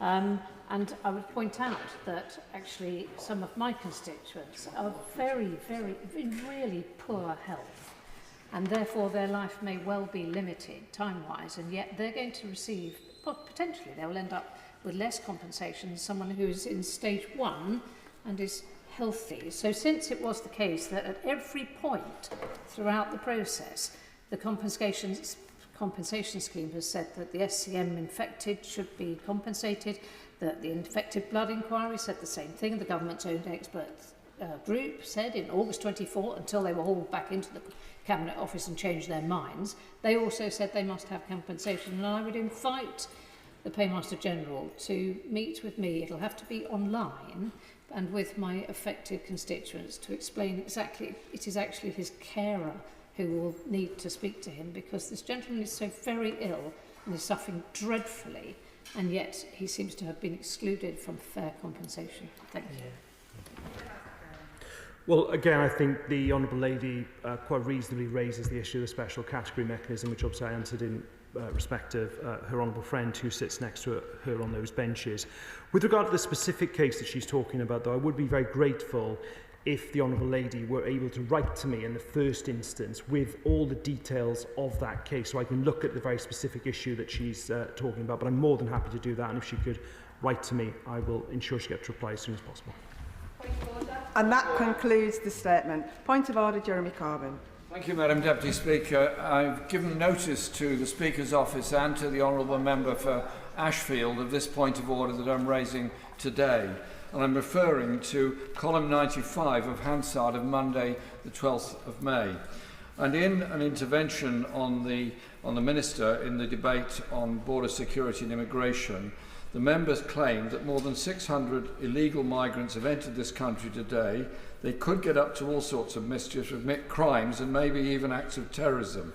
Does she agree that these young men crossing the Channel should be immediately detained and deported, along with the Right Honourable Member for Islington North? Does she agree with me that this kind of language and innuendo, inaccuracy, is unbecoming of this place, is not fit to be uttered in this building, and that members, when they speak in Parliament, should show respect for each other rather than risk bringing our whole political process into disrepute. I've no problem with debate, but I do think people should not stoop to abuse and fundamental inaccuracies and conjecture, as the member for Ashfield did, and I've so informed him already. I am grateful to the Right Honourable Member for giving me notice of his point of order. I understand that he has informed the Honourable Member for Ashfield that he intended to refer to him in the Chamber. The Right Honourable Member has put his point on the record. While I am not persuaded that anything unparliamentary occurred in the debate, I would remind all members that good temper and moderation, in the words of Erskine May, should be the characteristics of parliamentary debate. I would encourage all members to act towards each other with courtesy. Point of order, Kim Johnson. Thank you, Madam Deputy Speaker. I have given prior notice about my point of order to the Speaker's office. I seek your guidance on a matter concerning procedure relating to the ability of members to hold the government to account. Yesterday, I attempted to table a question relating to the use of RAF Akrotiri by Israeli bomber planes, but was blocked. I received the following response, and I quote, "The government has blocked questions on the use of military bases." The reasoning for this block was given as an answer from the Minister to a similar question tabled by the Right Honourable Member for Hayes and Harlington on the 4th of October, with the Minister responding on the 14th of October. Since then, 6 questions have been tabled relating to the activities of RAF Akrotiri during this time, all without obstruction, and they all received timely answers from the Minister. Under this new ruling, all would have been ruled out of order and automatically blocked, yet they were allowed to be tabled. Given the importance of transparency and parliamentary scrutiny, particularly in matters of defence, this raises serious concerns. Operational decisions must not be taken on an ad hoc basis to impede the ability of parliamentarians to scrutinise the decisions of government. So, Madam Deputy Speaker, can you please advise whether it is in order for the table office to decide to block legitimate questions in this way, and what recourse members have when attempts to scrutinise and debate government policy and activity are being blocked? Thank you. I thank the Honourable Member for her point of order. The Honourable Member should raise the matter with the table office in the first instance. I can, however, advise her that the Minister for the Armed Forces, in response to a written parliamentary question on the 14th of October, indicated that the government would not comment on any foreign nation's military aircraft movement within UK airspace or on UK overseas bases. It is not the table office but the government that has blocked questions on this specific subject. Other questions about activities at RAF Akrotiri may nonetheless be in order. I would advise her to talk to the table office, who are always happy to help. Point of order, Keir Mather. Thank you very much, Madam Deputy Speaker, and I'd like to say that I've given prior notice both to the Speaker's office and to the member concerned that I intend to raise this point of order. Madam Deputy Speaker, yesterday the Honourable Member for Boston and Skegness appeared on Channel 4 in his role as the Deputy Leader of Reform UK. Filming in my constituency, he called into question the future of our local power station and therefore the hundreds of jobs it supports locally, something that I know will cause real anxiety for constituents in Selby. The Honourable Member did not inform me that he was coming to Selby or that he intended to use our industry, our jobs and our local communities as a political football for Reform UK's national agenda. So, on behalf of workers in my constituency, Madam Deputy Speaker, I would like to ask how I am able to prevent this happening again and how I might relay the message that if the Honourable Member wishes to push his anti-worker, anti-jobs and quite frankly anti-Yorkshire agenda, he can do so from his constituency across the border in Lincolnshire. I thank the Honourable Member for giving notice of his point of order. I understand that he has informed the Member for Boston and Skegness that he intended to raise it. As he and other members are aware, paragraph 44 of the Guide to Conventions and Courtesies states that members must inform colleagues in advance when a member intends to visit another colleague's constituency, except for purely private purposes. all reasonable efforts should be taken to notify the other member, and failure to do so is rightly regarded by colleagues as very discourteous. Point of order, Iqbal Mohammed. Thank you, Madam Deputy Speaker. Following on from the point of order from my right honourable friend from Islington North, the comments made against him were absolutely disgusting and disrespectful. These words that we use here in this place can have direct consequences on the outside and can impact the security of members. Will the Deputy Speaker advise what steps can be taken to hold members to account for the language that they use in this place so that it is respectful at all times? That is not a point of order, but the member has placed his comments and his feelings on the record. We now move to the presentation of bills. Presentation of Bill, Secretary Heidi Alexander. Sustainable Aviation Fuel Bill. Second reading what day? Tomorrow. Tomorrow. Presentation of Bill, Sarah Olney.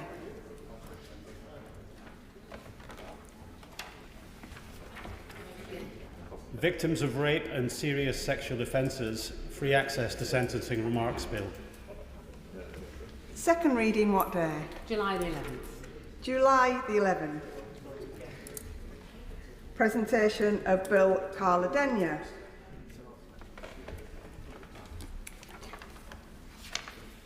Energy and Employment Rights Bill. Second reading what day? 4th of July 2025.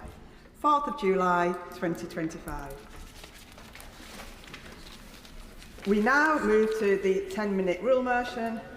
Bob Blackman.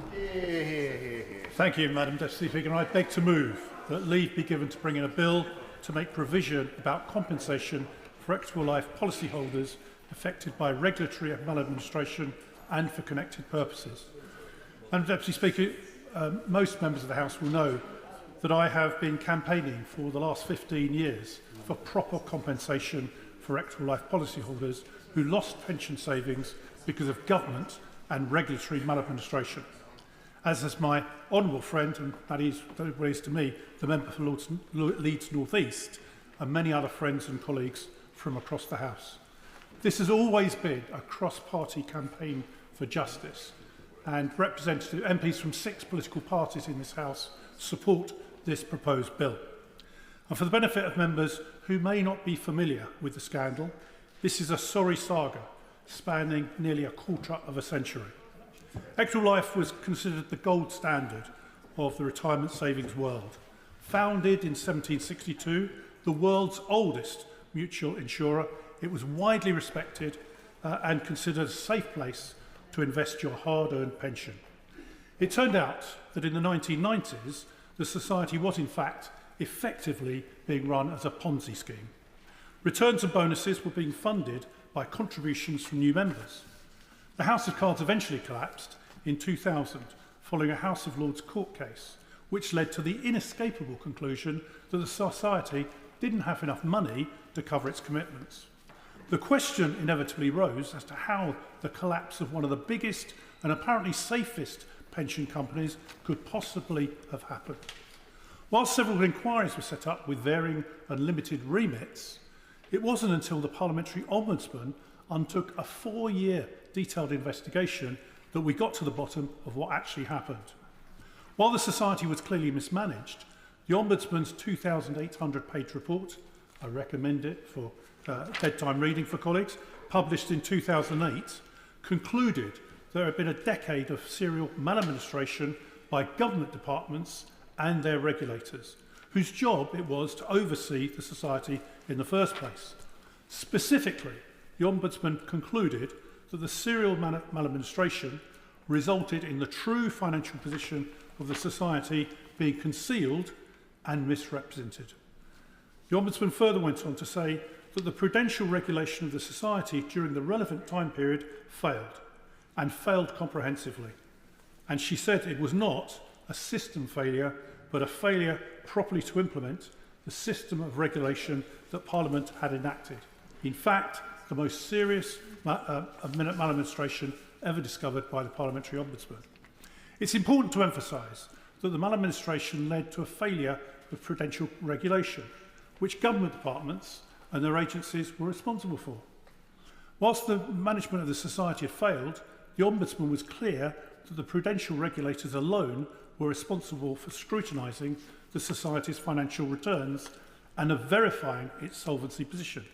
They failed to do this to an acceptable standard. As a result, the society was able to continue to take people's money whilst they had no idea of the house of sand in which they were placing their hard-earned savings for those pensioners. The Ombudsman made 5 findings of injustice that policyholders suffered because of the maladministration. 3 of them were related to financial loss. And in proposing redress, the Ombudsman called on the government to, and I quote, put those people who suffered a relative loss back into the position that they would have been in had maladministration not occurred. In 2010, the incoming Chancellor of the Exchequer formally accepted all of the findings of the Ombudsman and apologised to the more than 1 million people affected. He accepted that the financial losses that policyholders suffered because of the maladministration amounted to 4.3 billion. He subsequently revised that down to 4.1 billion. Despite that, the Chancellor announced that only 1.5 billion of compensation would be made available as redress, citing the state of the public finances at the time. Now, personally, I think that where the state has accepted responsibility for a failure and has also accepted how much someone has lost because of it, should provide full compensation. It is the moral, correct thing to do, and to its credit, the current government is taking that general approach in relation to blood contamination and the post office scandals, although there are clearly serious issues about agreeing the individual amounts and speed of payments in those individual cases. But my proposed bill is not about the 2.6 billion of compensation still owed to those affected by the Equitable Life scandal. It's about the 1.5 billion that has already been allocated. Now, because from public information, parliamentary questions, freedom of information requests, it appears that £180 million of the allocated funding is set to be kept by the Treasury and not reach the people to which it's owed. When the compensation scheme was announced in 2010, the government decided that of the 1.5 billion made available, 37,000 annuitants would get 100% compensation via an annual top-up payment for life, with £625 million allocated and indexed at that time for that purpose. 100 million was held back by the Treasury as a contingency in case those individuals lived longer than expected.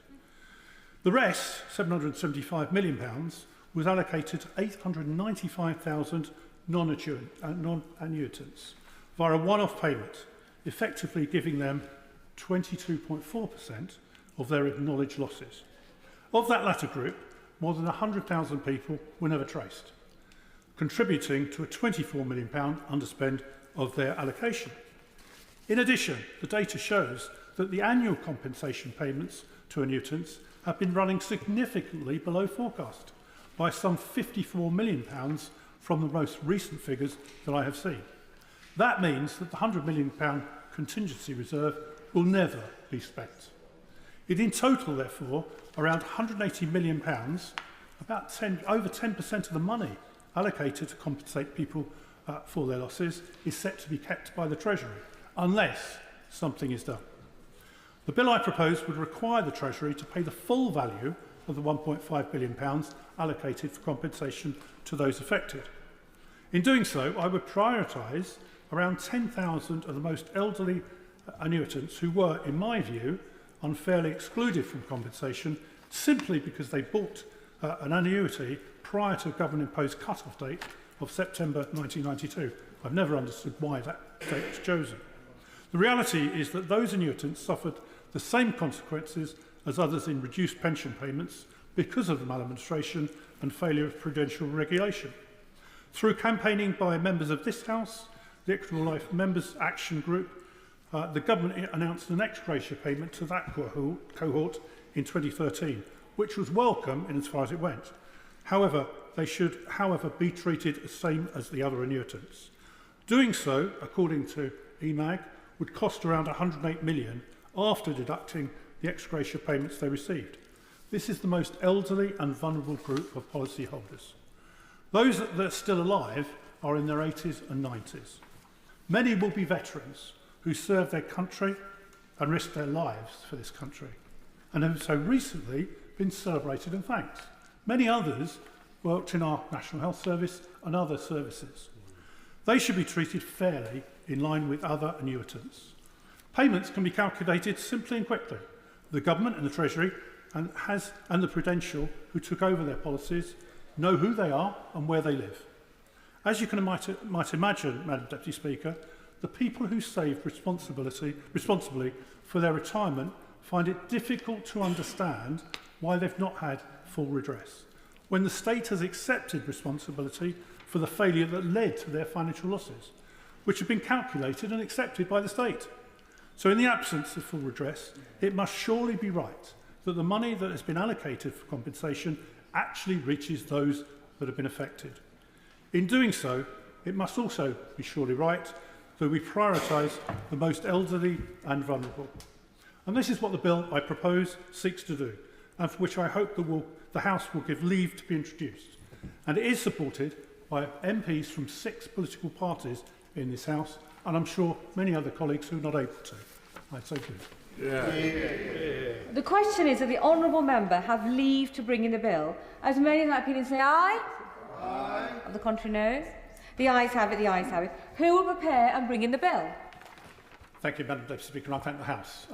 Christine Jardine, Fabian Hamilton, Sir Desmond Swain, Sean Berry, Jim Shannon, Stephen Flynn, Andrew Rosendale and myself, Madam Deputy Speaker. Bob Blackman.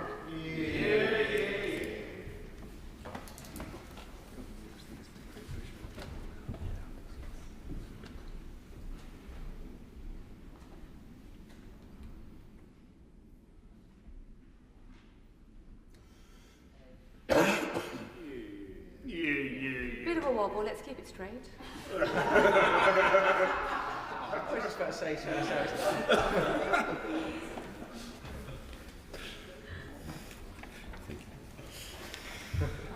Equitable Life Policyholders Compensation Bill.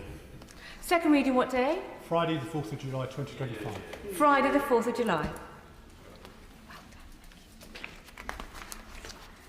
We now go on to the afternoon's business. The clerk will now proceed to read the orders of the day.